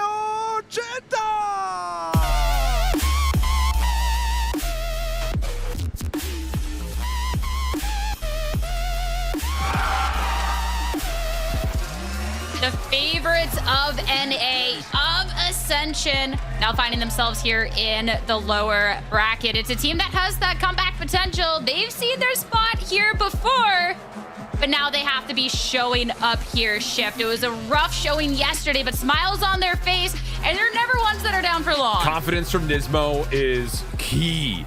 Trying to get this in-home crowd on their side, but coming out with confidence, and coming from Nismo in particular is great. Começando mais uma campanha milagrosa rumo ao título. Façam barulho pra GLRS!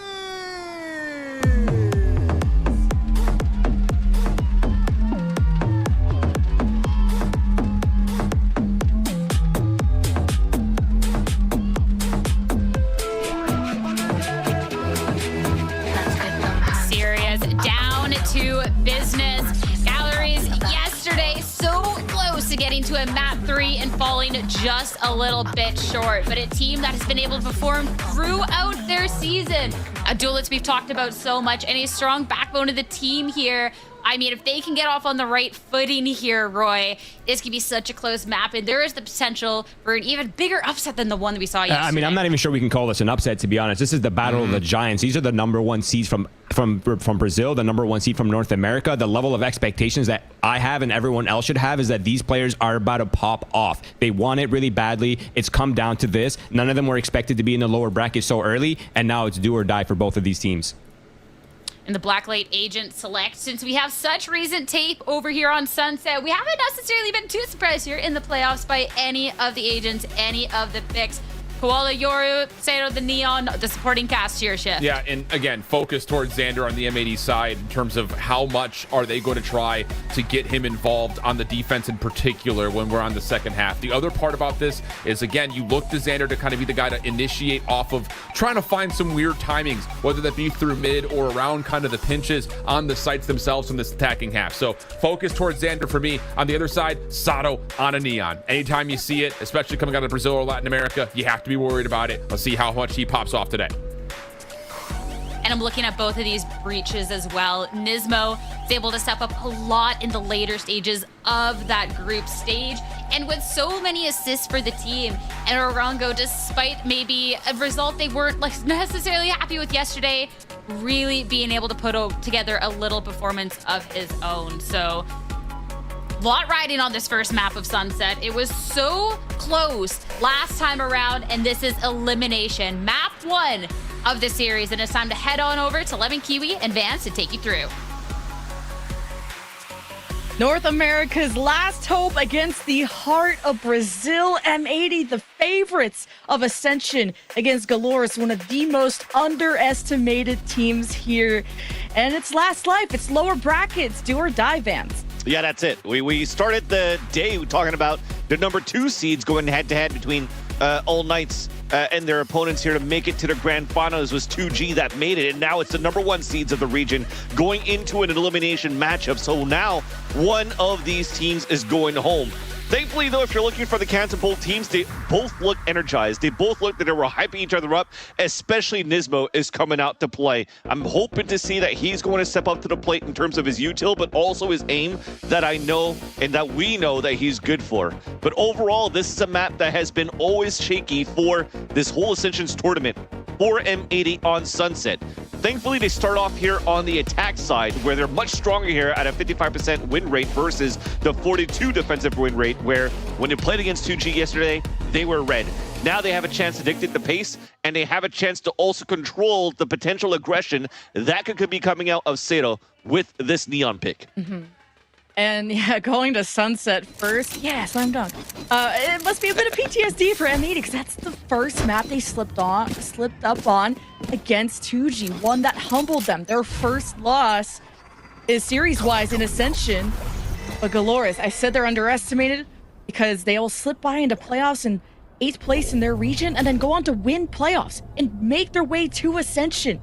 That's why I think everyone needs to watch out for GLRS, and they were so mad about their performance yesterday, and now it's a big wake-up call against North America's greatest. GLRS will hold the wall here on defense, with Trip set up towards the elbow side, with Rude watching a short. M80 taking their time. It's interesting setup though as well for GLRS, where they're setting up a double trap into B main with the double stun, but no cameras really to watch that area.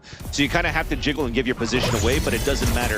M80 is working towards the A side instead, where Evil Kick and his teammates are playing a little bit more passively here. Rude's just holding the angles and waiting for the team to come back to flood in.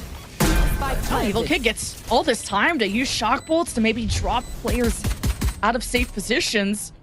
The plant still happens, and M80 playing out of sight, out of mind, off the flash from maybe Koala Noob.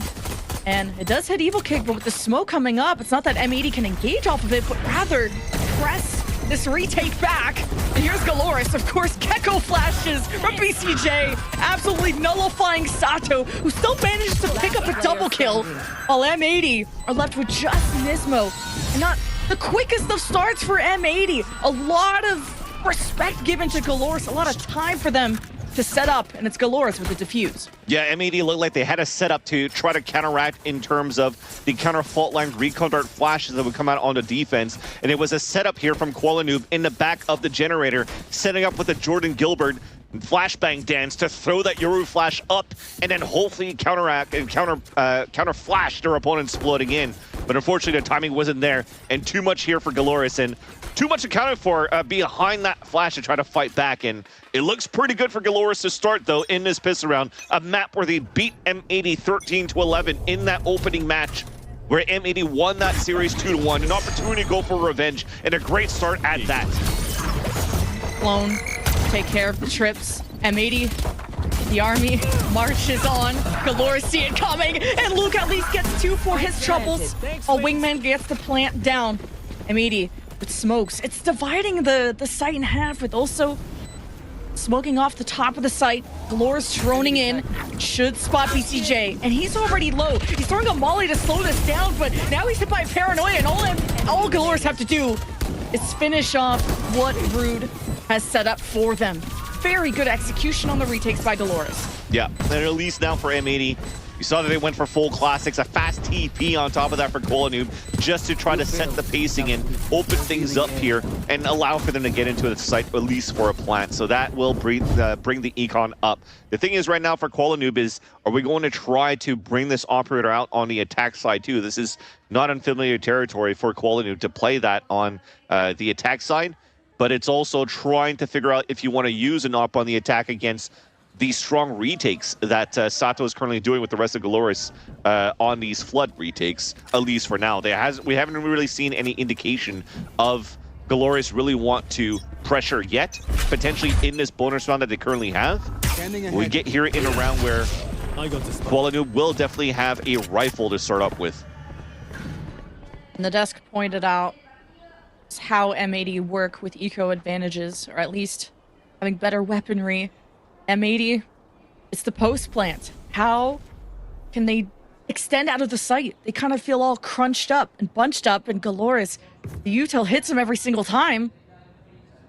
But now the ball is in M80's court. Very slow approaches, very different from the 2G all nights match we had earlier. But Luke watches over. Not really getting much. Drone through mid. That gets shot. Something going on at mid. GLRS can still just take their time. Yeah, right now they only spot Net alone here towards middle, and We also saw the smoke towards the B main, so you're sort of thinking that they were going for a late B hit with a late lurk on middle, but as you're given the tell already on your Cypher at the very beginning, it is going to be a reposition around the map that gets denied.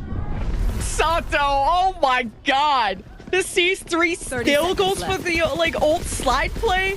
Oh, he thought he was built like that.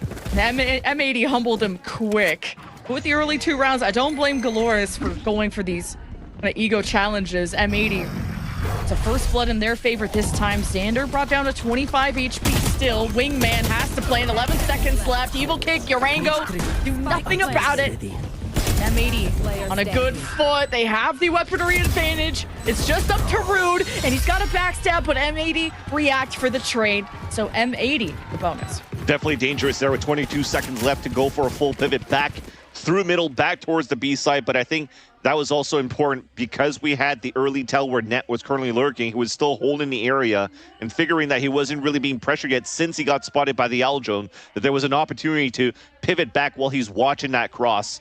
So it gives a chance here for M80 to group up, but they walked into the full Cypher utility. But thankfully, they are running a composition that has a wingman that goes for the plant. You're pushing in with the wingman, and you're making sure that you have, no matter what, always an extra body to fight, because you don't have to have anybody committed into planting is what I'm trying to get to, and M80 was able to trade off perfectly in the end. Although, with that said, they won that round with 2 players alive, both of them at half HP remaining. I think that was both on Nismo and Qualanum. Either or, they have to go for quite an expensive buy within the next round here, where that was only a bonus for GLRS. Someone on M80 wearing sunglasses. I love it. The BCJ. Keeping calm, but also maybe the lights are bright on stage, and this is a different environment that M80 are used to competing in. Enable to not commit to a site before they have an advantage to work with, getting that first blood and then trying to execute. So that worked out a bit better for M80, and the rifles give that advantage as well. Now we got a technical pause. Hopefully everything is okay this time. There was a lot of technical pauses on M8 during the M80 match yesterday, so during a whole Ascension. But yeah, it doesn't that matter. as well. At least if anything here for what happened on that previous round, what was good here from M80 was staying as a group despite going into the trap setup here of the 2 players anchored in for GLRS within this B site. It could have been very dangerous if they didn't have the right util to really blind those opponents in the back of the site. They probably could have lost Spike, they could have lost on time, and that could have been a whole different story that we could talk about here during this technical pause.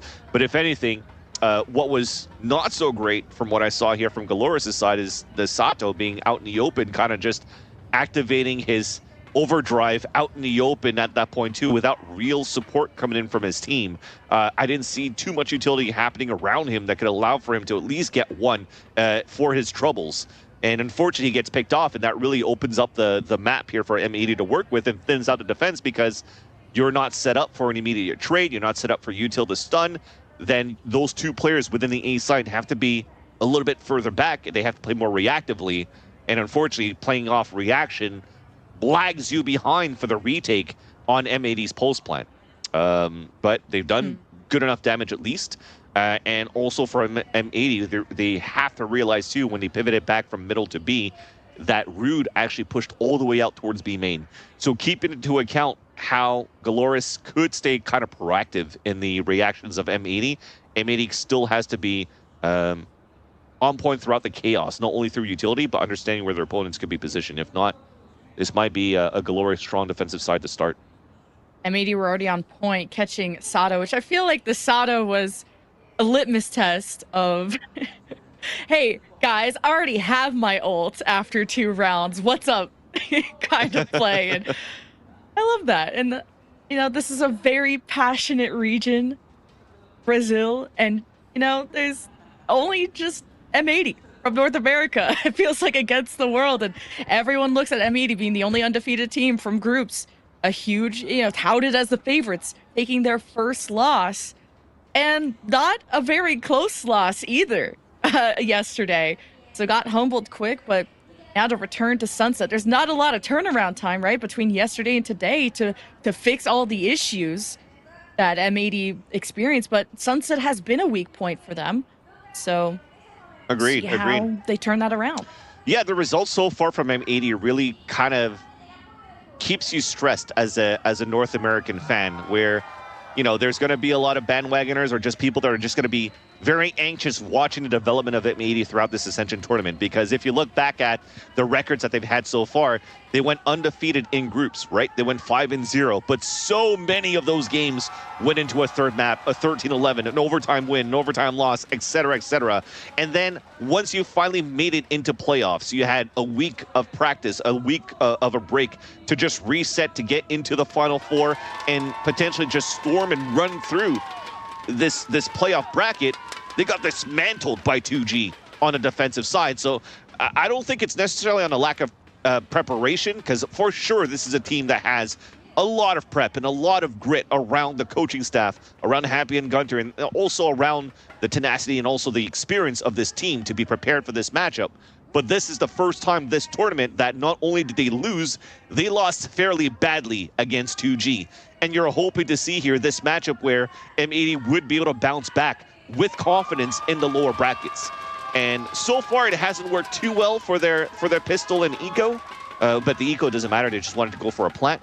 But at least their gun round has some sort of bravado. We're just hoping to see that this could continue on. If not, again, it would be an unfortunate story for M80, because this would be a second time now for this roster that they've made it to the Ascension playoffs, and that they might fall short. They might even fall shorter than they did last year when they lost against the Guard here in the grand finals, who are now G2 in the Americas. And this time they might even just lose in the lower bracket against the #1 seed of GLRS.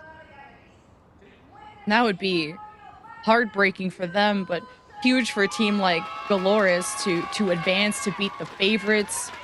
And after a season where GLRS, like I'll reiterate, they squeaked by into the playoffs of their region and won in playoffs. They were 8th place in the regular season and won. That's why GLRS are in Ascension. You cannot underestimate them. And like the stats said, GLRS's pistol is deadly. Their retakes, it was clinical.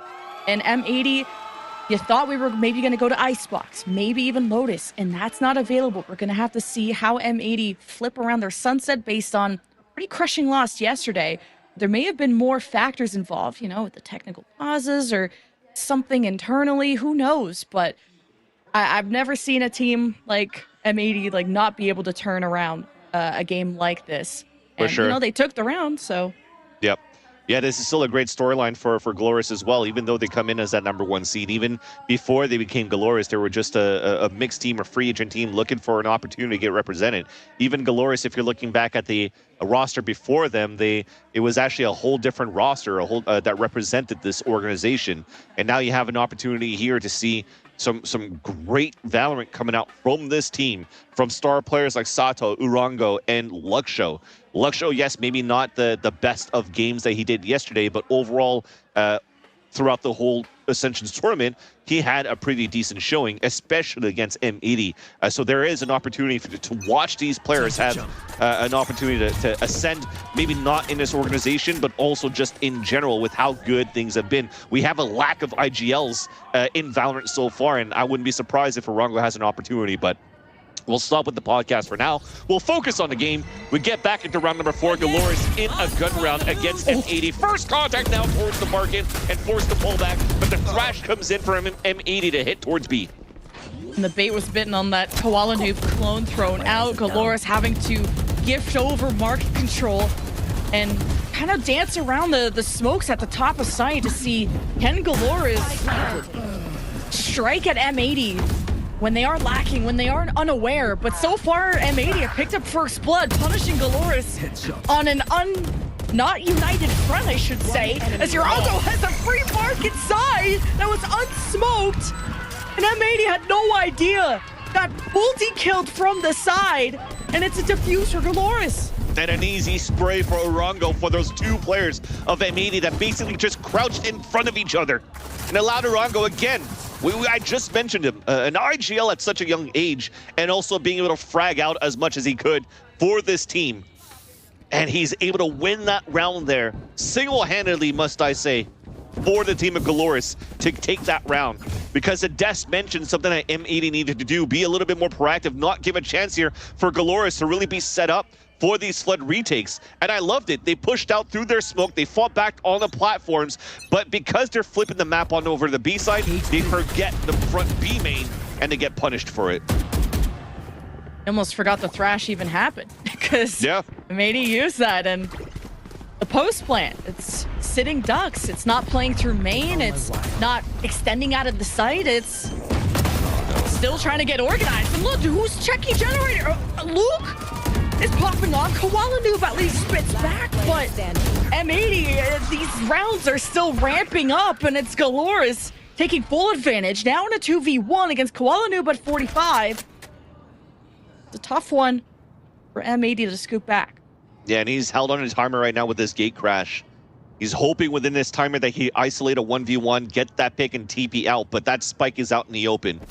If anything, the gate crash is gone, but he still has an opportunity to just move in and pick up the spike, and he'll do so with the dimensional drift. But he's going to move into uncharted territory. Again, once he comes out and he moves into the site, they're going to hear the TP come out and look at them already looking towards middle. It's just going to wait it out, trying to aim battle them. If anyone can clutch, it's Koala Noob. 30 seconds left. 4 kills for the ace. Teleport left behind. Still 45 HP. And the biggest debate. Evil Kick now has to catch up. I mean, he almost got wall banged there too. That was dangerous, but we'll take it. The rotate's still there, and Evil Kick still has full util. Anything but a noob. And the ace for Koala Noob all by himself to keep M80 within 1. Oh my god, what a play by Koala Noob towards the end because of, I was talking about the uncharted territory where he would not know where his opponents would be at. He makes the noise, he isolates that 1v1, and then he actually brings the paranoia onto the defensive side of GLRS on that 1v1 against Evil Kick. But that was going to be a round that if it wasn't going to be for Koala Noob, I was going to talk about how, unfortunately, not as good, but I'll just call it bad. I'll just call it like it is. Trying to get into this B site, using the aftershock to try to clear out towards generator, but not enough utility to really make sure that you flush out outside of that site. So I think that was Luke that was holding towards that Jenny. If it wasn't for Koala Noob, that was going to be a beautiful setup from the paranoia and Luke coming up to get these kills, prevent the plant. But thankfully, Koala Noob had enough kills to get the dimensional drift available and to save that round there for M80. But that was on a lower buy. The economy should now start building up as well for M80. And for GLRS to potentially still have a moment where they could have some sort of a half buy. I haven't had a chance to look at the econ before we went into this other tech pause. And what a momentum killer, too. Like, hold off an ace. That round looks so chalk for M80 as you described. They walked in, not covering all their angles, especially the box on the site. You get multi-killed. And then Koala Noob not only trades those two, but goes on to win the entire round. Talk about heavy lifting. Talk about how you're getting iced out by whatever the technical issue was or is. And that's rough to not be able to kind of ride off that high. And GLRS will take a second to also shake off the round that should have been theirs in the first place. Yeah, if anything, coming out from a tech pause, M80 convert it into a dub. So if you come back into another tech pause and M80 gets another dub, maybe they just want to keep going with these tech pauses. But to look back again to Luke Show's position towards that generator, I harped a lot on M80's execution here towards that site. But what really helped too for Luke Show to get such a strong position on that left side was a one-way smoke that he threw here on the short A side where he could get pinched across. So I think for M80, I mean, this is just standard stuff that's usually being thrown on the defensive side that prevents you from really scaling up on the short side of A. So that's why like M80 has to make sure that they leverage a lot, much better utility to really not only flush out with an aftershock, but maybe that Gecko is probably going to be the next best thing, if not the only thing that will be able to help you scan into the site. So you need to try to combine a little bit more this breach and this Gecko here into your site execs. If not, you might get caught with a lot of surprises, just like how Luke Show has just played previously. And we see like the little monitors on the bottom. We get a chance to see some of the replays. And I just wanted to point out that Nismo got so loud, and you see him kind of half get up and start talking smack to the other side. If there's any smack talking, I swear it's coming from M80 or it's towards M80. Any SAM team playing against M80, they want to beat down North America. They want to beat down the favorites of this tournament. Shut them up once and for all. We'll see how this tech pause has shifted the energy, as it's a save for GLRS. Sato testing out, getting vision. M80 will head back. Sato makes it out with only 60 HP remaining. They were trying to go for just early info. They're using him as a recon dart because, you know, you have Evil Kick just playing on the other end, trying to watch out towards middle and B main. But again, it's another one of those moments where GLRS did try to have a Neon peak first, but not too much util behind it, unless it was a second layer. If M80 really wanted to try to fight against this, that's when the paranoia would come out here from Rude. But instead, it's a bait and switch. The judge, what? Not even a single shot came out. Xander is him. Jeez, to deal with all those problems by himself and Elbow, while the rest of M80 funnel on the other side. But M80, it's never been the site executes. It's been the post plays that have hurt M80 the most. And now they have the numbers advantage. They've doubled what GLRS could do, but Evil Kick evens things up. The drone to check out the site, making sure no one is inside the smoke, but seeing the both remaining players of M80 near elbow side, the Hunter's Fury to line up the pins for Evil Kick to strike down, but now he's by himself with the Sheriff. M80 not laying back against that Hunter's Fury. Now the spike dwindling away with M80 having vision, a high-low, but not able to switch out the gun in time. Evil Kick denied his ace. Just super high-low. And what a nice try, though, by Evil Kick. The collat, again, another one of those moments where M80 lined up against the battles and got collated by the Sheriff. And it had to come down to, once again, individual play, this time from Xander. Somebody that has been talked about here by iHold Shift on the desk, that he could definitely step up to the plate, just like Luke Show did in previous matches, and turn things around here for the team. Another one of those moments with if it wasn't going to be for one of those players, from Qualinoob on the previous to this time, Xander, we would be talking about a different storyline now for GLRS. GLRS' advantage. But that hurt the econ. This is a buy here for M80 that would put them into an eco if they lose this against GLRS. Same thing for GLRS at this point. So you're looking at a very important swing round. And it's swinging right as they cross mid. M80 look both ways and still have warm bodies to spare. One-man advantage from the Shadows to check out B. To try and get behind the defense if they were still on site. Luke, unobscured, will still fall, get 6 feet under, and it's Rude in a 1v3. Spike planted. And they know about he's pushed towards the B main before. They don't have to chase after it, but they have a trip watching everything, so they should be okay here for M80. Now the M80 post plants, it's easier when the numbers favor you. Needing to force out engagements before the plants happen. M80 have looked better on offense. And Rude just going to decide to save that weapon based on where the economy currently is. Not wanting to reveal his position, obviously teleporting past it. We'll go into the next round with an M80 round lead. And it's hard for this type of composition here for M80 to go for this top-middle splits. Top mid to B, top mid to A as quickly here as you could on a Neon composition. But I like that they still went up just to make sure that they had bodies behind so they could trade at least on converging on fighting towards quad when the right side was smoked towards shot. So getting those picks, you saw some instant trades, at least on the scoreboard of what happened there that came out in favor of M80 towards the end. Another moment where they went power of numbers, just like the pistol round, just to make sure here that they guarantee coming out ahead in the amount of these fights. Just very simple approach on M80's attack side default on that previous round. Sato read like a book. M80 covered that chapter before he even slid. A play that Sato did before and got punished again. GLRS with their buy, they had to go for a risky play to catch M80 before they got comfortable. Speaking of comfortable, Rude is anything but that at 11 HP. And, well, Thrash tried to just take it on the chin. Thrash looking for more though, but M80 towards another round win. Not taking too much damage. Xander holds the angle. Very patient for M80.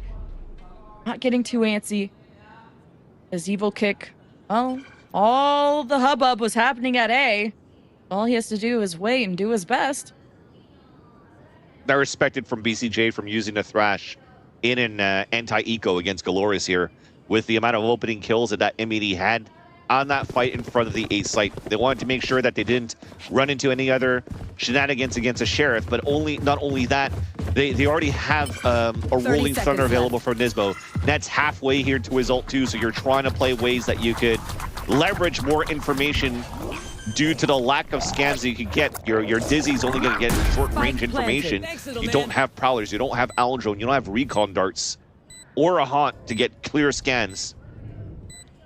So you're just trying to guarantee rounds at least on your side when you know it's been cutting close against the anti-ecos. So got to make sure here that you cross all your T's, dot all your I's, and hopefully close in the first map. Because if you're looking at the rest of it, when it's do or die, Roy mentioned it, we haven't seen M80's Ascent, Abyss, or Bind. I'm pretty sure this is probably going to be something they wanted to save, thinking that it'd be going into a best-of-5 grand finals, but instead you're caught in a situation where your back's against the wall, tournament's on the line, and now you have to pull out all your aces. So this gives a chance now for other teams, especially All Knights and 2G that are watching from the background. If it gets to a point where M80 is able to win this series against GLRS, where now their Ascent and their Abyss could be studied for these matches.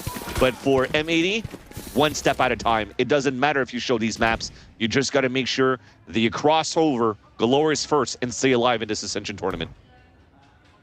And GLRS don't care who's on the other side of the pitch. They're a team that can punch high. They gave 2G in the regular season one of their first losses, despite 2G being the #1 team. And despite GLRS losing to M80, they pushed them to the absolute limit. Every game, almost every game went 13-11, 13-11. Like, and it was back and forth. And even despite bringing M80 to Sunset, one of their weaker maps, barely pulled out a win.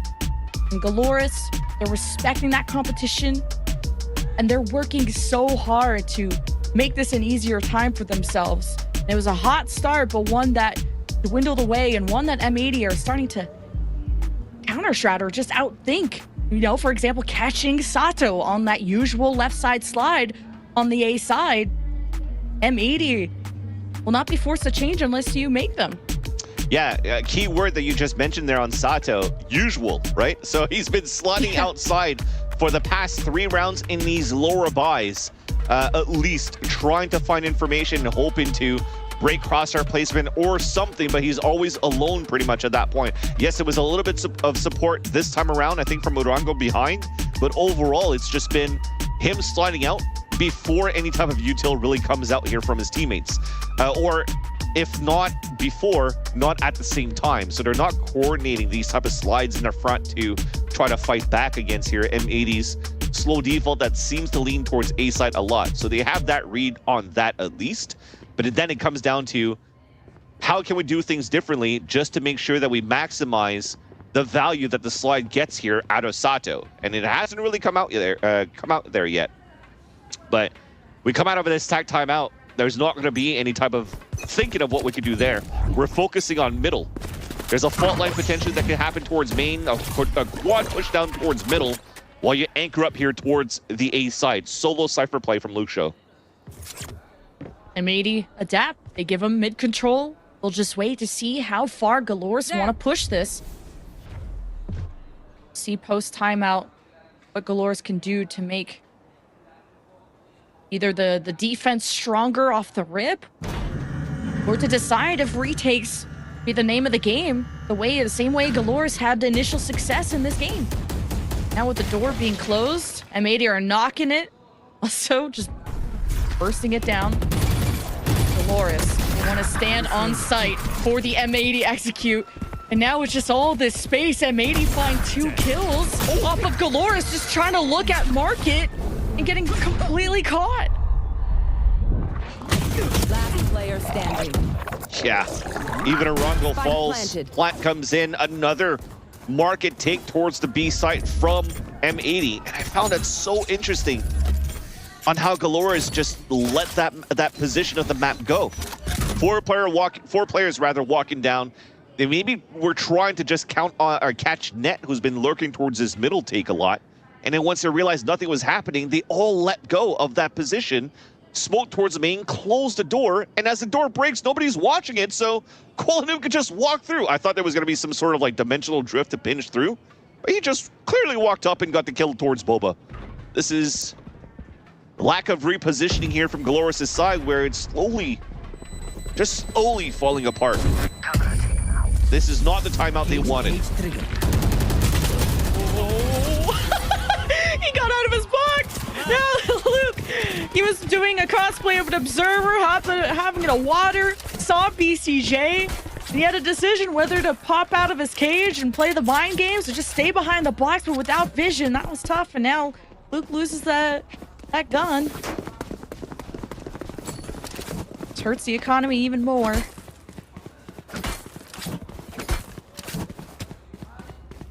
Yeah, it's not going to be looking good.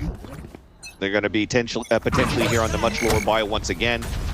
Tempo added up from M80 side. Early Dizzy being thrown, and he gets instantly shot, so they know this pressure once again is coming from GLRS' side towards the A orb. So this time around, no shenanigans. They just go into the easy side, pivot towards B. There's still 2 players there, though, and they're going to meet up against Evil Kick that put them on a run in the grinder last time. Oh, and the aftershock forces him out, and thankfully the clone was not the real thing, because then Luke would have been dead. And it's GLRS that helps support Luke in a position that he cannot escape from. And M80, oh, there's a drone close by. And Net waits for the moment. First team want to emerge out of the smoke. The Rolling Thunder leads the way, and GLRS set aflame. And it's M80 winning every duel, but against the weaponry that they have, you would think it's easy, but a lot of damage has been done from the GLRS side. And Luke continues to wrap around this pillar, hearing M80 slip by them. 30 seconds and they're left. switching sights. Yeah. Rude even paranoid Luxio, so Luxio can get a surprise kill with the Sheriff. So, again, unfortunate miscommunication going there for GLRS' side. At least they called out that there was a potential lurk here from Net coming in from the market, which is why Evil King had to let go of his Owl Drone right away. But at least they'll pick up one weapon. They have a Stinger and a Vandal for a 2v2 retake. Both players are isolated and low, though, for M80. Now as they finally group up, still separated. There's still a chance, though, for GLRS. Luke holds the angle. Nismo will re-swing. All about timing. Now time running out. What did I say? The second M80 turn away is the second that Luke shows up. Yeah, it's like, yo, yeah, why don't you just defuse Rude? You could go pick up the gun after. I think that's what Luxio's trying to say. I already have my ult, bro. Nonetheless, high fives. We still want the 50. that is just unlucky timing coming through, because I mean, you saw Luxio just hold that angle the whole time. I'm pretty sure he saw Nismo and vice versa. So they both held their angles. They waited such a long time. And as I mentioned, because these two players are so isolated, far apart between each other, if you've waited that long and they still haven't pushed towards a spawn, naturally, Nismo is thinking, well, both of these guys are probably going to push towards main, so I got to go support here with the fault line so that Xander could do something here. Unfortunate there for M80, but a great play by Luxio's patience allows GLRS to keep this game close. Dimensional drift, though, for M80, instantly going into a B-side hit, and it's open. Okay, QualiNoob snuffing out where that Sentinel is. And as soon as M80 drop, you could see maybe Luke go for a neural theft. There's at least a body for them to use in mid, and that's where Luke is heading for. Yep. 80 site control. How does the post plan look? Got rid of the camera, but Luke now has full info with the neural theft activated. Market being pushed. M80 have to hold the line. And it's a 4v4 Huntress Fury from Evil Kick. And it leads the way for GLRS. as BCJ uses the thrash to lock someone down. That's one less threat. As M80 just played through main, and GLRS go one by one through the smoke. They got a little too antsy. And even numbers leaves Rude all by himself. The hope to keep the gun, but just barely does he get out. And you got to respect it for GLRS to throw out the Hunter's Fury because of that neural theft. I thought maybe you want to keep the Hunter's Fury to try to counteract into the last second thrash that might be, you know, forced out of M80.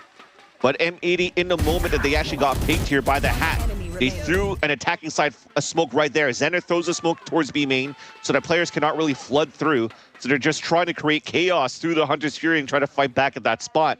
And it turns out that BCJ used that opportunity to fall back a little bit further back and ult even from the entrance of the B site, or B spawn, so that he could actually get that detain on to Rude, which then did not give a chance for GLRS to flood retake like they're usually really good at. So M80, despite losing that 2 versus 2 on GLRS's lower buy, they will not falter under the pressure or under these mistakes. They ended up having a pretty clean run. Koalanu now on the attack side up. That we mentioned before here, if you wanted to play against the Neon, and he will. Man, the op's still in the hands of Koalanu after that.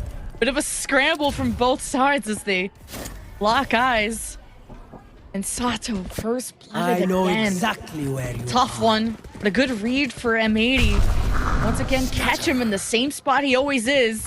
From the shadows to check out the B site. Not sure if he spotted out Luke, but he's just the way that Luke is now going towards the top site. He wants to play in a safer spot. Until now, hero play attempted, denied. This should be a round now converted for M80, especially with Net's position on top middle. He'll hear the rotate of the breach. He'll call that out. He knows that Evil Kick usually plays towards the market, so only one player is unaccounted for, and that's going to be Rude. But so much time is being wasted. Look at the retake from GLRS because they don't know the position of their opponents. They have to make the noise and they have to re-clear everything, and it's looking pretty good here for M80 for the Pulse plant. Yeah, call line flash, paranoia. GLRS have decent options, but just not the firepower, or I should say manpower. When M80 could cover market, cover mid, cover main. Switching sides. M80 had their bases covered, and look, everyone getting fired up on the M80 side, and they got fans in the crowd too. Nismo is definitely going to be the type of person that's going to be amped up here for the crowd, for the team. And the discussions, you even saw it from the huddle, how vocal he was with the team. They really want this right now, of course. They fell short last year. They could be falling shorter this time around, as I mentioned before. But they're looking pretty good here on just punishing this one-dimensional play on the defensive side of GLRS so far.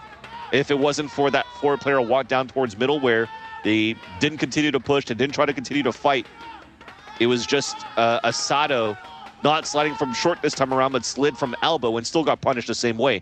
So I think it was a little bit too one-dimensional on that side and that front.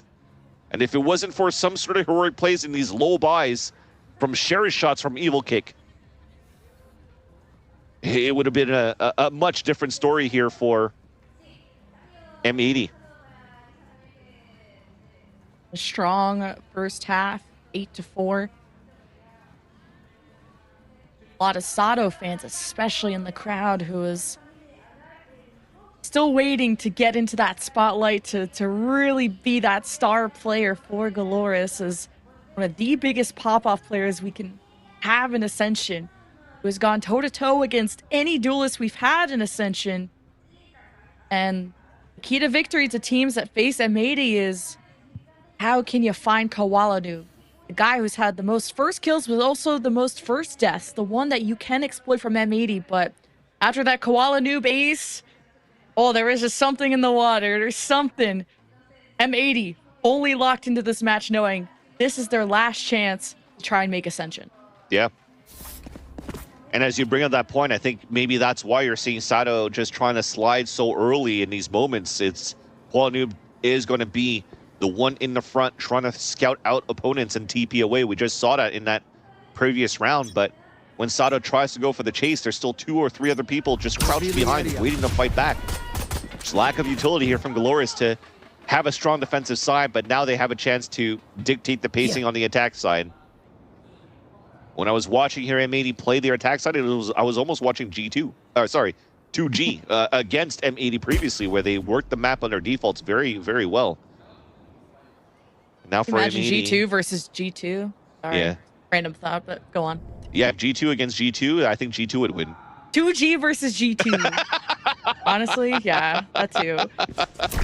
Well, we talked about the GLRS pistol stats. What is it? Almost 75% win rate, and I'm trying not to curse it, I swear, but it's first blood as GLRS wrap around through mid behind M80, but Koala Noob not only gets a kill, but teleports back to safety and evens things up. Gives him a chance to flood retake, but Nismo is down, so that's an important piece of utility that's missing. That might not give too much value out of Dizzy. As I say that, it applies too. Man. M80 turning around. Shadows traveling. The odds. Now it's just Rude, 1v2, some damage done, and he reveals his position, and now you're playing chicken against bullets. You just have to prevent the defuse, and Rude couldn't do anything about it. M80 will take the pistol. I love how Net just waited the whole time, and as soon as his defuse, he shoots it and actually gets that pick. And that's just unfortunate there for GLRS. It wasn't supposed to come down to this. They planned for, you know, the spam coming in, the crossfire setup from short and also from elbow. But because they lost all those players in the process of that Dizzy that was being thrown, that blooded so many players, it's not planned to a point where Rude could actually go for a spray through the smoke. Into the default spot, tucked into the corner, where you could only focus on, or you should only focus on a quarter of a circle to get that spray. Now M80 are looking quite strong here to close out this first map of the series against GLRS. Oof. Oh, well, that judge hurts. No more lurk for you. But hey, that's fine. GLRS don't want to mess with that judge. They're pushing elbows, stunning the whole squad there, actually. No one whole day short, smoked off, so GLRS have to work with what they can see, and all they see is nothing. Darkness, death. M80 to stop the flood from even developing. The aftershock, Ringo knows the exact distance, but now more stuns come his way. And M80 are rolling them. Yeah, and forcing BCJ to hunt it down too so they can get the Thrash activated ASDP. But you talked about just not wanting any smoke on the judge towards the B main. They ran into just two players just spamming with Guardian Inspectors, and it was good enough here to drop the players over of GLRS who are trying just to get a plant down towards this A site, which again, that would have been 2 plants. Build up the economy on their side and hoping to bring the tally bag here in their second half. But this is a much different GLRS that is unexpected so far because it hasn't been as like clean cut in protocol that we know that they could do. I'm hoping that this changes now that they have weapons to work with. M80 just have to hold angles. Like, they're not being pressured or forced out of positions. They just hold, and GLRS flood into them and couldn't do anything against the crossfire that M80 had previously. Now with mid control, not as, you know, there's no excuse of smoke standing in GLRS's way, and yeah, with the Sova, you go for more information instead of flashes, but see if that will award GLRS any rounds. Still having a recon, now using the drone to explore market. On the other side is BCJ with 4 util. Sato tries to isolate the entries. It slips through the molly, takes the dub against Ned. Numbers even. Now the cards are on the table for GLRS. And standing in front of them is Nismo. And playing alongside Koala Noob will just play the half of the site. And Urango bests him. And GLRS bring it to a 2v2 with a judge in Xander's hand. BCJ hoping for a fight close quarters. But all this time is being spent that Xander could actually get the flank here with the Sheriff. Oh, misses the shot. I have the spike. BCJ, oh, he's still trying to collect or throw util or something, and GLRS still got kick to it. Still got kick, still got evil kick for sure. Yeah. To be able to convert that round and give a chance here, a breathing chance for GLRS. 5-10 at the scoreline, but only 1 player remaining in the gun round versus the bonus. And it was a good read from M80 to start. A solo play towards the A site with the trips. It was being held by Xander that holds a tight quarter, but the camera was everything to watch towards short, to watch towards top middle, and the position that Nismo could be to support with the fault lines. They had everything going to their name until Evil Kick got that flick. They're on to Xander, and that for sure had to be a Sean Garris curse. 5 HP. Evil Kick still kicking at least. Now they crunch into B. No time wasted using the neon wall to cut off Market. Great play by Sato. He's using that high gear. Clears everything. It's one last trip, and maybe this would give a chance for Net to swing out if someone made contact with it, but now M80. Everyone in position for a 4v5 retake. The dimensional drift that could get them information if he wanted to wrap around back, but it will do this as a united effort, 1 for 1. It's Aftershock, not perturb, Rude, Thrash now from the defense. Did get a lock as Rude just has to prevent the defuse from happening, and Wingman is removed, and so is the rest of M80. That's all was missing. Getting that Thrash over, but nobody's in the front with them to try to smother some players back towards that B main, trying to play the Bedge Sunset Spray. I think also Sean Garris' chat likes to call it the Bud set. But that said, you had Nismo tap onto the spike when BCJ is still alive that could throw the Wingman, and it could actually try to move a little bit more forward. Because it's not going to be Koala Noob's responsibility. He has an operator. He has to watch one line while he has to be the other two fighting. It has to be Nismo moving forward if BCJ is going to be in this thrash. So unfortunate there on how they were trying to retake that 3 versus 4, and that breaks the econ and also breaks the ult econ for an M80 and gives GLRS once again another fighting chance off the back of how Evil Kick played on that previous round, the last 2 previous rounds. And now they also have the opportunity to cycle ults very closely in their favor now. And to build up towards ults if you're GLRS. Big farming round. Crop's looking good, but it's first blood for Net with the Sheriff. And man, it's just bloodshed over at the A side with the spike left behind. With Rude and Evil Kick in a 2v2. Drifty on the line. I mean, anything could happen to Ascension from the shadows. Joining. I thought I was gonna say, okay, picking up the spike. Yeah, he ain't gonna miss that one. Oh god, that's so sad. A little bit. Yeah, so at least they TP out. They're able to get that plant, and now I love, at least from the defensive side, that they kept pushing forward to upgrade weapons. But they're gonna make a lot of noise in this process where Evil Kick's gonna hear all of this. So he's going to have to play the 1 and done. Both of the players will have to play a 1 and done. Paranoia is already being thrown here. So M80 is going to expect this double head up, this double hold. Oh my god. Through the Paranoia, blinded. Koala Noob. Oh my god. Will fall 1v1. The spike about to go off. Not much more than Xander can do. Except try to keep the rifle and even deny Rudes. Just can't believe that. That was actually kind of sick though from Evil Kick, right? So whenever it happened that he's actually getting pushed by the dimensional drift, he gets his position revealed, he gets hit by a Paranoia and throws a recon dart, so that while blinded, it actually pings out Koala Noob coming out of his ult and gets the kill. And we talked about it was going to be 2 individual plays there coming through on a 2 versus 1 in favor of M80 until Evil Kick pulls magic out of his hat to win that 1v1 against Koala Noob and give that chance for GLRS to win that round and actually closing the gap now by 3 only. They are doing such a good job here on the defensive side and not giving a chance, or sorry, attacking side and not giving a chance here for M80 to fight back where you're in these positions for M80 side where they like to force this off as soon as possible for Koala Noob, but it makes it so much more difficult for them to play the retake onto towards these sites. So they could keep pushing Koala Noob away into these lines of sites with the operator, then that should give them not only aggressive positioning right after the TP, but also aggressive positioning in post-plant scenarios where Koala Noob is going to have to hold a different angle, and you should know not to run into those angles. So I like the scaling that's happening right now for GLRS.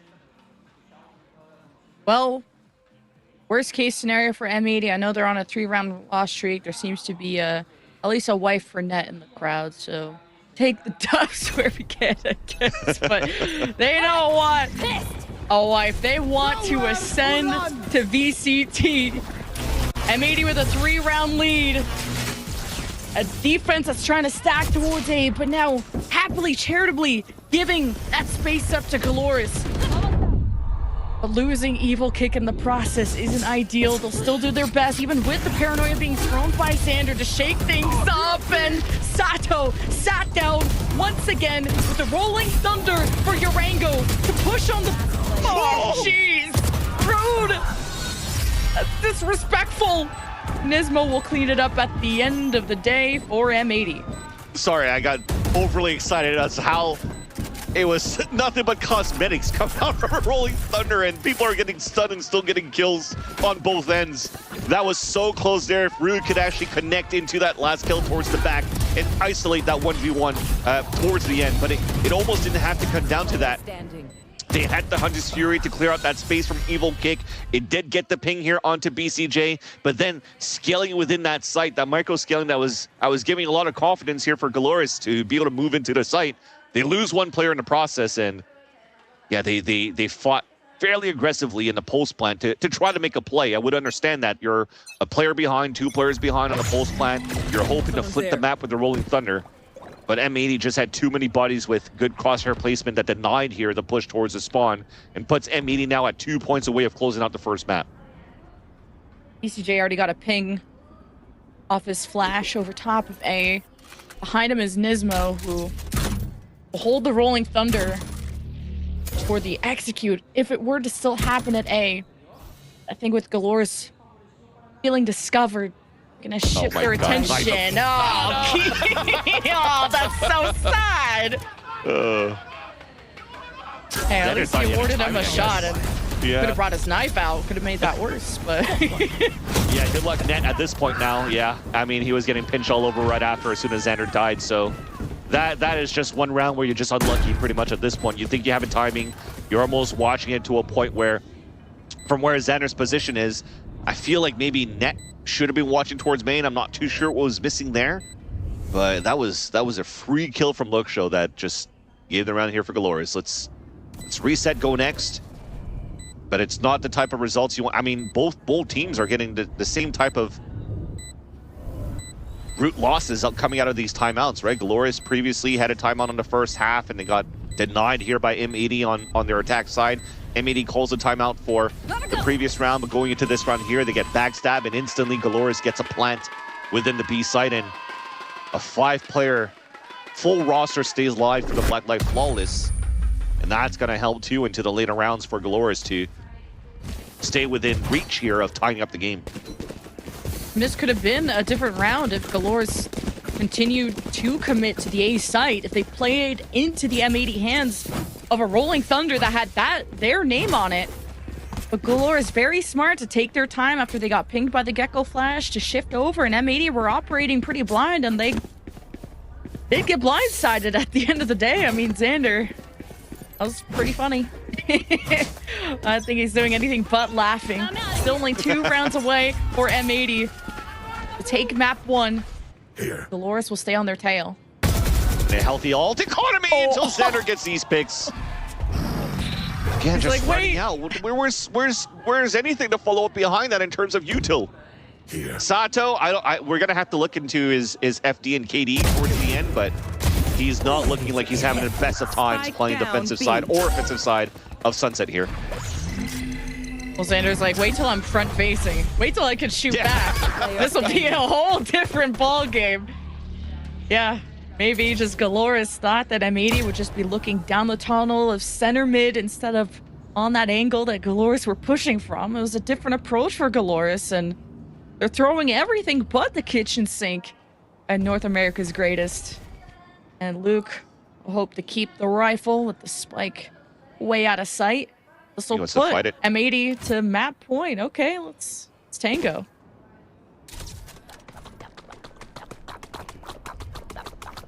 Big man. Luke. 30 seconds left. The spike. Got a 1v1 there. Dude. Able to escape towards B. They put a camera out there so they could play the contact, and it wasn't even at a spot. Oh my God, that was a risky play. That was a risky play. I respect it, but again, that could have been something different there for M80 to potentially lose. Trying to play the contact off the cam, at least if it gets picked up, but then everybody fell back, and falling back gave so much space here for Luxio to move up and then just win that 1v1 against BCJ, where it should have been, if anything, an instant trade. But thankfully here, he ran back into the open arms of M80, rotating over towards his B site. And then it's still going to be the same finish towards the end, the same conclusion that it is. Map point for the first map for M80, and GLRS now forced to go for another timeout. Their last one of this first map. And this was a GLRS map pick, by the way, just a little reminder. And went the distance last time. M80, a whole different beast when it comes to playoffs, when it comes to the lower bracket, who got humbled by 2G to be one round away from taking map 1 and then bringing themselves to Ascent, which isn't the M80 Icebox, it isn't an M80 Lotus, but it's still M80 who have barely shown any weakness when it comes to at least their map pool in North America. Yeah. But they're going up against teams that, you know, M80 don't scrim. They have different play styles and just different players to go up against. This would actually be very good for M80 if they close out Sunset against GLRS here, because if they play Ascent and they haven't brought anything new, then we know that they should be playing double Senti with the Koala Noob on Yoru, which is something that they're good at, they're comfortable with, and they're playing against a GLRS that also plays a double Senti with a Deadlock, and they're okay to play against that because North America kind of spearheaded that with Dart Zero, with Turtle Troops. So that would give an opportunity for M80 not to show their hand on Abyss in a third map. Right there. Should they lose this map right here. So to close this is super important for M80 in the long run in terms of gaining the map veto against their opponents. Rolling Thunder through mid, just sectioning the field in half, gives first blood to M80. They have rifles, and M80 have the perimeter. GLRS got caught in this place, but now they got smokes to make their focus more aligned. Now that that clears, GLRS get a cheeky angle on BCJ. Now with a cage on the left, they could obscure if anyone were to come out of the B site. And GLRS will continue to try to use the element of mystery to collapse onto Market in a second. Yeah. They're just setting up here. You want to get Orongo into main, making sure he clears that first, so that they could go for a timing, break the door, he fault lines in there, and then they hopefully take down these two players of M80 inside Market. From the shadows, meeting a friend at the back of the site. Now the Market engage ensues, and you're seeing Net step into that smoke and didn't get the heads up play on Rude, and it's a 1v2 for the win. Koala Noob behind, won't be able to prevent the plant. GLRS on the post plant, just gonna play out of sight. Koala Noob still. No way he's doing that. He's No way he making just it look did like he's a clown. He can get away with it.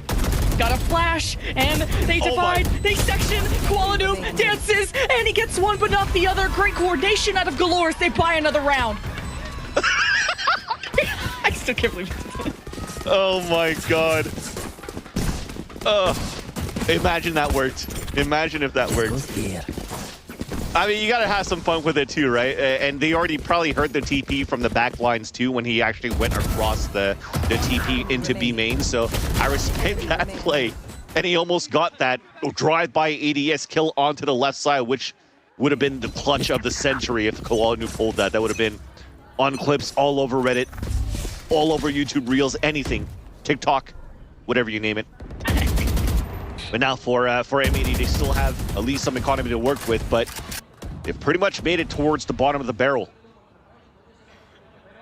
Only a judge now in the hands of Xander and playing at close range, a good spot that we know here that Superman kind of likes to play too, and is very dangerous at that position.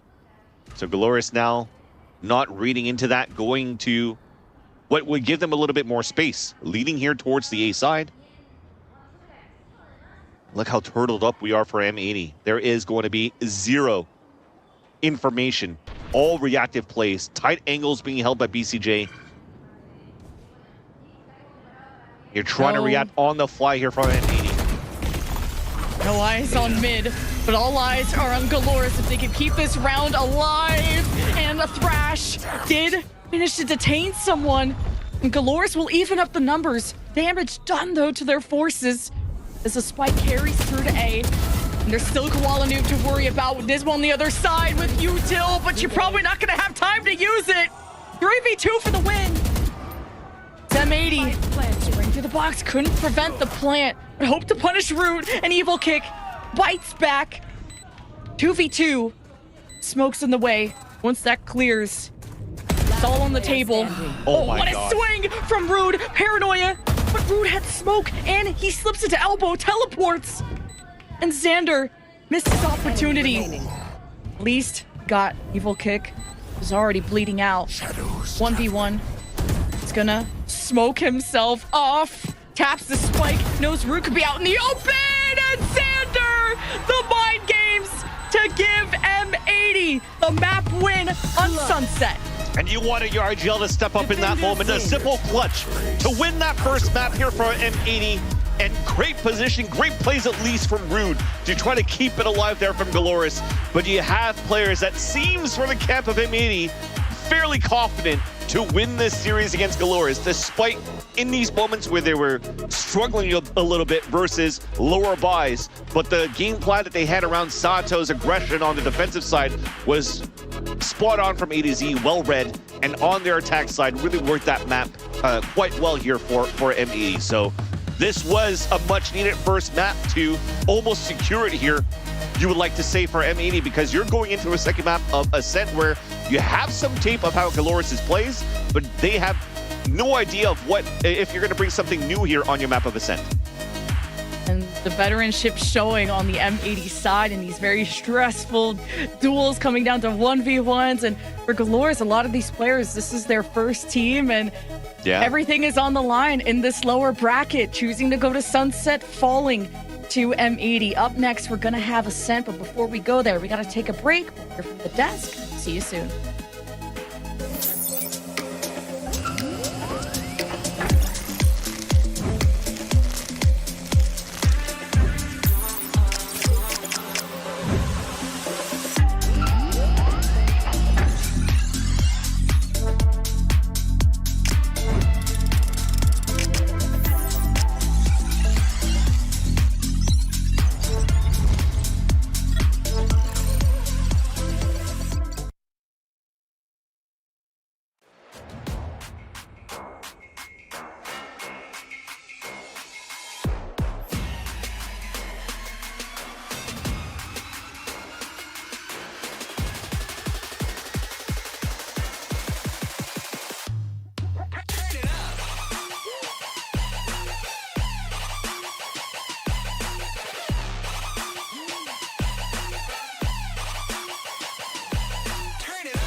All right, in a do or die series in the lower bracket, it's going to be M80 to come out top in the very first map of Sunset.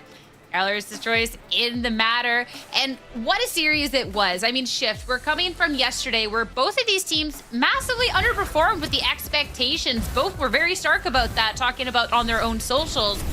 How do we think they turned up now?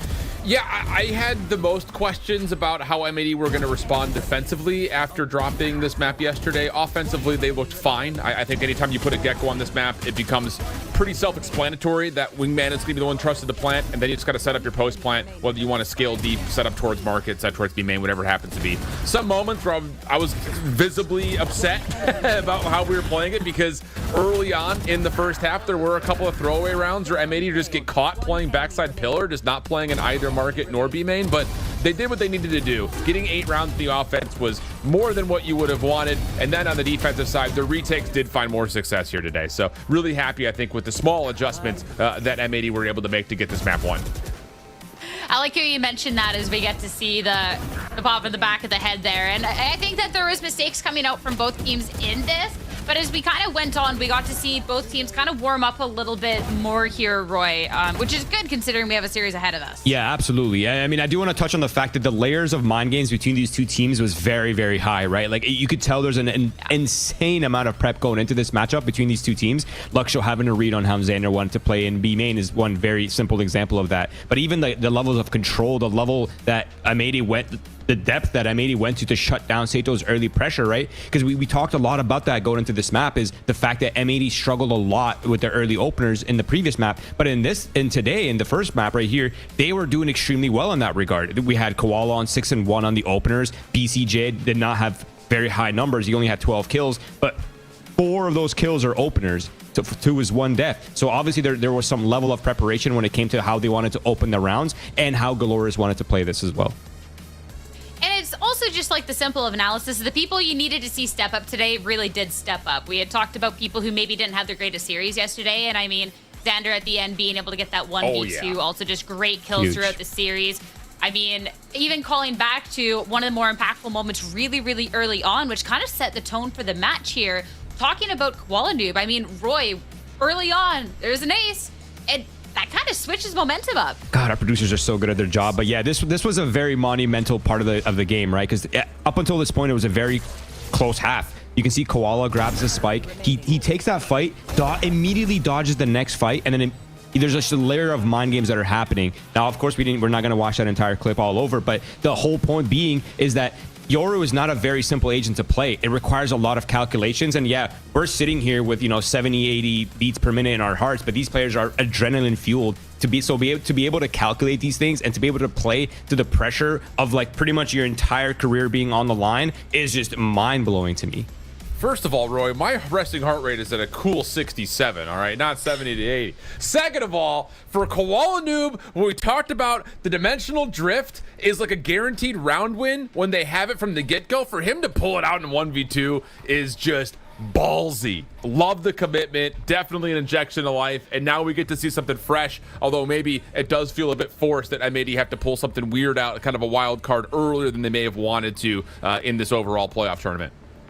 I mean, looking at Ascent next, because I work with the smartest people around, it was something that Vance had first called out during the cast, was when we look at Ascent, we look at these two teams and we look at the compositions. M80, first off, has been really, really strong on here, but Vance brought up at the point that unless someone switches things up, we should be going for that deadlock v deadlock. And Roy, where did that originate? I hate giving Vance, first of all, I hate giving Vance compliments, but he's so good at his job and handsome. But he did mention that North America actually pioneered the deadlock cipher composition. That is absolutely true. It was Dark Zero, formerly known as Turtle Troops. They were the ones that brought that meta forth. They're the ones that popularized it, and now a bunch of teams around the world are playing that. But the whole point being is that M80 has played against this comp all year long. They've been prepping for it an insane amount. Almost every team in North America and Challengers was swapping to that composition. But for me, the main point being here is that the Yoru is actually the counter to the comp. Yes, The Yoru plays very well into this composition. So the Yoru versus Jet is going to be a big factor, but the Yoru utility, the clone, it's actually able to break a lot of the gadgets and activate a lot of the traps that teams struggle with when it comes to hitting sites on their attack side. I think the thing about it is we've seen Koala Noob do some crazy things on Sunset with Yoru, and I mean crazy like legitimately lunatic, where he's trying to blindside and then gate crash deep behind a team at B main. That last map, he's trying to pretend to be the decoy. Like, this guy is utilizing every inch of the Yoru kit to try to do something wild. So that is going to be something that I think is going to be an issue for GLRS that they need to keep an eye on. Whereas on the flip side, I think you have to point out that, yeah, the Jet is going to be a flex factor, but most importantly, you got to remember the fact that so far through this matchup, Sato has not done anything. He went 2 for 6 in first bloods on Neon in the first series and bottom fragged on his team. So he's going to have to really step up in a major way, kind of like we called upon Xander to do for M80 from yesterday to today. And that's a really stark representation of the game coming up as well. When Koala Noob was already performing on that Yoru for Sunset, and Sato was really kind of slow to be warming up. And now when we're looking at a do or die situation for galleries, and you need that Jet to be stepping up, who is not quite warm, not quite ready for that first match, there needs to be the turnaround, and there needs to be turnaround now. Because again, lower bracket. This is do or die, right? Absolutely. Yeah, there are no more rooms for error. And I do want to circle back to the last time that GLRS did play this. It was against Reta during that. And while we roll the agents, I'm just going to kind of talk over this because we are going to get confirmation whether there have been compositional changes. But Luxo and Sato both had a pretty quiet game. I mean, Sato did not have a terrible game, but Luxo was extremely quiet. And again, these are not really the type of players that don't bounce back. They will definitely bounce back. We saw it today in the first map. And yeah, there it is. The mirror matchup, the Yoru versus the Jet. This is going to be a super interesting matchup, guys.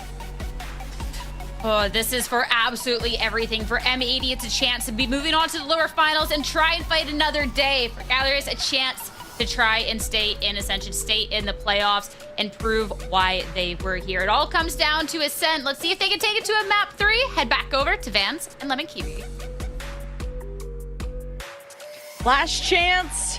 It's all up to this next map of Ascent with this tough double senti composition that M80 knows so well, and GLRS are gonna try to mimic. But GLRS, they're able to punch back, but based on how Sunset went, M80 just punch harder.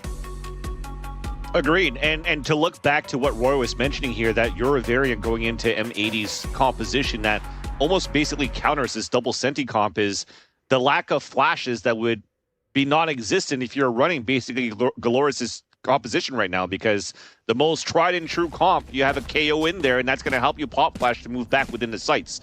But Koala Noob adding flashes now to this comp, also still be able to op on this agent, and also be able to TP through the utility of all the sentis. creates that space right now that makes the Yoru kind of like an all-around encompassing great agent to utilize and maximize the composition here that was coined over in North America. I know Saint's going to be mad, but it's okay, don't tell him. And also just to be able to have that backline pressure when Koalinu does have that all, and it's all been about intelligent plays, about the mind games, as the desk pointed out, and we said as well during Sunset. Now M80 peeking away towards glass, towards tree. And GLRS happy to give that up, but someone who's trapped here is Luke and Sato playing towards a main. That's not smoked off. They're happy to engage.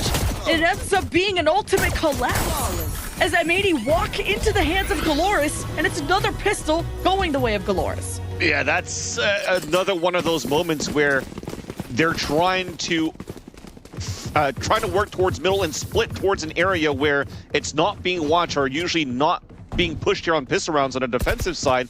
But for M80, they still omit watching and taking control of at least one extremity. There was only one player playing against Sato back towards the A main, so it could have the cleanest pinch as possible towards the A site. But as soon as you lose that position, there's no smoke towards A main, it makes it so hard for you to flood back towards heaven. When also the reactive way from GLRS is to throw that smoke. Okay. That was a nice little shot, but yeah, we'll hold that thought. There's an aggression here coming out from M80, and as the wall comes up, now I can finish my thought. I love at least a reaction here from Luke Show to throw that smoke within the A site to give a chance here for GLRS to just stay anchored in. So great defensive round to start. Yeah, shout out to production for giving GLRS a practice range in round 2. Yeah, I jinxed it low-key, but yeah, GLRS ain't kidding around with this outlaw. And we wanted to see Sato start to activate. It was a hot start for GLRS on Sunset, but trailing off as M80, why they're the best team in North America, is being able to adapt, usually be able to play to their game, and not a lot of teams can make M80 not play their game. But M80 will adapt and overcome eventually. But can GLRS keep up the strong start that they have? Yeah, it almost feels like this composition is going to activate Sato a little bit more, and even the supporting cast around him, because you're not going to have to be tied up with having your initiator stay around the op or the outlaw for Sato to get the best value on a Neon composition. Now he plays a Jet where he could be self-sufficient, look for these aggressive peaks like he's currently doing, and dash away whenever he wants. But even if it doesn't spot anybody here, he still locks down the whole middle right now for GLRS. And then you have the early rotate coming out from the defensive side over towards A, excuse me. Here's M80 just adapting, just teleporting, making sure that, okay, Rango popped out last time. Sato as well. The random first bloods. M80, yeah, can go into this map confidently, but still needing to respect GLRS. Be vigilant on the approaches as GLRS are throwing different kinds of punches at them this time. Now with an open mid, with this deadlock on the left side. See how M80 at least know that it's there. It's such a late wall too, so it just forces the hand of M80 to go into the A site where all of the rest of the utility of Cypher and the numbers are out on the defensive side. GLRS do well to play on the site, and Luke will go undiscovered. M80, okay, thought that was a Yoru clone, wasn't sure about striking it down, and Luke is still a menace in tree in this corner. M80 walk in and get pinched from all sides. I'm not too sure if the wall missed here. Was it a lineup throw from Nismo or something? Because when he threw that barrier mesh, it actually blocked out M80 to move into tree into the A site to even help the fight in the first place, and it lost a spike in that position. And again, I gotta say, it's the patience that was displayed from GLRS at the very beginning, because you trust Sato to be able to watch the full middle, because you also trust Urango the whole time that was jiggling towards B main and throws a late barrier mesh, which if it wasn't sprayed right away, you know the call was going to be, hey, they're hitting the B side just like they are now. This is what should have happened. The wall comes up, it should be shot down right away, but looks like for M80, they'll hold back for a bit though, because they do have a half buy going into it. I want to give a tell here that they were forcing up, but as soon as the Ares came through from BCJ, GLRS is now ready for this half buy from M80. At least Ares is trying to make it so GLRS don't want to hold that close. It gives M80 space to deal with the barrier. Once the smoke goes down, flood in. And this, I thought this was going to pull the rotation out of Evil Kick, but now that M80 have killed all noise, GLRS are playing out of sight. They can't shift people over from A quite yet. Not until now. M80 walk in. First blood for GLRS. 2 on the site. Rango no util. Rude doing his best to support. They'll go 1-for-1. Rude will get more than what he bargained for. He's got 2 pings. Know they're on the approach. Got the classic. And gets 4. Are you serious? Rude stepping up once again, just like he did on that previous map. Yes, he got a lot of multi-kills, but never was able to close out the round here for GLRS. But at least his aim is there, and now good to be able to close down these areas. The half-buy was pretty okay here for M80 with their attempt to try to move in and try to overtake here their opponents. And you saw the value of that Yoru. The push from the pop flash blinded a couple of players, but what's been good so far from GLRS is how deep back in the site they've been playing with their utility. The trips that happen towards the back, the cages on top, so you could play trip kills from the back of the boat, from the back of the B site, and then also the smokes that were thrown towards the A site between generating dice. They're not really giving a chance here for M80 to get the best value out of their pop flash hits, but great value for at least the defensive side to play around the Sentinel's utility. So that's pretty good here for GLRS on their defensive side to kick things off in the 4-0, converting from a bonus round and also converting into the half-buy of M80 where they haven't lost too many players in the process. So their economy is going to continue to shine, while for M80, I don't know going back from the timeout if there's going to be a couple of these half-armor buys, but if there is and Sato still has the Outlaw, that means that the economy is flourishing for the op side of Sato. And fire alarm raised on M80's side. Not the actual fire, but you know, a red flag with dropping 4 rounds and getting flawless by GLRS at some point. Both sides being tried. Every attempt failed. M80 needing to decide of how does the flood happen? Because there's just a difference in a second. Timings have hurt both these teams on what you're looking at and when. And now M80 are gifted the site for free. GLRS not going to have your Rango and Rude on it this time. Changing things up. GLRS have to fight for the retake. Unable. Well, they did a little bit of damage to M80. Yeah. That's a 5v5 on post-spawn. Now you have to try to do an op retake. So we talked about an Outlaw before, but it's Sato already out with an operator, which is fine. There's a lot of players of M80 with full shields. The biggest thing right now is their annihilation coming out here from Lurango that might initiate the retake. But as they break this wall, they might still walk into a trip where players are holding behind there for M80. Even the annihilation, like you said, can force the engagement. Even if you don't get the execution, you could funnel M80 into a narrow hallway, but now the drone spot at least 2 or 3. Shock bolt, annihilation denied. M80 still hold their ground, not dropping a member until now, and they deny the op. M80 get their first round. That was very, very quick by M80 to set things up too. Once you went through the dimensional drift and opened up this B site, you see the amount of utility that's being thrown here from the Sentinels players within that site in itself. You're trying to drop into sight. You're going to get hit here by a sonic sensor. You're trying to move down the staircase. You're going head-to-head against a player in the back of the boathouse. Well, you're going to get hit by a sonic sensor, and it would really slow players down. But the biggest thing around that is also M80's being proactive and not giving a chance here for GLRS to get through. Before even getting to the point where you're getting hit by Sentinel Util, they went for the Recon Yoru Flash just to pick some players out and keep those opponents at bay. Great utility being used here by BCJ in that round. 4 ults now available for M80 or being contested by M80 and also converted for M80. And now you go back into a slower playstyle, smoking back towards M1, blocking the vision of Sato, and Sato has to find a new spot to look out for. And with the wall coming up already on Catwalk, he might pivot here, potentially towards the B main, if it stays quiet towards middle contact. Speaking of contact, just GLRS have not seen M80, and this is about M80 making the first move, putting the first card down. There's information. That's why he played the Sova. Hunter's Fury to stop people kick from using the drone. And he'll have to dance against this. Not much more action for GLRS to try to maybe shoot through the wall against the Hunter's Fury. They're letting M80 come in. But when you gave M80 site control before, they held it down. They bunkered. It's the annihilation to draw somebody out. Down, B. And either way, 30 seconds left. got somebody or not, Nismo is dead. It doesn't matter.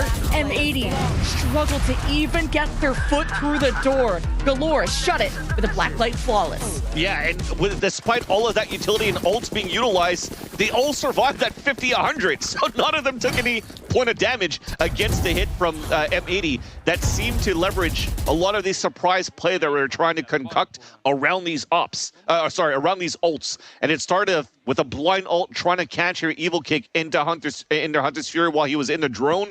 It missed. Then you went for a TP towards the back so you could hopefully time the annihilation here from Nismo to catch the player in the back of the boathouse. And it was danced around, avoided here by evil kick. Even gets a recon dart on the top. Got so much value for his side now on the Sova roll, just like BCG did for M80 on the round before. And now this breaks the econ on both fronts. For weaponry and ults, everything gets reset here for M80, and GLRS seems to be in a position where they can run away now with this first half. Evil kick. What a ping too. Executes with the Odin. M80 no. Sato is mid with the op, or at least he was at the beginning of the round. How far pushed up Koala Noob is with full util. Things over so that Xander can smoke off the top and he could help support B, but hit is happening towards A. M80 have been unsuccessful at A due to just, yes, being awarded to be able to walk in, but then getting surrounded. Sato pushed back, paranoia, the push in, M80 advance. They gotta watch their back though, Urango and Luke poke away at M80's forces. And it's GLRS on a tear. Yeah, Nismo couldn't get anything there with the Sentinels right-click Classic. Most likely taking the Classic to support here his old IGL John Cutie. But at least overall on the macro side of things for M80 was pushing out towards that spot of tree and trying to just get that flash, smother Sato and try to take him down. And I love this one and done position from Morango in the very beginning here towards Wine. Because the op was actually spotted here towards tree, well, none of M80's players would have thought that Sato would be playing towards Wine and nobody else would be playing towards that, because who would actually be able to play that spot with the exception of Sato or Luke Show? And if Luke Show's busy smoking and was accounted for, and Wine should technically be clear, so he's able to swing out and get a kill and make it very difficult here for M80 to get a plant down in their eco. Go back into defaulting around and controlling the orbs once again and trying to salvage the last few rounds remaining here in this first half. A was taken. Now we go into the camera watching B main aggressively. It spotted the wall very early, so it should break fairly soon by the time we make it towards the orb. So it could maybe surprise a quick hit here into B as soon as it breaks before more util could come through to find info. With these double sentinel comps, it's about which defense can be closest to perfect and which offense can hemorrhage the least. Now GLRS playing deep into the site. With Rude wanting to support, but also on the other side of the smoke, he will join the fight. M80 have already made their way into closet. And at least Rude will go 1 for 1. M80 has set themselves up for success with a plant. They have taken some injuries. And Luke just has to react to who advances to the smoke after seeing the dart come out of BCJ. Oh, no. And GLRS take back control of this map in this round. I should say just this round. They've always been in control 6-1. Jeez. GLRS are not kidding around with Ascent. Nismo 1v2. Doable. With Annihilation too, if he can just get the 1 kill. Man. Oh, he hears the smoke. And he heard someone teleport. Now Nismo just has to dance and couldn't get the cover. And it's GLRS up to 7. I think he got aim punch too, aiming towards the air on that 1v1. Couldn't get the wall bang into evil kick. But that looks so good there for GLRS on a retake. Just to move through, leave Luke Show unaccounted for M80 when it was hiding inside that smoke to get the shorty kill. The wall bang coming out from the Odin. And again, for M80, it was a great start, at least into the round. by the time it made it towards the barrier mesh, it was so weak in terms of almost breaking down that it only took a couple of shots before breaking it. But then everything else in terms of util was breaking shock darts or whatnot that didn't actually land to break that. So it really slowed things down for a bit on M80's hit towards the side and gave a chance here for GLRS to really rotate across towards the end and win what should have been a victory there for GLRS. And rejoice here, Brazilian fans. We have a reverse Brazil scoreline. Yeah, good point. M80 has been beat so many times. It's on the line of insanity and Koala Noob. Yeah, he shot back there. And M80 now escape after getting hit by a paranoia it was from Luke. And he's on the hunt. And there's prey on the other side. And someone got hit by the annihilation and then freed. Either way, GLRS healthy in numbers. One enemy remaining. With now just having to execute the remnants of M80 separated. But hey, BCJ, the 1-2 punch. He's got a lot more work to do in a 1 versus 3 for the ace. 85 HP, nothing on the recon. And even a recon comes out on the defensive side. Aldron's going to spot him too, so he's going to have to wait a couple of seconds here, but gives GLRS a clean look here that they can watch over the spike and knows that BCJ is going to come up here towards short left. to fight against them. BCJ somehow manages to pull this out. High-low setup too. Over peak, sorry, from Evil Kick. A shock dart, rather. I like that at least here. From what you saw from the position too, sorry to cut you, Lemon Key. You didn't put Evil Kick in that corner where you could actually get the most damage out of that shock dart, and you kept the healthiest players on the high-low just to guarantee, you know, that slight overheat that happened after the first initial battles that came in favor of GLRS. This is tough. I mean, what is the best scoreline that you hope for with a double sentinel? Like, this is 8-1. Like, the half's almost done, and even if M80 go to defense, they'd have to never make a mistake. The kind of scoreline that they have, and this is GLRS really stepping up after a crushing sunset. Jeez. Yeah, it shows how GLRS didn't bother for them at all if they couldn't find any openings here on how they played their defensive side of Sunset. Well, at least they're showing a great defensive side here on Ascent.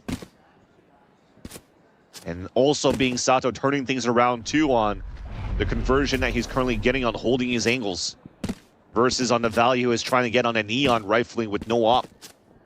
You see the difference in playstyle, almost like a different look here towards these duelists that are fairly good here on the Neon and okay here on the Jet. Well, it's the reverse rather for Sato, who's awesome here on this Jet and Raze.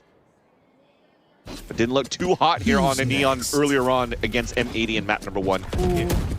Just spotted. Hunter's Fury 2. Evil Kick was in a position to get that done. Maybe playing off of more information or just reacting to the dimensional drift as Koala Noob in the back line is now rude. Bit of a pickle thanks to Nismo. And M80 will evict GLRS from the B site. Spike planted. Then you got post-plant Nismo activated with the barriers. And no Hunter's Fury from Evil Kick. There's a lot of just chaos and I'm sure noise in the comms. M80 have a lot of work ahead of them still, even if this round seems in the bag. Damage to Sato. The off. Okay, a wrist got in his way. Takes a lucky shot through the smoke. No cigar. Everyone's just barking on the other side of these smokes. GLRS have the ults, and now they're starting to get surrounded. They had their chance to escape, and now it's M80. Trap them. And Nismo too, getting the last two going into the round. Halfway mark now to get the annihilation, but just as Schiff was mentioned on the desk with Roy and Sierra earlier on, when it comes down to M80, the value that they get around the dimensional drift is always going to be quite huge with Koala Noob when he has that available. To move inside that site, to get that ping onto those players holding towards the back of the boathouse once again, it allowed Nismo to get his lineup with the grav net to actually catch those players. On top of that, a hat to ping them out to really not give a chance here for the Anchors to really play around that Sentinel utility that I was praising GLRS was, that they were able to do earlier on. And now we have an off on the attack. No walls being thrown earlier on here on the B side, so it gives an opening here for Noob to explore and see if he can get a pick early here. M80, it's been constant B hits. Maybe a fear that Sato obviously still has the op, but it's been sitting mid with it. And M80 dumping everything they can into B. That's the only ounce of success M80 have had on offense. Now with the Hunter's Fury, CJ would like in for more information enemy tag to use that with. It's going to be as well as the drone and the recon too. Yeah, I think it's just going to be a rinse and repeat here. It was a call from the attack side that double smokes are being used by Luke Show. They would have a little bit less to try to hold back towards an A side smoke if there was going to be a pivot back towards middle. And the Owl drone got traded out. Evil Kick spotting that rotate coming through, and now everybody just has to like kind of hold their ground. You're gonna try to sell this fake here towards this catwalk area with this Owl drone, and then break this barrier mesh once you TP across here to hit towards this B site. I mean, you're gonna try and sell that fake. GLRS trying to catch up towards B. Hunter's Fury from the defense. M80 scramble, and now it gets divided. Some escape and some enter the site. There is no safety when you go up against GLRS on this Ascent defense. M80 absolutely fumbling as GLRS puppeteering this map. And look at where the barrier mesh is on the attack. I think this is the second time that Nismo unfortunately misses his wall when they're trying to scale up. That should be thrown here towards the spawn to prevent any type of leak coming through here from the spawn. And instead it blocks the lane for M80 to run through towards lane. They can't even run through logs because it was blocking the wall in that side. So that's unfortunate here. Two strong hits coming across from M80 that gets denied by their own wall. I always thought it was easier to play a deadlock towards A, and it's like they tried a couple times, and like you even pointed out, the wall was kind of missed in tree, and see if it's easier this time. So finally an A hit happens for M80, where GLRS can play passive off the sonic sensors, and now with vision that the hit is coming, all depends and all leads on this Evil Kick Odin to cut M80 at the heel as they enter. And that Odin will claim one, but M80 now have 4 on the post plant. And they gotta worry about getting surrounded. They gotta press an angle. And at least they'll have someone on the flank here of Xander, but from the shadows, but he's snuffed out by Evil Kick. This Odin is disgusting, and now paranoia from GLRS pierces through M80. They'll be stoic. They'll be stuck in hell. They're about to be there too. M80 still managed to fire back in a 2 versus 1. It was GLRS starting with all the picks, it seems. It's M80. That clutch up. It's only natural that we're going to have a 9-3 half to end the half here for GLRS' lead at least, but they mustered something there for M80. Nice little push towards the end, and the flash once again for Noob gets great value here for the team, and they're able to here to close in and play that double hell. The net also slowed enough. Maybe the walls weren't the best from Nismo, but at least the grab nets has been quite fruitful for M80's takes, and also this time on a post-plant hold. So now at least they're able to switch sides here, where this double Sentinel comp should be good enough here for the defensive side too. But if GLRS has been playing the way that they've been playing so far since the first half, I think that we're going to see a lot more value coming out from Marengo playing the mirror deadlock agent versus Nismo. And we'll see like the real value that deadlock brings here towards the site executes for GLRS' side. Well, M80 held on with a hope and a prayer when they just kind of ran in. They're getting shot at from all angles. They cage up, hide in hell, and hope for the best. Can they really keep depending on just hoping for the best? Well, at least a new half will bring M80 to a more favorable side with the double Sentinel. We'll see how practiced GLRS look on offense with the deadlock. Because that was something you pointed out that Nismo could have done better on, or that at least that was an issue to fully get the value out of the deadlock there. But 9-3, this is also a scoreline GLRS we're not a fan of previously. Yeah. And I do respect how M80 looked like they were always trying to default towards B side to kick things off. That was also because looking at Sato's position and the heat map that he was with the operator was a lot down towards middle or towards wine or towards catwalk. So you're trying to avoid the op. You're trying to make sure that you're at least able to work towards the B side, because where the jet wouldn't be, that's where the deadlock would be. You're trying to bait out the early wall so you could go for the site exec after, which sort of worked here and there. And it was just going into these moments on the pulse plant where it kind of crumbled here and there for M80. But this, if it was a little bit cleaner on their positioning on the pulse plants, then we might have had a different scoreline towards the end. But it's GLRS coming out very strong on first bloods, on map control, and on these retakes, that they now have an opportunity to push this very quickly into a third map.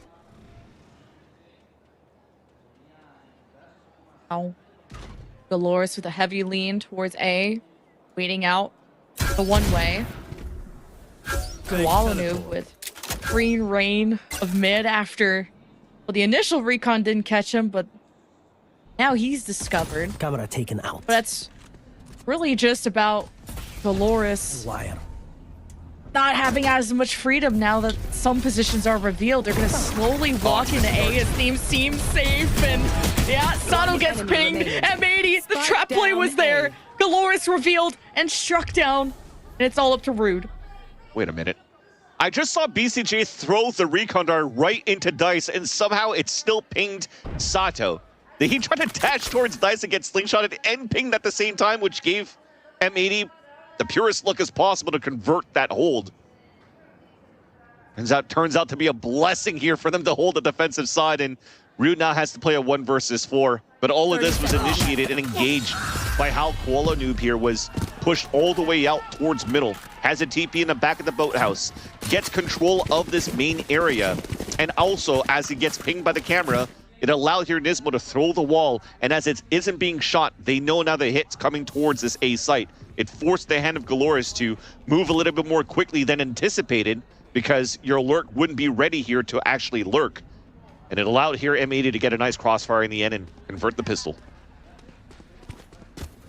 Aries by BCJ, solo on B, net at the wing. GLRS explore mid with the smokes, catwalk.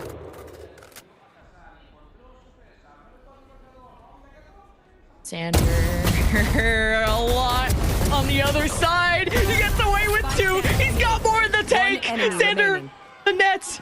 He's caught. And GLRS didn't even have time to set up, to think, to act before falling.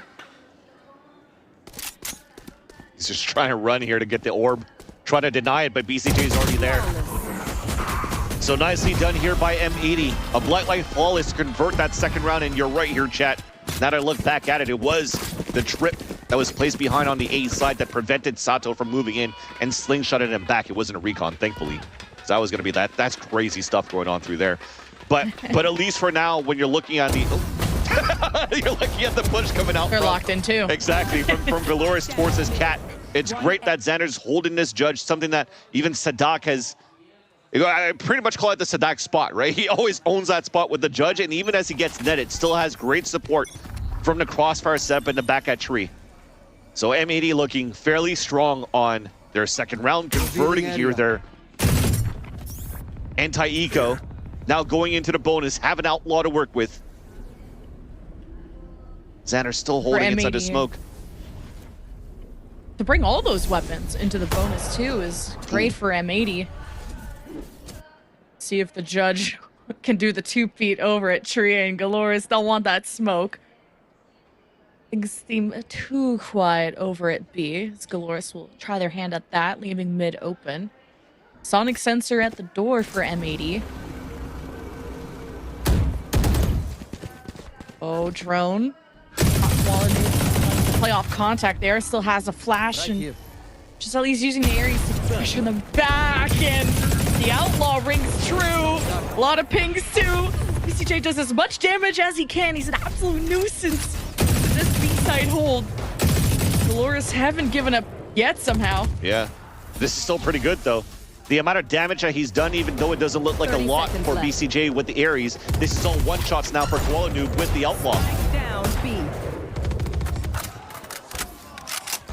For now, M80 are okay to take a step back. Just reel in the fish. It's GLRS. We'll take a step further back. Into the trap. Further back. Left. Yeah.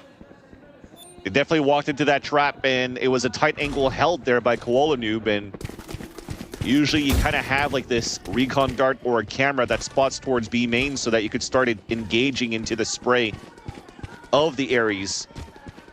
But instead it was going to be just a tight angle held by the Outlaw. It connects onto a kill on top of that. And then you go with the spray, do a little bit of pop damage, and already the defense was there on a rotate. Things seem a lot more stable now. Yeah.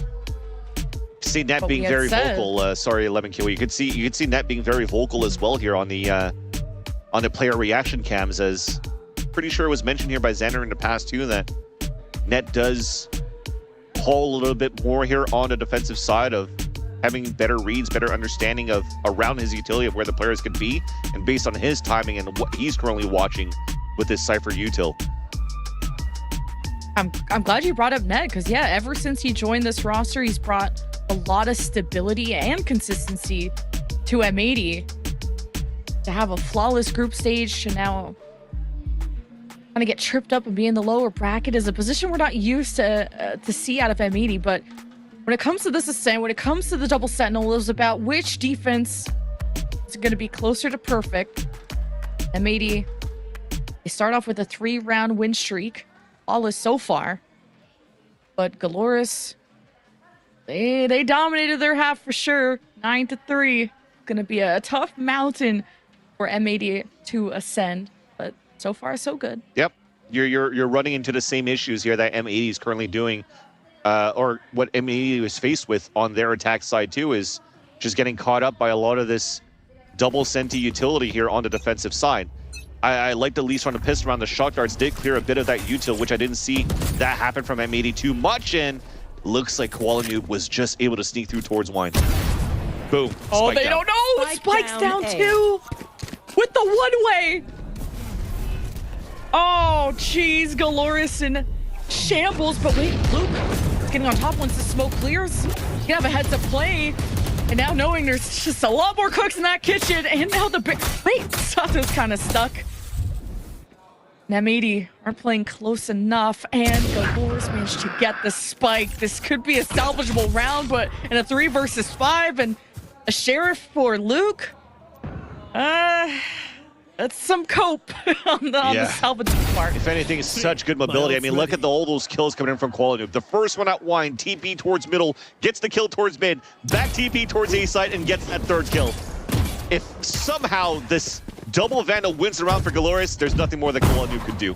But thankfully, we're double up in the back of the site. And that's why we talk about the utility of the double Senti. There's really nothing you can do when you're trying to run away after being droned out, and the sonic sensor kind of like just held you back, and the Net's too. And speaking of Net himself, anchoring towards that B site. Right here. And we're looking pretty flawless so far for M80 on the defensive side. Yeah, just the first blood and maybe a frustrating round for GLRS trying to stay composed. Able to at least get the spike back in a situation where M80 could have fought for it. It's M80 catching up and finally buying rifles after carrying over so many weapons in an economy that sets up M80 for an avalanche. GLRS at least trying to react to any heads-up play from M80 out of A main like last round, but M80 switch it up every time. And we are flowing abundantly in terms of fortunes for M80. Lots of them maxing out even if they lose the round, more specifically Xander. Potentially Nismo here, 50 shy away. But that said, GLRS is finally looking to prod up towards middle, something that they haven't done too much, and already BCJ's there on the read. Sato pinged. Odin in place, and a Hunter's Fury. BCJ, how measured does he want to be? How sure does he want to be? As soon as he sees someone, just go for it, honestly, or just spray and pray. The Odin is nasty in that way. Nismo helps. Pincer, GLRS stuck in this position. GLRS feel pressure, feel forced to make a decision as they step on in a 3 versus 5 to head into the site. Gets a dimensional drift of Koala Noob that escapes. VCJ with the Hunter's Fury. GLRS are pressed. Pressure makes diamonds. Oh my God. But GLRS get flawless, and it's not looking good. Now, BCJ once again, Soba, Odin holding down towards middle. The TP came across from Luke Show thinking that he would get a timing there, and he just stays in the ADS with the spray. But this combination, once again, the value that Koala Noob brings out with his dimensional drift, and Net is heated up right now, and he's amping up his team to make sure that they come back in this game. It was Nismo that was basically screaming out top of his lungs before the game started, but it's nice to see that Net has been stepping up here in terms of that right there. He is amped up for amping his team and amping on the kills. One enemy remaining. I mean, there's only some. Give him the ace. Oh, Koala Noob. Come on. Another Blacklight flawless, though. This was a 9-3 half for GLRS, and we knew the double Senti was going to shine its brightest on defense. And M80, multiple rounds now of these 5v3s, 5v2s just off the rip. GLRS can't turn around these rounds unless they get a miracle on their side. Yeah. And that's why I was mentioning it's nice that Net was starting to scream up. And I was going to mention here as soon as he started the round, he's maybe amped up and being very vocal, but he was also at 4 and 12 before he got the 4K on that previous round. But it's what's needed. No, make that 9 and 12. What an ADS for that kill, too, when it's a gun round for GLRS. Well, Rude able to even things up, taking a different angle to approach mid with. Sonic sensors for M80 are going to cover their tracks at tree. M80 stacked on the right side of the map. GLRS about to hit this head on. Neural theft. Oh my God. Oh, Net is unleashed. And now everyone from M80 is ping GLRS.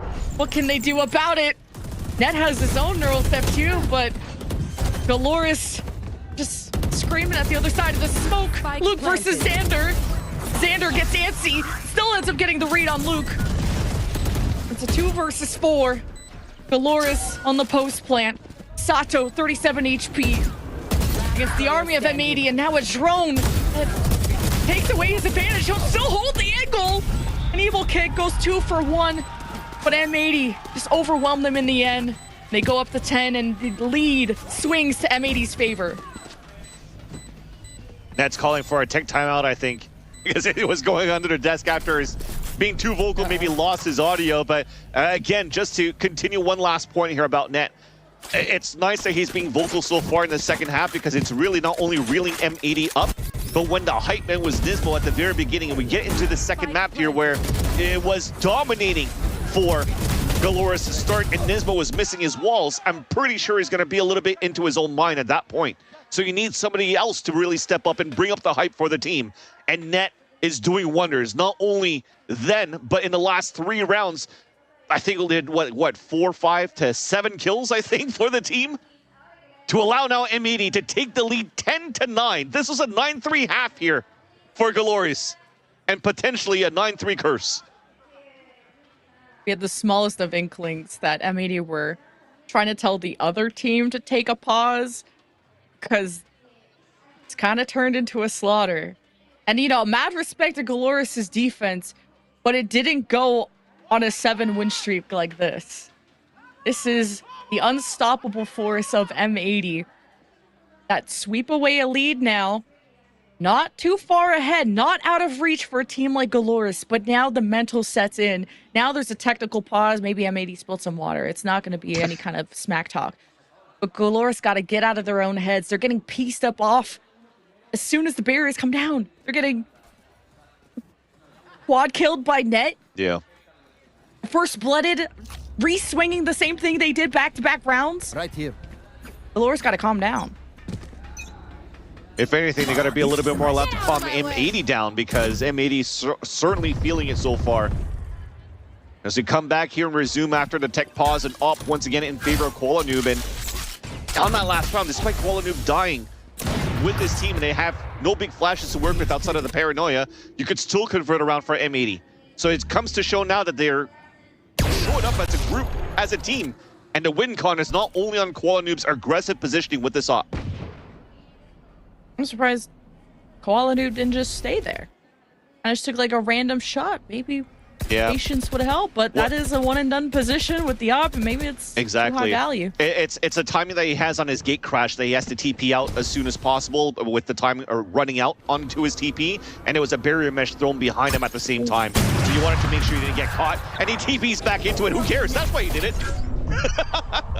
Dude, the drone catching that Cypher hiding beside the box, and it's just boiling over. Nice. M80. Spark plug just ignites all of M80. Close to another flawless.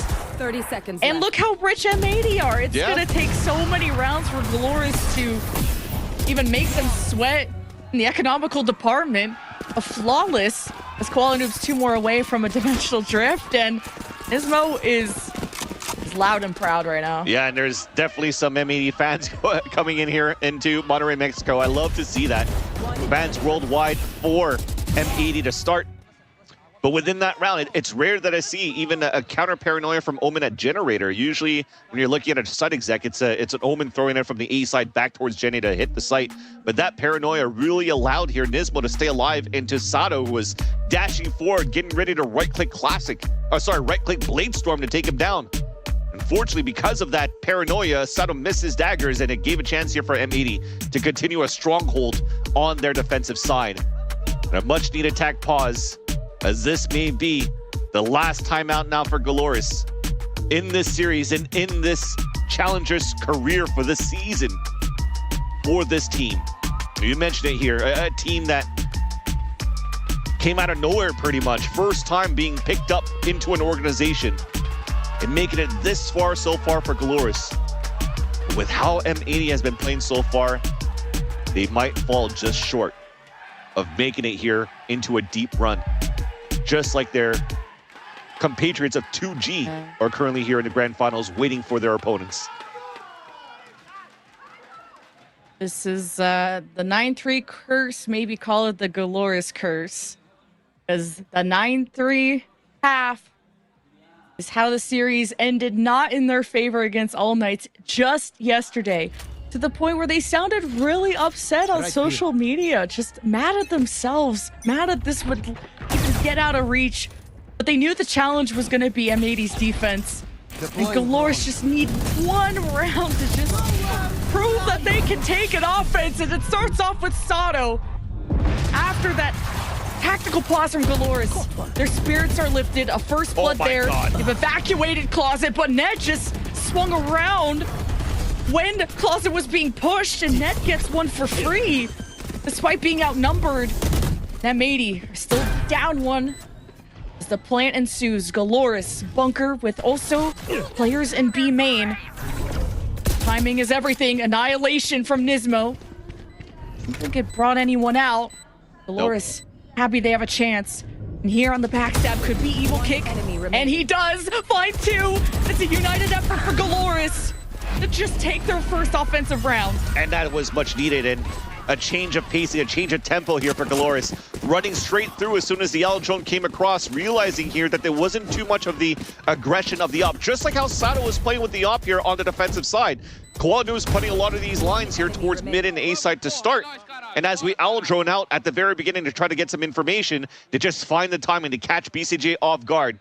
It was a nice attempt, at least by Net. He called for a Xander smoke right in front of him. He has a cage on the other side. And then even a player tripped over and gets a trip kill onto 1. But couldn't get more than that because there was just too many players of GLRS running through. And GLRS are able to at least keep their dreams alive here in this race. 1 map behind, 1 map under in this series under M80. And we're trying to find any type of aggressive position, and Koala Noob is not going to get spotted and is in a great spot with his op once again. The sonic sensors, interestingly for M80, aren't going to be at the front door, but they may just let GLRS walk into B, but we'll see. It's Koala Noob exploited when he was exploring B, snuffed out GLRS. that round under their belt. The lead could be back in their favor soon if they could stay locked in. But it's never going to be easy against a team like M80. Now GLRS coming through mid, cutting into B. Barriers, annihilation from Durango. Got no one. M80 barely dodging a bullet there. They'll have to dodge some more bullets as M80 down. Left staircase, Sato, clean shots. GLRS think they have the advantage. The net just only slows GLRS down. And it's all up to Xander in a 1v3. Plant going down. Yeah, Sonic Sensor could only do so much here, especially when you're kind of jiggle peeking, over peeking a little bit here, where the contact potentially should have been Nismo at the staircase because of that Sonic Sensor, so that BCJ could swing out with the Odin spray. It'll make it render a difficult retake for Xander. Walks across, tries to avoid the Sonic Sensor on the attack side, and that allows Durango to get a free kill, and we tied up 11-11, and that was a big punish, a big kill that started off from Rude here at the tiles to be able to get that ping onto Koala Noob and just swing out to get the kill. What was that, like the pistol round where that happened, the first engagement where Koala Noob continued to walk down towards tiles? Well, this time he was not ready for Rude to swing right out from the camera to get the kill. Last tactical pause from M80. As much as we'd laugh, it'd be like, okay, they could use it to smack talk. No, they gotta lock in. This is back-to-back rounds of GLRS decisive B pushes. And M80, you know, inserting Koala into these interesting positions by himself, solo play. But like I've said before, you live and you die by the Koala Noob. And been a lot of success on M80's side because of Koala Noob's effort. And even his ace at some point on Sunset. Now, maybe as much as they got a lead back after a 3-9 deficit, this is as much as it could be a fake comeback too, and not the 9-3 curse. It's 11-11. Ascension on the line. This timeout is maybe just to try to iron out a few things, maybe not to overcommit too much here in your confidence as you are pushing down for these angles. I still respect it to give Koala Noob the opportunity to have free reign around the spot to get these aggressive angles, but as soon as he gets spotted here by a camera, you probably should have TP'd before or as fast as you can before pulling out the dart.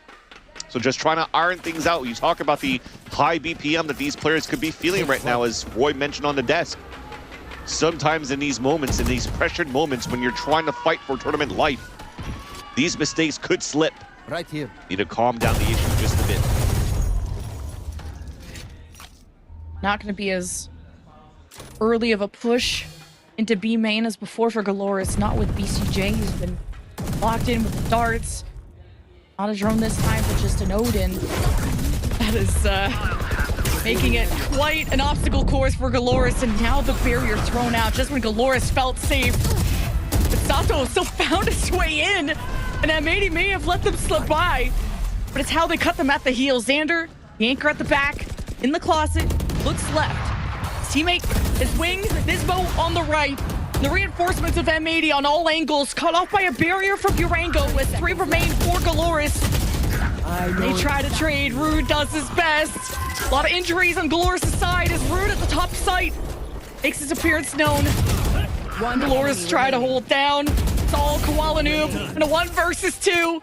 Makes it easier. And he's still got a flash too. Durango heads to the other side. Sonic sensors, 2 of them available in the pulse plant. Makes it into the site right now. That was close. But now at least it gives a chance here for Koala Noob to rotate out. But Durango's going to play the forward position and try to cut that rotate across. In Koala Noob's game sense, we've seen it before in Sunset, he might be ready for this. Well, it's all about timing. Koala Noob by the teleport in place behind Durango. As quiet as a mouse. Koala Noob thinks he's playing main, and it's Durango that gives GLRS map point up to 12. Is it overtime? Is it the end? Man, GLRS making the ultimate comeback in terms of the absolute deficit they deficit, but the streak that they let M80 get on at the start of this half to GLRS locking in when it matters the most. Yeah. The IGL once again, this time clutching it for the team. Where at first it almost felt like Sato had a nice surprise attack onto his opponents, dashing above while they were both being hit by Paranoia and grav-netted. But he threw a smoke down, which kind of gave a chance here for Nismo to win that fight, and that could have been a huge mistake there for GLRS not being able to convert there that round, and it had to come down to a clutch win coming out from Morongo. To get the lead back now for GLRS, and still a fighting chance to push this into a third map. And M80, a change of pace now, at least in the positioning of Koala Noob, this time finally anchoring out towards the B main with the operator. He's holding a tight angle, and there's no TP that looks like to be placed so far. He's gonna have to be a little bit weary of the timing so far. BCJ delaying, now just throwing out the recon. No pings, still a drone left. Koala Noob placing, teleport back. Now the drone gets shot down immediately, up close and personal. Koala Noob waves goodbye at the duelist opposition. M80, I mean, the step one is done. And as GLRS shifts, the spike is down over at the A side. M80 have held the door shut. And GLRS, they're gonna see overtime soon unless they got tricks up their sleeve. Starts with Lucio that thought that he could push towards the garden, but as he dies, that's a spike too. Once again falling down. Remaining. Overtime in the sights now for M80. Oh, he denies the op at least, and yep, overtime. M80 glad they could get overtime back on the high horse after forced to use their timeout to reassess when things looked swimmingly for M80. Yeah, just Koala Noob. A high risk, high reward, and all he got was paid out there. I mean, the amount of times that he gets close range, quick scope shots like that with the operator. And the other layer on top of that too is the fake TP. Xander TP towards the back of the site and canceled it, making them think that there was going to be a heavy push and a heavy rotate from M80 over on that side. And for GLRS, it worked to a sense because the name of the game was trying to sell that fake towards the B side because a lot of them were leaning towards A. But after that TP came back towards the A side, he throws the Paranoid, delays enough. And now we have a chance now to see extra innings for M80 to still try to close this series up, or for GLRS to fight and push us into Abyss and give us a chance to see what M80 has in store in their Abyss composition, where we have yet to see it this Ascension so far. Yeah, GLRS back on defense. And this overtime can last quite a while with the sides being swapped and both defenses being as good as it is. But a push from M80 to press this back line. GLRS cannot lay back as Urango throws down the net to slow down M80 on his tail. Nice. Urango even strikes down M80 on the pinch when the tempo was shifted off. M80 face down now at 2 versus 4. Losing M80, or losing net, I should say. One enemy remaining. Now with the Paranoia, great punish. Xander is left on the other side of the map with no spike. Well, at least with a kill. And 2 more are grabbing an orb, and this time around, GLRS doesn't want to over-peek into that one either, to not give a chance for Xander to get that done. But he has a Paranoia to work with too. Paranoia out. It caught Sato. Shot coming in. Xander stays cool. But now he has to worry about a crossfire now that his position is revealed. 13 seconds left. 10 seconds Only left. could be able to find the kills in time, and Xander gets one missed op shot. Wait, Xander, it's possible. He gets the plant. 1v1 against Rude for the lead at map point once again. Xander at 14 HP. He clutches. Are you serious? Switching sides. Match. Well, we're calling a tech pause after that one because we've got to put the headphones back on. But oh my God, was that a clutch from Xander? That first swing onto Urango, everything was pristine in terms of positioning there for GLRS. But somehow, the offshot just missed and gave that sliver of a chance for Xander to win that round. The protocols were there. And look at that fadeaway kill off the Sato after as he misses the shot of the op. out in the open, low HP, and catches Rude and gives a chance for M80 to close the series. Devastating GLRS so far in terms of morale. And now you face an M80 defense that kicked you in the gut so many times earlier on in the second half. A huge attack win for M80. I can't believe that clutch after a quiet previous performance. The Zippo clutch for M80 now. They did give up a lot of defensive rounds to GLRS as the second half boiled down to force OT. GLRS, it's not over. They're not going to show themselves quite yet, but the drone from the defense did get shot down. Koala Noob, the high-risk play, and the one and done. He gets the first blood. That's where it starts faltering. You see the pressure on the shoulders of GLRS. Able to push this into overtime, almost getting the map win. And now, again, facing adversity, just crumbles on the pushes.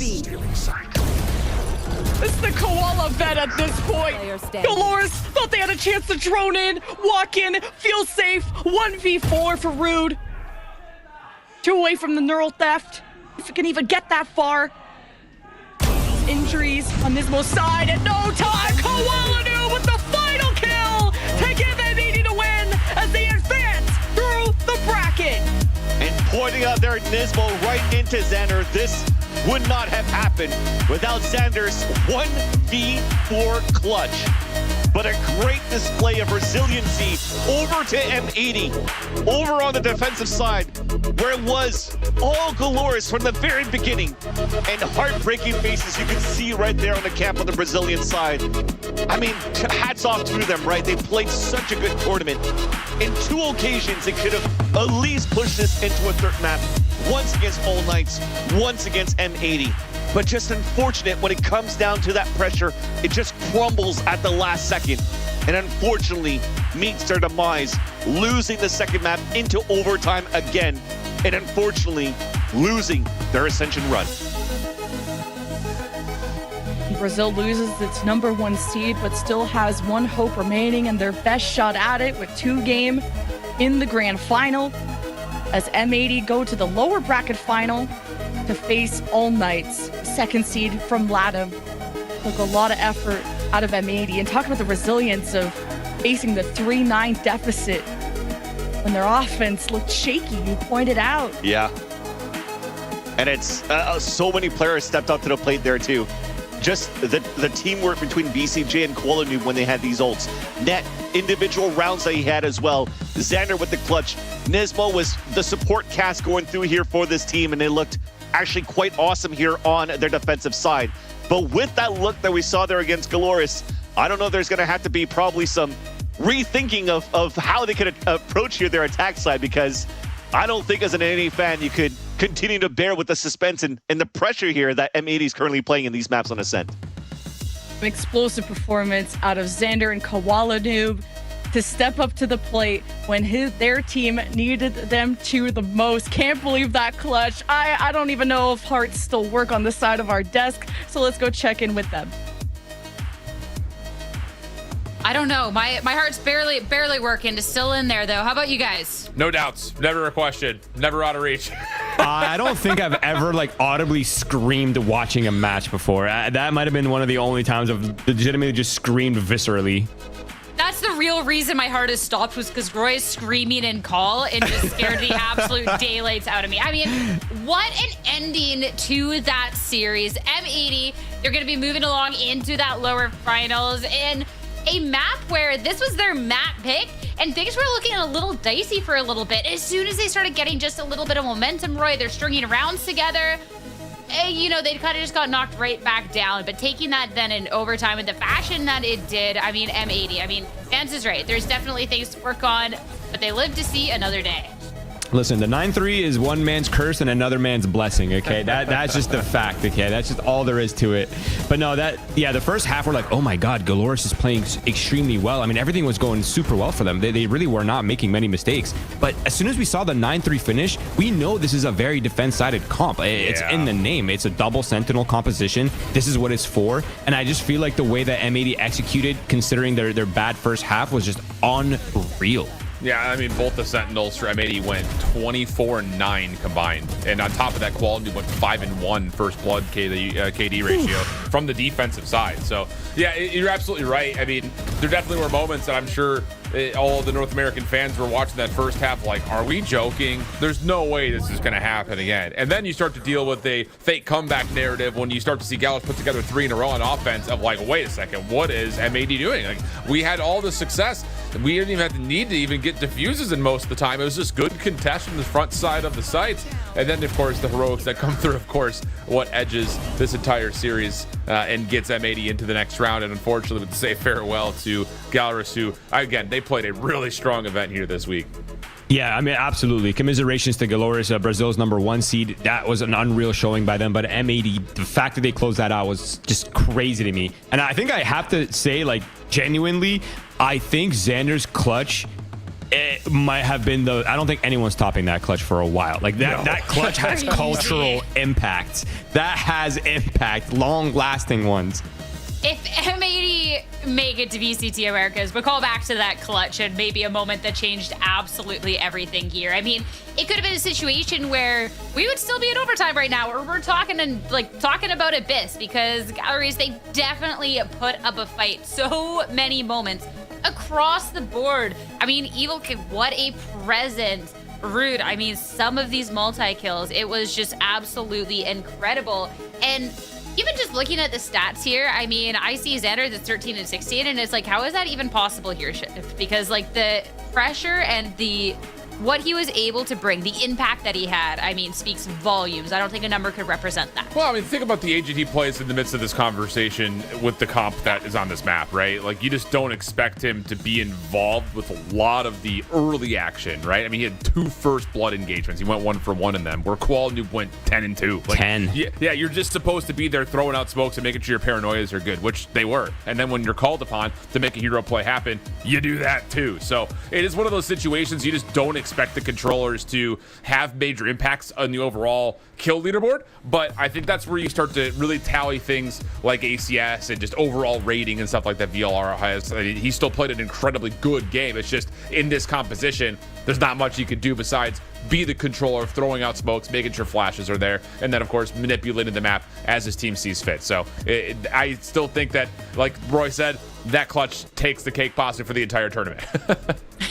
I mean, for M80, this is just the first step, but they still have this lower finals ahead of them. They still have to see where they can go from here, because it's not done quite yet. But this was definitely a very good first step, this 2-0. So congratulations to them. We're going to be taking a quick break on the other side and interview, so stay tuned.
Favorite trend, probably.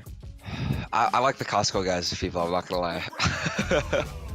And my favorite internet trend, I remember Harlem Shake when I was on college. My teacher, she was so mad when we make that trend. I can't remember that moment. There's like this like thing with LeBron James where he just like lies for no reason, and like it's very obviously he's lying, but like he keeps going no matter what, and it's like it's so funny. Is actually a Liverpool legend. He used to play there. I don't know if you knew that. No, I knew that. No, I knew that. Like here when we are playing, we have like when someone headshots like a flick and something, we usually say boofu. So that's in train. It's a boofu, you know. It's a kind of meme of ours. I don't know. I love Pepe the Frog. Huh? It's been used for things that I don't really support, but I love Pepe the Frog. Like Pepega. Man, it's so funny. All posts regarding Aura has making me lose my lose myself. They're so funny, man. They're so out of pocket. I just, you know. And most of the time they don't even make sense. Pranks, yes. It's very funny. I don't know, months ago or a year ago when everyone was saying no cap or cap. Stop the cap. Yeah, for me it's a pretty weird, but it makes me laugh every time.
Hi guys, how you doing? I'm here with Koala. The first question that I want to ask is, how are you feeling right now?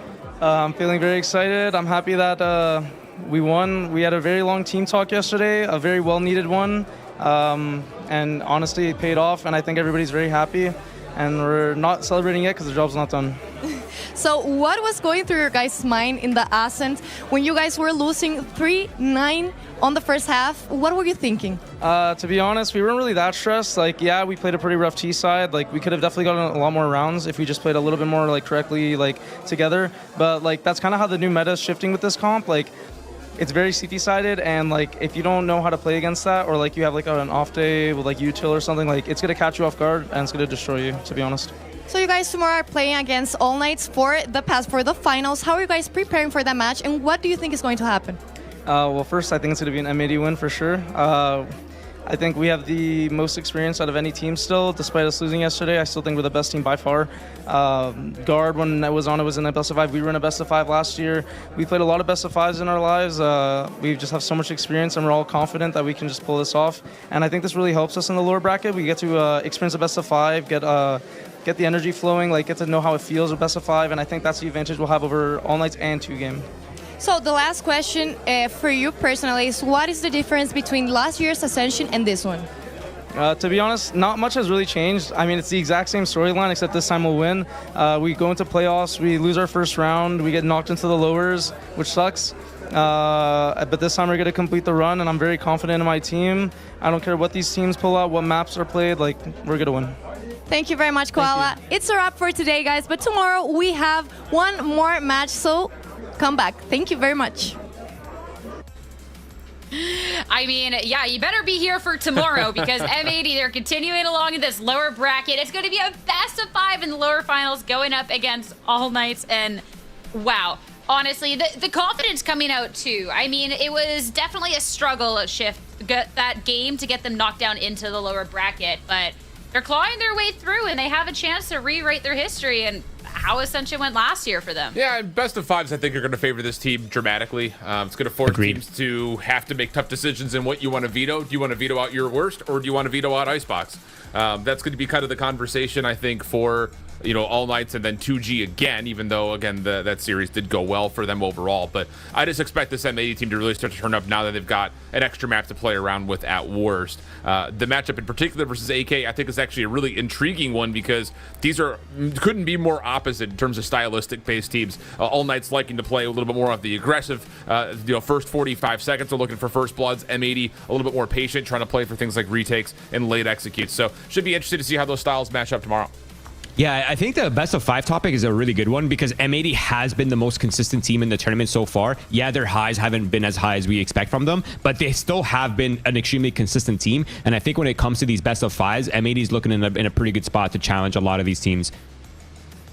I mean, M80s, when you're talking about the highs that we haven't quite gotten to see from them, I mean, they're still 2 best of 5s to have that opportunity to show us. And on the opposing end, All Knights, one of the most explosive teams that we had, and a team that has shown us they have strong mentals to be able to bounce back in this series. So with that being a best of 5, it is going to be an exciting day for sure. But that is unfortunately it for us today.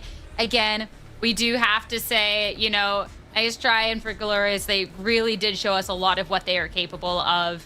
We have a lot of strong teams here in Ascension, and we're going to have 2 great days ahead of us to be able to show that even more. Thank you all so much for watching. We'll see you tomorrow for the lower finals. Have a great rest of your night.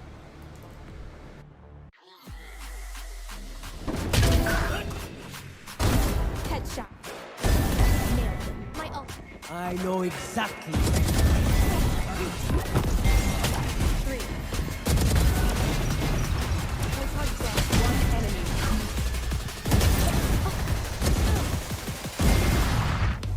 Spike planted. One player standing.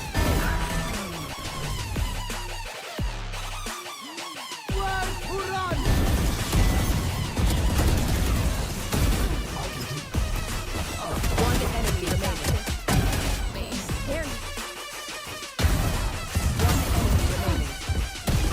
One enemy remaining. One enemy remaining. Seconds left. One enemy remaining. One enemy.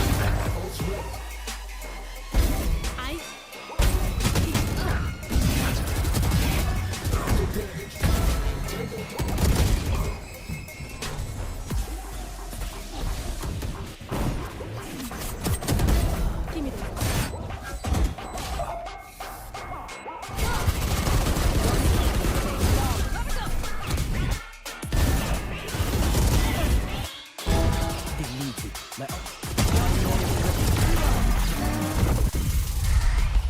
enemy remaining. Spike down A.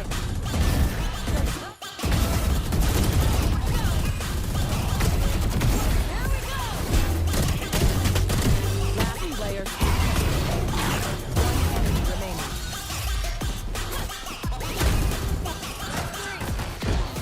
One enemy remaining.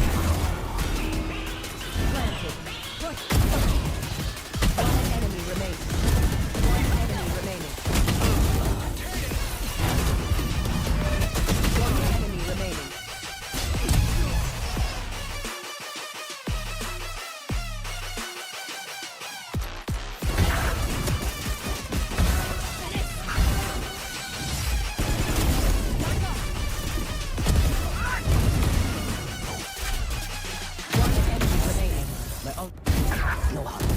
One enemy remaining. One enemy remaining. Last player standing. One enemy remaining. I have the spike. Down B.